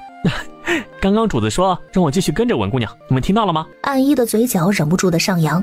听到了，真是令人羡慕。暗三凑到他身边，还不要忘了经常给我说说雪狼王的事儿，老大。他们四个算是莫玉眼的贴身暗卫，向来是谁都不服谁的。但是因着雪狼王，暗三已经将可以陪在文熙身边的暗一当成老大了。嘿，没问题，小三儿。暗四自动往旁边挪了几步，他可不想跟这两个傻子站在一起。虽然他也很想一睹雪狼王的风采，只有暗二还捂着被打的脸，听着几人的对话，忍不住说了一句：你打我就是为了确认是不是在做梦？谁知道那三个人压根连眼神都没有给他。暗二自闭了，谁也没有发现，就在他们守着的院子的房顶上，一个黑色的身影一闪而逝。文熙跟着莫玉眼来到一心的房间，这次进来，房间里只有淡淡的草药味，上次闻到的那股异香已经完全消失不见。他走到床边，假意号脉，实际上用灵力在他身体内走了一圈。怎么回事？这人明明已经大好，怎么还不苏醒？上次号脉他便觉得奇怪，明明已经好了，却依旧在昏迷着，甚至自己将灵力传送过去都无济于事。这个人怎么总给我一种熟悉的感觉？甚至他的心跳都突突地变得快起来，但是他清楚地知道，心跳加速不是因为某种心动，而是隐约的忌惮。为什么会有这种奇怪的感觉？回到铺子，就听小雨在门外说道：姑娘，刘府的柳姨娘来了，想见您。刘元喜的妾室柳姨娘，她怎么会来的？让姨娘久等了。我也刚来不久，听闻这霓裳坊不仅有能工巧匠做出极其美丽的衣袍，还有上好的果子，我便想来瞧瞧掌柜的是何模样。姨娘谬赞了，只是些不入流的小东西罢了。此言差矣，这镇上能出霓裳坊这等铺面，这些年也是闻所未闻的。突然他捂着嘴咳嗽起来，身旁的丫鬟赶紧从瓷瓶中拿出药丸为他服下。让你见笑了，我这身子骨不好，常年累月的咳嗽。无碍无碍。文熙面上笑笑，心里却止不住的翻腾起来。若是他没有闻错，刚刚那丫鬟拿出来的药丸里添加了极其多的100年以上的药材，这可不是一个小小镇长能拿出来的银子。况且别人都说这柳姨娘是一个普通清白人家的姑娘，能吃得起这个药丸，会是普通人家？但凡他找人调查过自己，都会知道他懂药理，所以他特意在自己面前透露出这些，究竟是为了什么？柳姨娘既然身体不好，还是要好生将养着。多谢文姑娘，只是这是娘胎里带出来的毛病。这时暮云蹦蹦跳跳地跑进来。漂亮姐姐，女儿可算是见到你了。女儿乖，姐姐这里有客人，你先去外面玩一会儿，一会儿姐姐去找你。好。暮云抬头看看柳姨娘，露出一个甜甜的笑容，转身跑掉了。待文熙回头再看向柳姨娘时，只见她面色十分的难看，直直盯着暮云跑出去的身影。文熙叫了她好几声都没有回应，还是旁边的丫鬟提醒，柳氏才回过神。抱歉，刚刚在想事情，走神了。刚刚那个小孩子是你妹妹吗？不是的，她是我从街上捡回来的。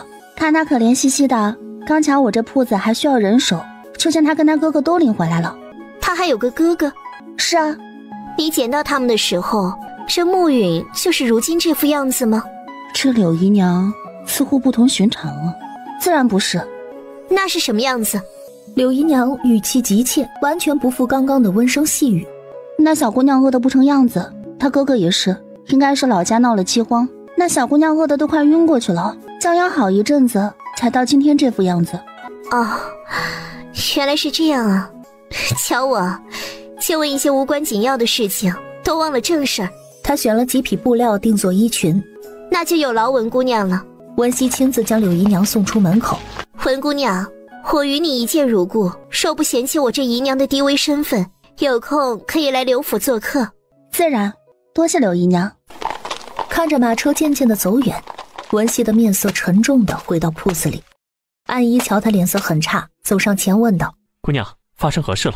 先前让你们盯着刘延喜，那刘府可有什么异常？并无异常，从那日以后，刘延喜就十分安分，平日里不是在书房，就是在柳姨娘的院子，唯一一次外出还是陪着那个姨娘去买东西。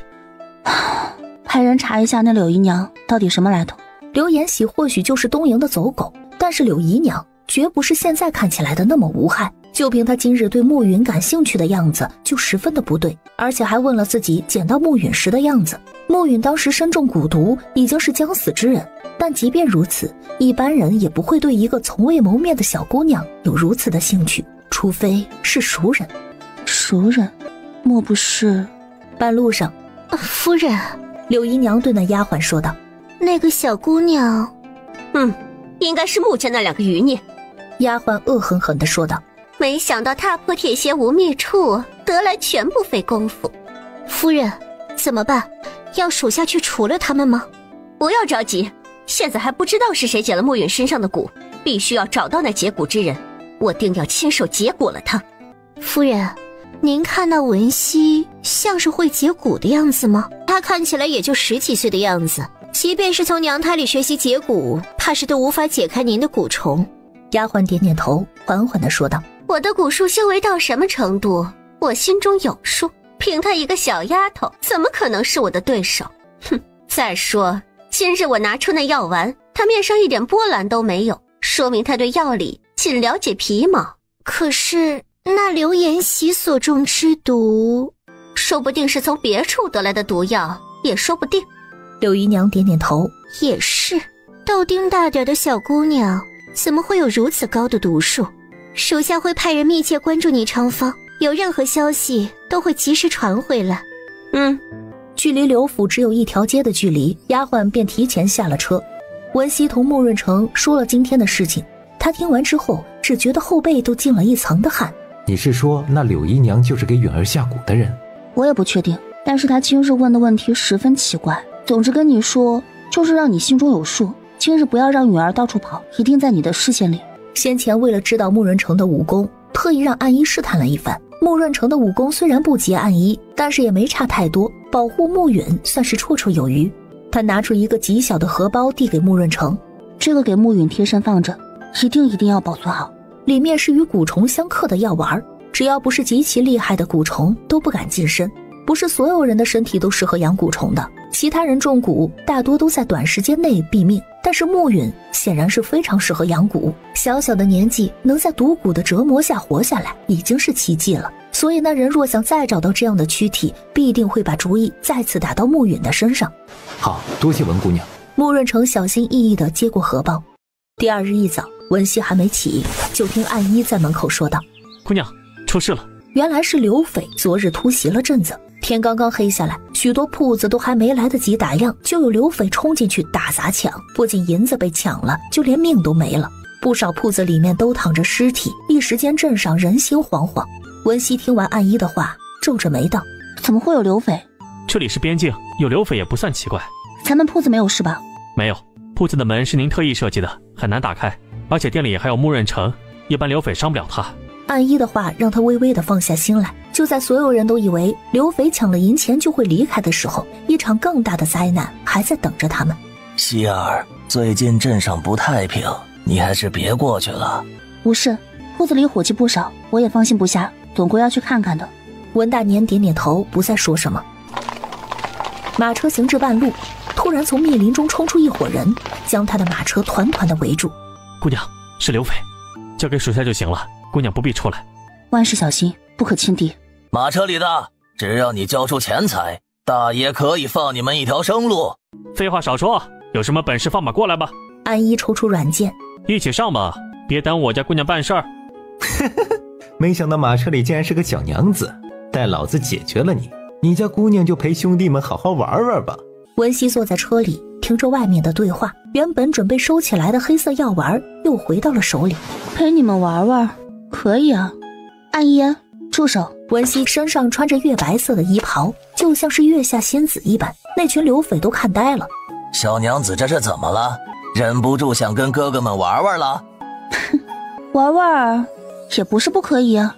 他掂了掂手中的黑色药丸，顺势一扔，径直扔到了那群人当中，还不待他们看清是什么东西，只见那黑色药丸突然冒出白色的烟雾。闭气！领头人见势不好，赶紧让手下闭气，但是那群人哪里有那么快的反应速度？这是什么鬼东西？文熙看着烟雾中的人们，眼中闪过几丝杀意，竟将主意打到他的身上，真是该死。不消片刻，烟雾便渐渐地散去了。怎么小娘子不逃呢？是舍不得哥哥吗？3、2、1。只见原本还在那里大言不惭，口中污言秽语不断的男人，眼神突然呆滞起来。其他人的大致情况也跟他一样。姑娘，他们这是怎么了？致幻剂，没想到升级配方以后效果这么好。致幻剂？一种可以迷惑人心智，短时间内听我命令的药剂。这文姑娘也太厉害了，竟然有这么厉害的药剂。姑娘，这群人要如何处置啊？处置？太便宜他们了吧？那人不是说要玩玩吗？那就好好玩玩吧，你们互相砍着玩吧。文熙笑着吩咐。安一心下一惊，这出手也太狠了吧。只见那些人纷纷的拿起刀朝自己身边的人砍过去，没有什么技巧，就是纯纯的互砍。一时间密林中血肉纷飞，即便是安一这种身经百战久经沙场的人都有几分不适。咱们走吧。那血腥味实在是让人不舒服。安一还没打开车门，文熙就一把将他推开。只见几枚银针从车门处飞射而出，一个红衣男子手中拿着一把黑色的折扇，轻轻地摇晃着，看起来20左右的年纪，一张宛若杨之玉的脸上，一双凤眼，眼角微微上扬，好似那魅惑众生的狐妖，带着万般风情，眼神携着蔑视众生的气质，只轻轻地扫上一眼，便终生难忘。阁下不请自来，如今又占了我的马车，难道不应该自报一下家门吗？那男子闻言，神情不由得愣了一下。我的摄魂术竟对他没用，你这个小姑娘有点意思，本座喜欢。他收起了折扇，只一个呼吸就来到文熙的身边。小姑娘，跟本座走怎么样？他轻身上前，唇角微勾，但笑意却不达眼底。突然手背传来一阵刺痛，慕容欢低头看向痛处，只见一滴血珠缓缓地渗出，那鲜红的颜色不知刺激到他哪根神经，他不敢置信地看了半晌，才将目光转向文熙。竟然是她，我等了这么多年的人，竟然是这样一个小姑娘。中了本姑娘的毒，你最好乖乖听话，否则没了解药，怕是你会吃些苦头哦。听话？他慕容欢活了20年，就不知道听话2字要怎么写。若是旁人对他这么说，恐怕他会直接挥动羽扇取了那人的性命。但是这个人是他，从他接任少尊主一位开始，他便继承了祖上的传承，找到那个可以用银针刺破他手背的人，守护其一生。这是他们天门山每一位尊主在接受传承时必须遵循的古训。天门山是一个隐世家族，只有在感应到守护者出现时，才会打开山门下山。这个家族就是为了那些天生带着大气运的人而存在的。慕容欢10岁就接受了天门山少尊主的传承，至今已经10年。这10年间，他每日都在等待着自己使命中的人出现，直到1个多月前，天门山上的鼓钟突然鸣响，这便意味着那个人已经出现。于是天门山的山门大开，他带着人下山寻找。路过这片密林时，他他偶然撞见这一幕，便觉得这个小姑娘有趣的紧。你是如何发现本座在车厢内的？他自认武功极高，一般人绝不是对手，只要他不想让人发现，绝不会有人感应到他的存在。你身上很香。他实在是不解，一个大男人为什么要把自己弄得这么香？虽然他长得确实比女人要好看，但是文熙依然是难以接受。本座对你非常感兴趣，既然你不愿跟本座走，那不如本座跟着你走吧。啊，这人是不是脑子不好呀？一个大男人跟着我做什么？况且这个男人一看就不是泛泛之辈，不然旁边的安姨不至于到现在还像个傻子一样杵着。安姨武功已是不俗，没想到却连这个人一招都接不住。不对，严格意义来说，连一招都不算，只是一个眼神而已。你对我的侍卫做了什么？就这点内力还给你做侍卫，本座怎么觉得他还不如你厉害？不要转移话题，你对他做了什么？没什么，只是一个小小的摄魂术而已。他上下打量了文熙一会儿。本座瞧着你也没有内力，是如何躲避摄魂术的？摄魂术是类似于现代的催眠吗？现代催眠一般会借助很多的机器，但这人只是用眼神扫了一眼就摄了安姨的魂，这人的内力到底有多强？怎么样，要不要考虑本座刚刚说的话？他轻摇折扇，狐狸眼睛亮晶晶地看着他。本座保证绝不会有人能伤到你，在本座身边给你绝对的安全。绝对安全？文熙才不信他的鬼话，自己连他是谁都不知道，将他放在身边才是最不安全的事情。慕容欢看出他的怀疑，于是理了理衣襟说道：我叫慕容欢，我的身份日后会慢慢告诉你的。不必了，我一个村民，不会有什么危险的地方，在这个地方有侍卫就足够了。文熙的反应在他的预料之内，他撇撇嘴：哼，连本座半招都接不住的废物。这摄魂术既是公子下的，还请将他解了吧，我要去镇子上，还有很重要的事情要做。文熙见他第一眼就知道这个男人是十分危险的存在，如今又在说这些莫名其妙的话，他是一刻都不想多留。好吧，不过他附在文熙的耳边说道：不过总有一天你会需要本座的。说完打了一个小指，便飞身离去。慕容欢，他有一种直觉，不久他们就会再次相见。姑娘，刚刚……安姨晃晃头，刚刚发生什么了？好像有几枚银针从马车里射出来，再然后他就完全不记得了。没事，这东陈国复姓慕容的家族有哪些？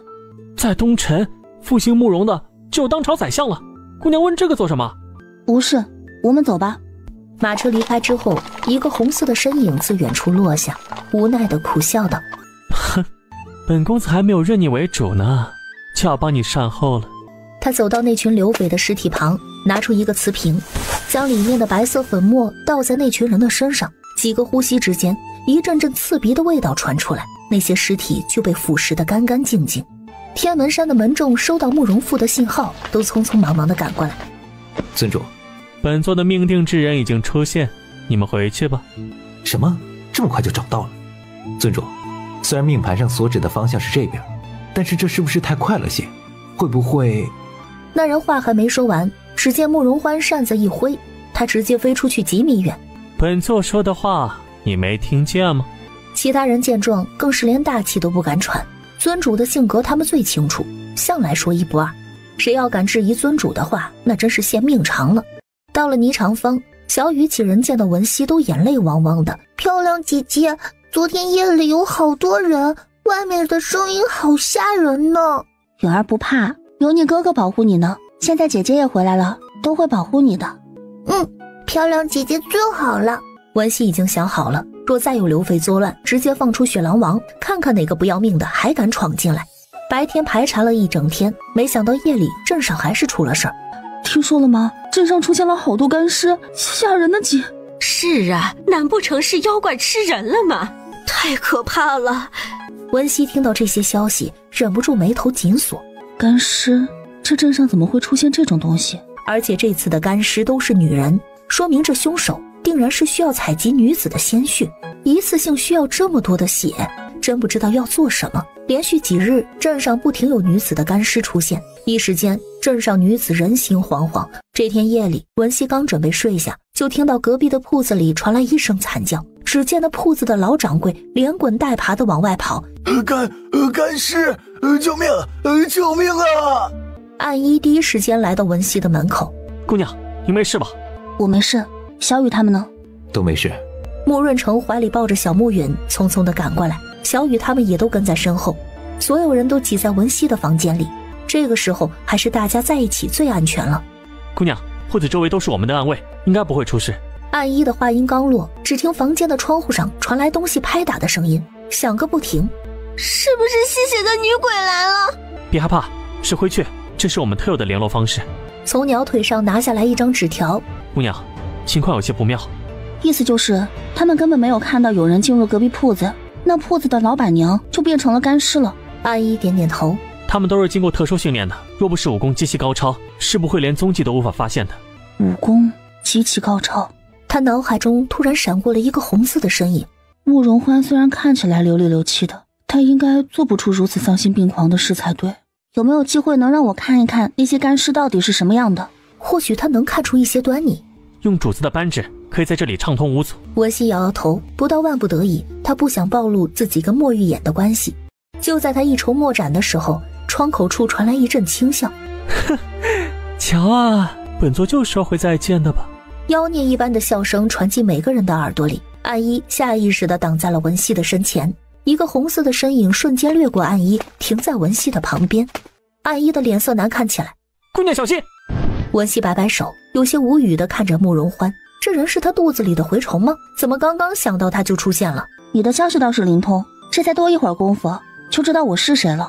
那是自然，本座想知道的事情还没有人能拦得住呢。那你说说，这镇上干尸是怎么回事？这个，本座刚到此地便来寻你，哪有功夫管什么干尸？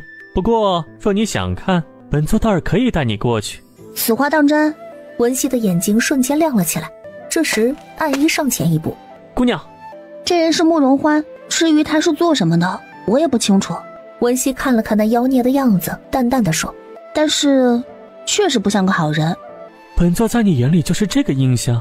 不然呢？文熙还未说话，就见慕容欢用扇子轻轻的一划，鲜血从食指涌出，将沾染了他鲜血的食指点在了文熙的眉心。只见血滴没有落下，而是印在了他的眉心处，不一会儿竟渐渐的消失了。果真是你，本座等了你10年了。文熙有点懵，压根不知道这厮在胡说些什么。10年？什么10年？你是天门山的人。慕容欢挑眉看向他。不愧是战王府的暗卫，见识不少啊。战王府？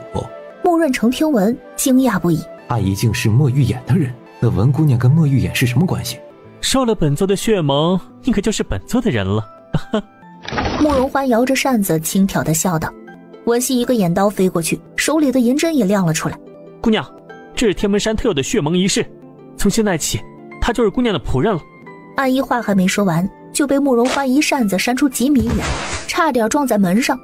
敢说本座是仆人，你怕不是活够了？当然他没有真的下手，不然暗一现在可能是一具尸体了。到底怎么回事？文熙只觉得自己的耐心即将告罄，已经在暴走的边缘了。天门山尊主慕容欢，见过姑娘。虽与慕容欢仅有2面之缘，但是每次见他都是一副吊儿郎当、慵懒妖孽的模样，这种正儿八经的样子可是从来没有见过，何况还对他行礼。你这是做什么？天门山的门规，每一任尊主生来就是要守护命盘中指向的那个人的，而本座需要守护的人就是你，今生今世都会守护在你身边。这是什么奇葩的门规啊？再说了，我怎么知道他说的是真的假的？慕容花，你们这个什么天门山是正经门派吗？原本还沉浸在严肃情绪中的慕容欢差点气得原地暴走。天门山呢，作为东城最老牌的隐士家族，有多少人求着他见上一面都没有机会，如今他亲自送上门来，竟被质疑是不是正经门派。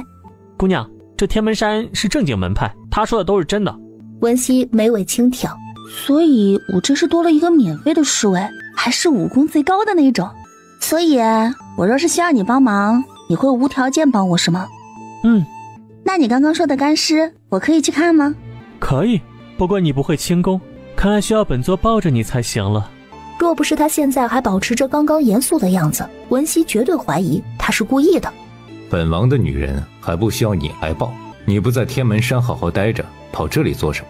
慕容欢撇撇嘴，哼，本座早就发现你的踪迹了，但是你的轻功没有本座好。主子，阿姨赶紧行礼。慕润成看见墨玉眼，不由得愣了一下。见过战王殿下。慕润成回过神儿，赶紧跪下。身后的人一听，都吓了一跳，跟着跪拜下去。免礼。墨玉眼淡淡地说。慕容欢见状，不屑地走到文熙的身边，轻声道：不要被他这副样子给骗了，他就是在这里耍威风，想让你崇拜他。本座回到天门山，气势比他还要足呢。你要是想看呀，等你跟我回天门山，本座让你好好感受一下。哼，不用了，谢谢。文熙的嘴角抽了几下，他怎么有一种不太好的预感？以后的每一天恐怕都要被这种幼稚的行为折磨。你怎么来了？他不是应该在京城吗？半路上收到安姨的消息，本王不放心，没想到本王前脚刚走，镇上就出事了。文熙也觉得蹊跷，墨玉眼在的时候，镇上什么事情都没有，他刚走就又是流匪又是干尸的，这很难不让人多想。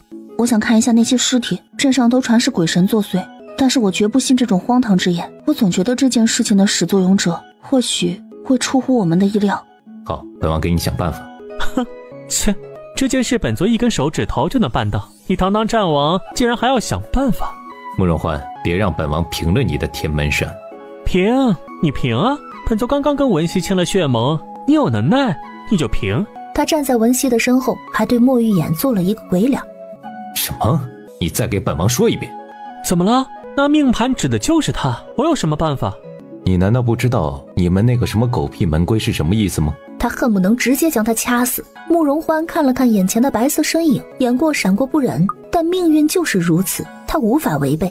那你要本座怎样？你知道的，被选中之人是没办法逆天改命的。他用极小的声音说道。怎么？难道你要献祭你自己吗？若真有那么一天，本座不惜毁了你们天门山，砸了那命盘，你可以试试。后面的对话文熙没有听到，不知道怎么的，这两个人就突然动起了手，只觉得太阳穴突突的跳。你们两个可不可以住手啊？墨玉眼闻言警告地看了他一眼。慕容欢满不在意地耸耸肩，他明白墨玉眼的意思，暂时不要告诉文熙这个守护者的意思到底是什么。被天门山守护的人没有一个可以得善终，都是为了守护着东尘江山而死。你们若想吵架就去别处吧，我要去看尸体。本王带你去，这次案件的尸体都存放在单独的房间，本王知道在哪里。你负责带路，其他的就交给本座吧。慕容欢又恢复了他风流倜傥的妖孽模样，贱兮兮地对文熙说：本座轻功比这个面瘫强多了。你找死是不是？墨玉眼咬牙切齿地说。慕容欢似是特别喜欢看他发怒，见他这个样子，笑得更加灿烂。没想到这面瘫也有这么在意的人，真是稀奇，太稀奇啊。慕容欢，我不知道你说的血盟是什么，天门山又是什么门派，我对这些一无所知。我只想跟你确认一件事，你会不会害我？文熙从不轻易地交付真心，前世他唯一真心相待的就是自己的师父和早早离世的朋友，结果现在他知道了，前世师父收留自己的真实目的，实际上是为了让自己成为他养蛊的躯壳，甚至他的亲生父母都有可能死于师父之手。文熙，我们天门山的血盟一旦种下，一生一世都无法更改，受盟者跟守护者命运同寿，意思就是说你死了我也活不了。文熙一惊，一个大胆的想法浮现在他的脑海里。你会下蛊？没错。慕容欢赞赏地看了他一眼，他没想到这么快就被发现了。你刚刚点在我眉心处的血液里面有蛊虫。他感受到自己的眉心处又热又痒，好像有什么东西在那里沉睡着。这是我们天门山的独门蛊虫，对你是没有任何伤害的，只是将你我命运相连而已。慕容欢看了看站在不远处的其他人，突然伸出双手，内力运转间，小雨和其他的绣娘们都纷纷地晕倒在地。你做了什么？没什么，就是用摄魂术将今晚的事情从他们几人的记忆中抹除。毕竟这件事知道的人越少越好。他看向站在门外的慕润成，前穆家少主穆润成，穆家小小姐穆允。怎样？慕润成紧了紧怀里陷入昏迷的妹妹。你还想灭口不成？怎么可能？文熙重视的人，本座怎么会下手？你原先是穆家少主，所以对天门山的事情应该知道的比较详细。本座不在他身边的时候，他不知道的事情，你可以代本座解答，本座便不抹去你的记忆。不过，他话音一转，不复刚刚的妖孽模样，语气凌厉地说：若让本座知道你将这件事传出去，你的妹妹，本座就不敢保证了。慕润成悄悄地松了一口气。传闻中天门山的尊主慕容欢性格阴晴不定，上一秒还在跟你谈笑风生，下一秒就可能让你脑袋搬家。但是他既然许了承诺，就不会食言。你放心，文姑娘是我跟允儿的救命恩人，我不会做任何伤害她的事情。慕容成、安逸，你们守好这里。最后还是莫玉言抱着文熙前往停尸房。慕容欢晚了一步，不得不咬牙跟上。哼，奸诈小人，一句话都不说就直接抢人。看来这东城皇室的教养也不怎么样嘛。三个人来到停尸房的屋顶，院子里一共就3个守卫。文熙扬出了一包致幻剂，只见那3个守卫的状态就像那些流匪一般。我们现在要进去，不准跟任何人说。那3个人缓缓地点头，眼神中空洞无物。慕容欢虽早就见过他这个手段，当时还诧异竟然有人能研制出同自己的摄魂术一样效用的药剂，今日再次见到，依然觉得震撼无比。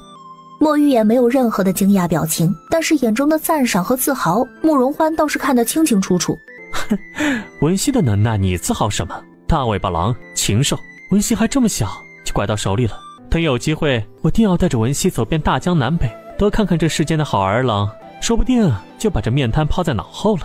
想到这儿，他心里才舒畅了一些。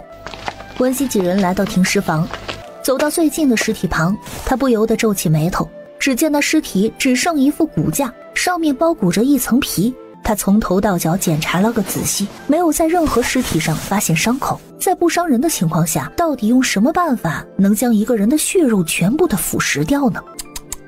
到底是哪个丧心病狂的要用这么残忍的手段，用这么多的女子的精血？难不成要给自己换血不成？女子精血换血，难不成？文熙快步走到那些尸体旁，看了看尸体的指甲。果然如此，我已经知道这些人是怎么死的了。又是蛊。蛊？莫玉言一听这个字，眼角就止不住的跳。小文熙，你是说有人在这些女子的身体里下了蛊，所以她们才变成了这个样子？对，你既然会下蛊，对蛊虫自然有一些了解的。你不会怀疑本座吧？不是，你知不知道血蛊？你说血蛊？你确定是血蛊？没错。他拿出一把刀，在尸体的指尖轻轻划上一刀，只见一只干瘪的蛊虫掉落下来。看，这就是血蛊蛊虫。慕容欢，关于这血蛊你知道多少？且都说了吧。其实有关这血蛊，我也是听我的太师傅偶然讲起过。那时他只有6岁，还没有成为天门山的少尊主，但是他自小长在太师傅的身边，所以门中很多的隐秘他都知晓。血蛊是他接触的第一种蛊虫。那时太师傅已经年近半百，这天他正在听太师傅讲门中的规矩，就听门中弟子匆匆来报，说有一年轻女子敲响山门，要跟他太师傅讨一处情债。太师傅，什么是情债？那个时候他还小，根本不知道这句话什么意思，只记得当时太师傅的眼神既无奈又期待。原本已经很多年不出山门的太师傅竟然答应了那女子的要求。那女子生得极其年轻，就像16、17岁的模样。当太师傅见到那女子的时候，没想到这血蛊竟真的让你练成了。哼，废话少说，我今日前来就是为了取你的性命的。那女子舞起长剑，直奔太师傅面门而来。他太师傅竟然将眼睛闭了起来，完全没有还手的意思。你为何不躲？这是本座欠你的，自当还你。老东西，这可是你说的。说完，他剑尖直接刺进了太师傅的心口，鲜血喷涌而出。慕容欢再也忍不住，从帘子后面跑出来。太师傅！那女子看见他的一瞬间，竟愣了一下。这个孩子是谁？荣安，孩子是无辜的，不要伤害他。你我之间的恩怨，我们解决便好。无辜？他无辜，我就不无辜吗？说完，他从身上拿出一个瓷瓶。老东西，你说我将这血蛊种在他身上如何？不可！只见荣安抓起跌在地上的慕容欢，就要将那血蛊给他吞下。千钧一发之际，太师傅抓住荣安的手，直接将那蛊虫吞下去。他将慕容欢甩了出去，直奔太师傅，妄图将那蛊虫逼出来。荣安，不必再互相折磨了。我知道你养着血蛊的原因，这是我们之间的事情，不要再将恩怨向下延续了。当年是本座负了你，如今血蛊已经种下，你大可将其驱动，本座用这半生修为和这条命补偿你。慕容欢年纪本就小，被这样甩出去，已经神志不清了。待他醒来之时，太师傅已然与世长辞，那个名叫荣安的女子也已经不知所踪。天门山当时的尊主后来跟他讲述这件事儿，他才知道那荣安根本就不是看起来那么年轻，真实的年龄跟太师傅差不多，是因为养了血蛊才能保持这么年轻。那血蛊通过吸食人的精血传到母蛊的体内，养蛊之人再喝母蛊的血液就可以永葆青春。那个叫荣安的女人原是太师傅明媒正娶的妻子，但是太师傅不爱她，一直深爱着自己的师妹，后来就带着师妹离开了，来到天门山。太师傅天资卓绝，被选为天门山的少尊主，跟他师妹成亲不到3年，师妹就因为产子而撒手人寰。那荣安因为心中怨念，于是去苗疆学了养蛊之术，就是为了有朝一日找到自己的夫君，报当年的被抛弃之仇。所以你的意思是，这个人很有可能是你太师傅的原配妻子？大概率是他。天门山对蛊虫也是颇有研究，这些年我查阅了很多卷宗，偶然得知随着养蛊人年龄增加，所需要的精血就越多，如今短短几天就出现这么多因为血蛊而死的年轻女子。接下来的话不用说，文熙和莫玉言也都能想明白，怕是年龄太大了，所以一下子需要这么多血，简直丧心病狂。为了自己的青春，不惜用这么多年轻女子的生命献祭，这不是疯子是什么？或许给暮云种下血蛊的人也是他。回到霓裳坊，文熙刚刚睡下，莫玉眼就敲响了慕容欢的房门。慕容欢半躺在软榻上，笑着说：哟，还不知道堂堂战王竟然半夜3更来本座房间，怎么，战王殿下是有什么特殊癖好吗？莫玉也没理会他的调侃，径直坐在他对面，给自己倒了一杯茶，半晌也没有说话，就是一杯接一杯的喝。慕容欢实在看不下去了。喂，我说莫玉野，这是茶又不是酒，你在这喝个什么劲儿啊？莫玉眼依旧一言不发。慕容欢苦笑一声：其实我们都明白，天命一词早有定数，谁也无法更改。本王明白，只是为什么是他？他是命盘选中的人，你去问命盘，何苦来质问本座？慕容欢与他相识10余载，两人虽对彼此没有什么好脸色，却也惺惺相惜。若命运真的可以选择，你以为本座愿意做什么天门山的尊主？本座宁愿只是一个普通人，可以随心所欲做自己想做的事情，岂不快哉做个什么劳什子尊主，与别人命运绑在一起？但是这都是命运，不认又如何？文熙身负大气运，自然有他的责任。本王从不信命，也不会遵循你口中所谓的天命。慕容欢耸耸肩，没有接话。你们天门山那些隐秘，本王不予深究，但是有关文熙的一切，你都要说与本王。所谓天机，不是我们可以窥探的，眼下还没有什么会伤害他的事情出现，说真的有，本座也定会全力相护。莫玉眼喝完最后一口茶水，将茶杯倒扣。慕容欢看他的动作，不由得一愣。你真的决定了？慕容欢盯着那茶杯，悠悠地说：说完，他便头也不回地离开了。慕容欢叹了口气：果然情爱使人乱智。莫玉眼如此冷清冷性的人，竟然为了文熙愿意做到这种地步。茶杯倒扣在天门山是大有讲究的，是推倒重来的意思。莫玉眼是想替文熙逆天改命，但是命运岂是人力所能改变的？莫玉眼来到走廊的尽头，那里便是文熙的房间。原想进去看看他，突然一只灰雀落在他的肩膀上，看到信上的内容，眼底怒气横生。楚子，暗一也收到消息，迅速来到莫玉眼的身边。怎么办？需要属下去一趟吗？不必，他们劫走一心，定然不会让你轻易找到。派出暗阁的人，一定要将一心给本王带回来。是。他看了一眼房间，准备离开，门开了，文熙睡眼惺忪地走出来。出什么事了吗？一心被劫走了，应该是苗疆之人干的。本王此次回京，早就走漏了风声，想必他们早就计划好了，要在半路上将本王支走。没想到镇上出事，本王提前离开了，更方便他们下手。好一出调虎离山。皇府出事，你还是赶快回去吧。我这里人手足够，还有慕容欢，不会出事的。本王放心不下。他牵起文熙的手。眼下苗疆势力猖獗，本王怎能放心将你留在此地？你别忘了，我除了会医术和毒术，还会蛊术啊，没有我解不开的蛊毒。你放心吧。文熙突然想起什么，转身回到房间。这个是我最新研制的致幻剂，你拿着，或许会有用。看着里面黑漆漆的药丸，莫玉言不得不佩服文熙的能力。他刚刚见识过这个小小药丸的威力，竟然可以控制人的心智。这等手段，除了苗疆的蛊虫、慕容欢的摄魂术之外，他还是第一次见。收起药丸，文熙又嘱咐他了很多事情，莫玉言都一一的应下。好像自从母妃离世后，就再也没有人同自己说过这么多话了。他也许久没有认真的听别人说话了。好，本王都记得。莫玉眼揉揉他的头顶，唇角勾起了一抹笑容。万事小心，本王等你长大。本王等你长大。莫玉言走后，文熙独自坐在梳妆台前，久久地回味着这句话。这个臭男人，今晚又睡不好了。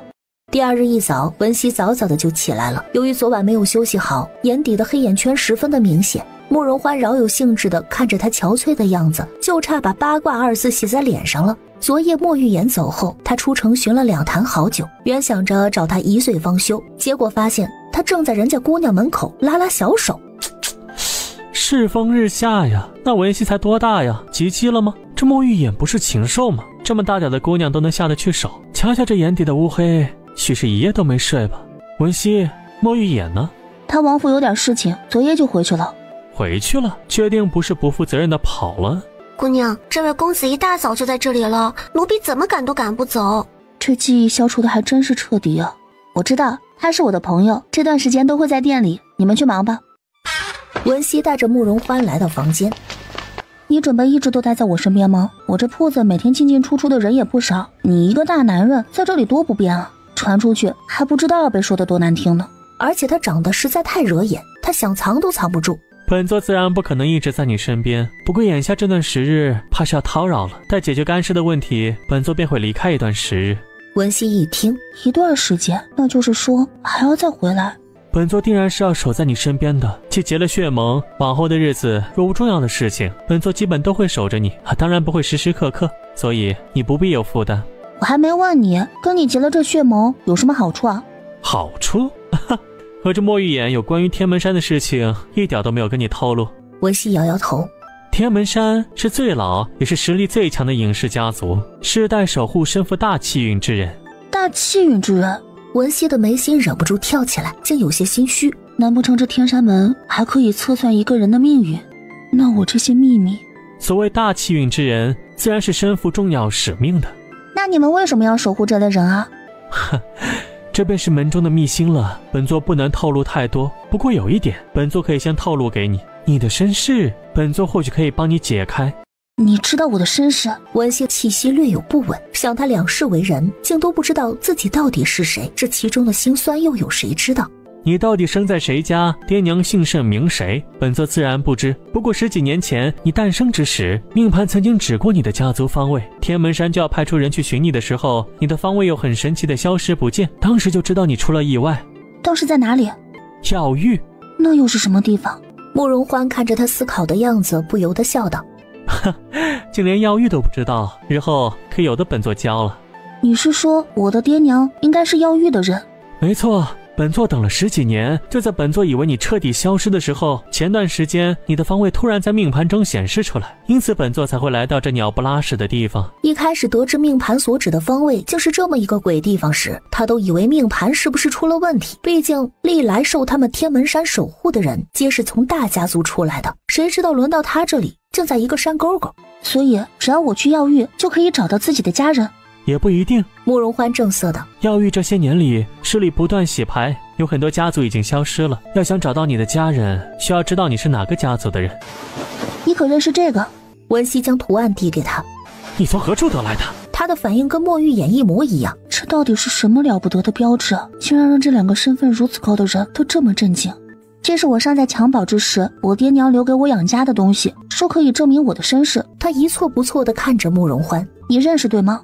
认识，便是药域的图腾，不过这也不仅仅是药玉的图腾，也是玉辉。若你真是这个家族出来的，那还真是贵不可言。此话怎讲？10几年前，药玉的少主遭人暗算，自此下落不明。至今药玉的玉主都在寻找女儿的下落，所以你的娘亲很有可能就是药玉曾经的少主。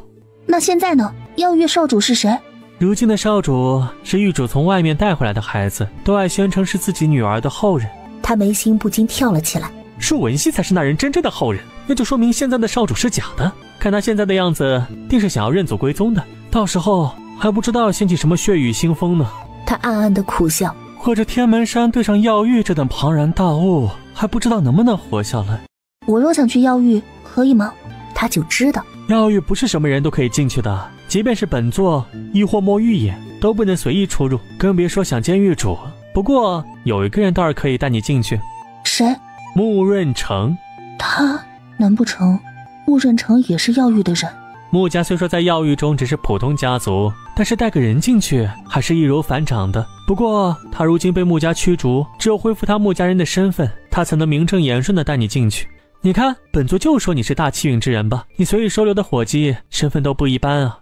恢复穆润成的身份，这对于我来说也不比进入药玉轻松吧？我如何能插手穆家的事情？穆润成被赶出穆家的原因，本座多少知道一些，或者你让他自己说，能更好一点。穆家大多数人还是很认可他们的前少主的。看来想找回自己的身世，必须要从穆润成身上下手了。你昨日说起的那位叫荣安的女子的长相，我现在有一个怀疑的对象，想让你确认一下。文熙准备夜探刘府，将自己的计划同慕容欢讲过之后，他欣然同意。太师傅的死已经过去了10余载，但依旧是他的心病。当天夜里，慕容欢回来之前，再一次发生了干尸事件，而这一次的干尸是出现在他对面的茶叶店中。就在店里人心惶惶时，慕容欢回来了。怎么样？不是他，那女子不论是长相、身材还是声音，都不是当年的荣安。文熙有些失望，看来方向是错误的。但是那柳姨娘为何对慕允这个小姑娘这么好奇？刚刚又一具干尸出现了。慕容欢面色微沉，他一路从刘府回来，并没有看见任何可疑的人物。现在敌暗我明，定要加紧防范。看来这下蛊之人不一般啊。文熙点点头，他有一种不好的预感，这人下一次可能就会盯上倪长芳。这2次的案发地都在自己的铺子周围，那么倪长芳很有可能成为接下来的目标。毕竟这里铺子里都是女人，而那凶手所需要的就是女人的血。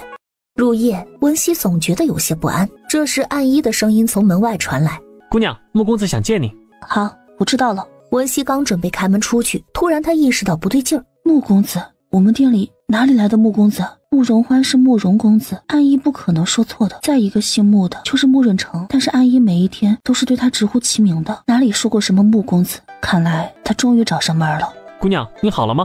我衣服上有一块脏污，待我换一下，你在门口等我就好了。门外的人只是应了一声，就一直杵在门口。文熙假意在更换衣物，实则将2只成年的雪狼王放了出来。文熙在他们耳边低语几句，长时间生活在空间里，已经完全可以听懂文熙的话了。打开门，暗衣就站在门口。姑娘，走吧。去哪儿？穆公子要见你，属下带您过去。暗衣低着头，始终没有跟他对视。本姑娘乏了，最近被这鬼怪之事弄得心力交瘁的，你让她自己过来找我吧。暗衣突然按住门把手，语气不复刚刚的恭敬。让属下带您过去吧。你在教我做事？本姑娘平生最恨别人多管闲事，想摆布我，你还不够资格。姑娘，只见暗衣缓缓的抬头，原本的黑眸似是染上了血色的光芒。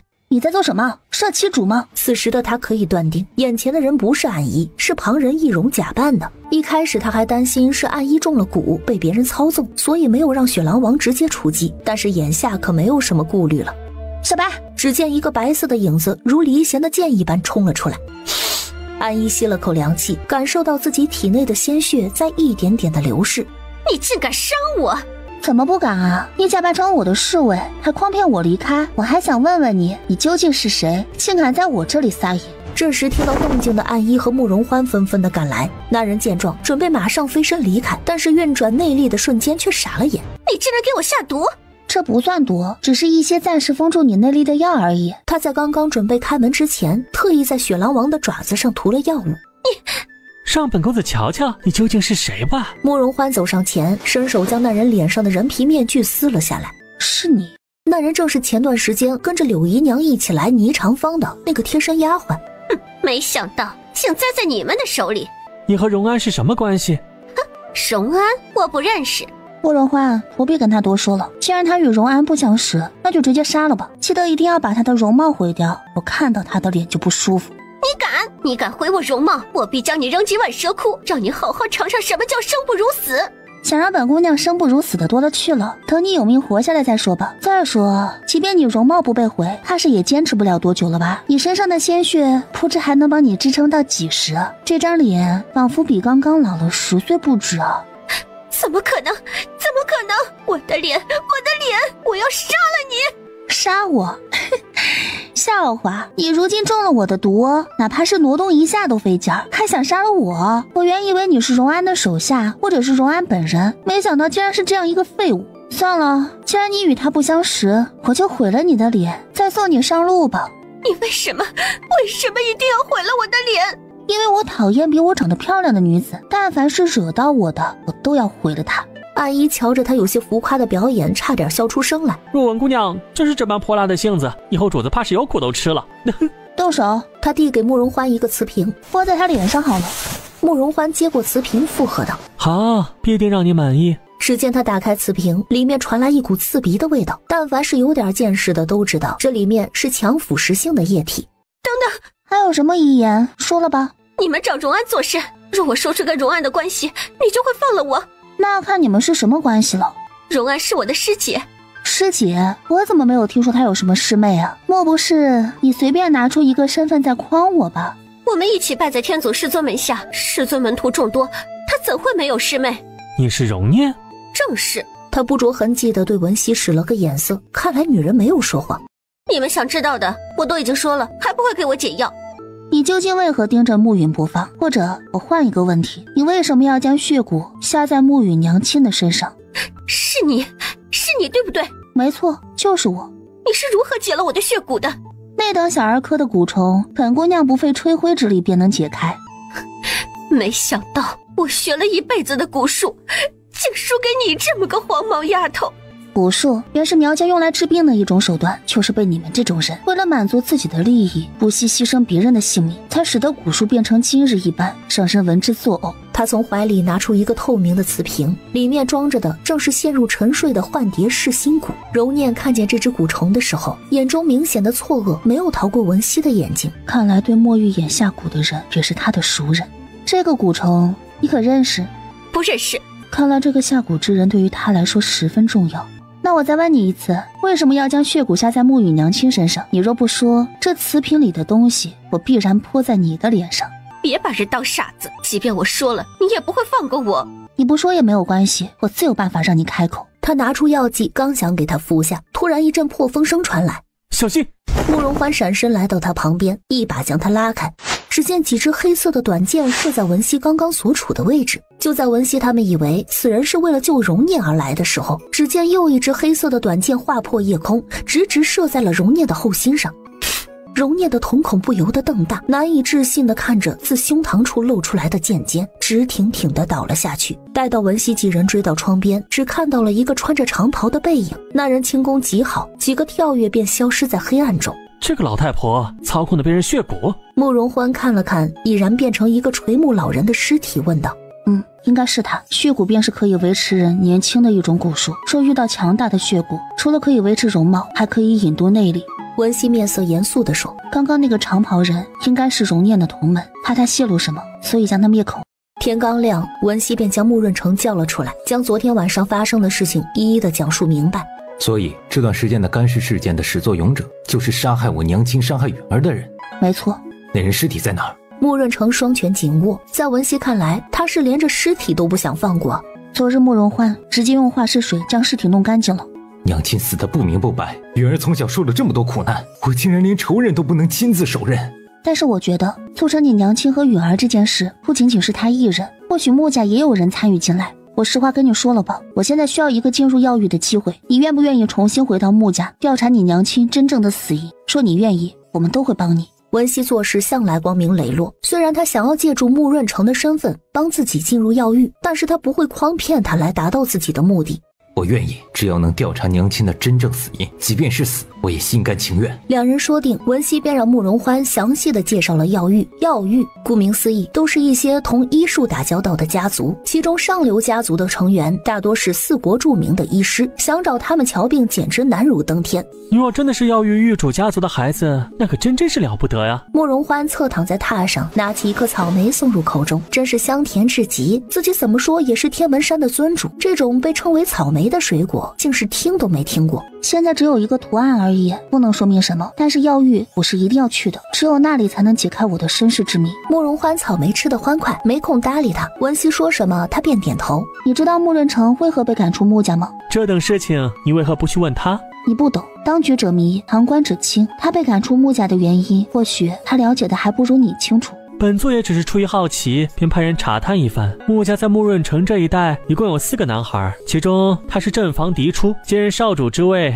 本就名正言顺，而且他的父亲是穆家有名的圣手神医。不过很可惜，英年早逝，而且穆润城又无心医术，反倒喜好结识一些江湖侠士，闯荡武林。所以他对医术可以说是知之甚少，何止是一窍不通。对此，慕容欢也极为不解，穆家就像是故意将穆润成养废一般，任由他胡闹。那他娘亲呢？既是穆家的人，不可能对古术一点都不了解，难不成……文熙有些愕然，果然大家族中的勾心斗角在哪里都少不了。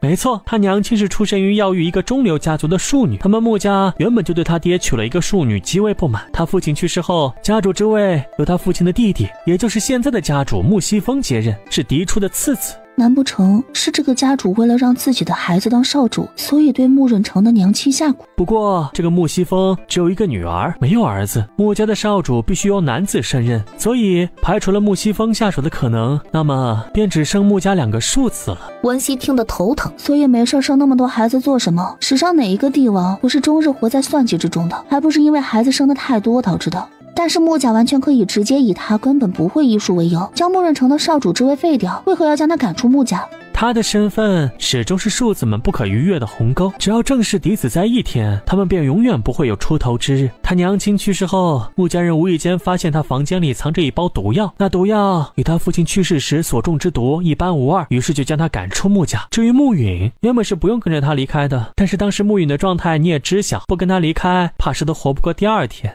说完这些，文熙算是明白了，能拿出他父亲所中之毒的毒药，杀害他父亲的人也定然藏在穆家之中。看来穆润成想报仇，就必然要把穆家搅个天翻地覆才行。所以小文熙，穆家这趟浑水你确定要趟吗？药狱我是一定要闯的，穆家又如何？不愧是本座选中的人，有魄力。慕容欢脸上扬起了一抹妖孽的笑容。既如此，本座便陪你闯上一闯吧。过了几日，镇上再也没有出现过干尸，原本担惊受怕的人们也开始恢复正常的生活。慕容欢收到天门山的消息，便离开了。文熙再次回归了正常生活。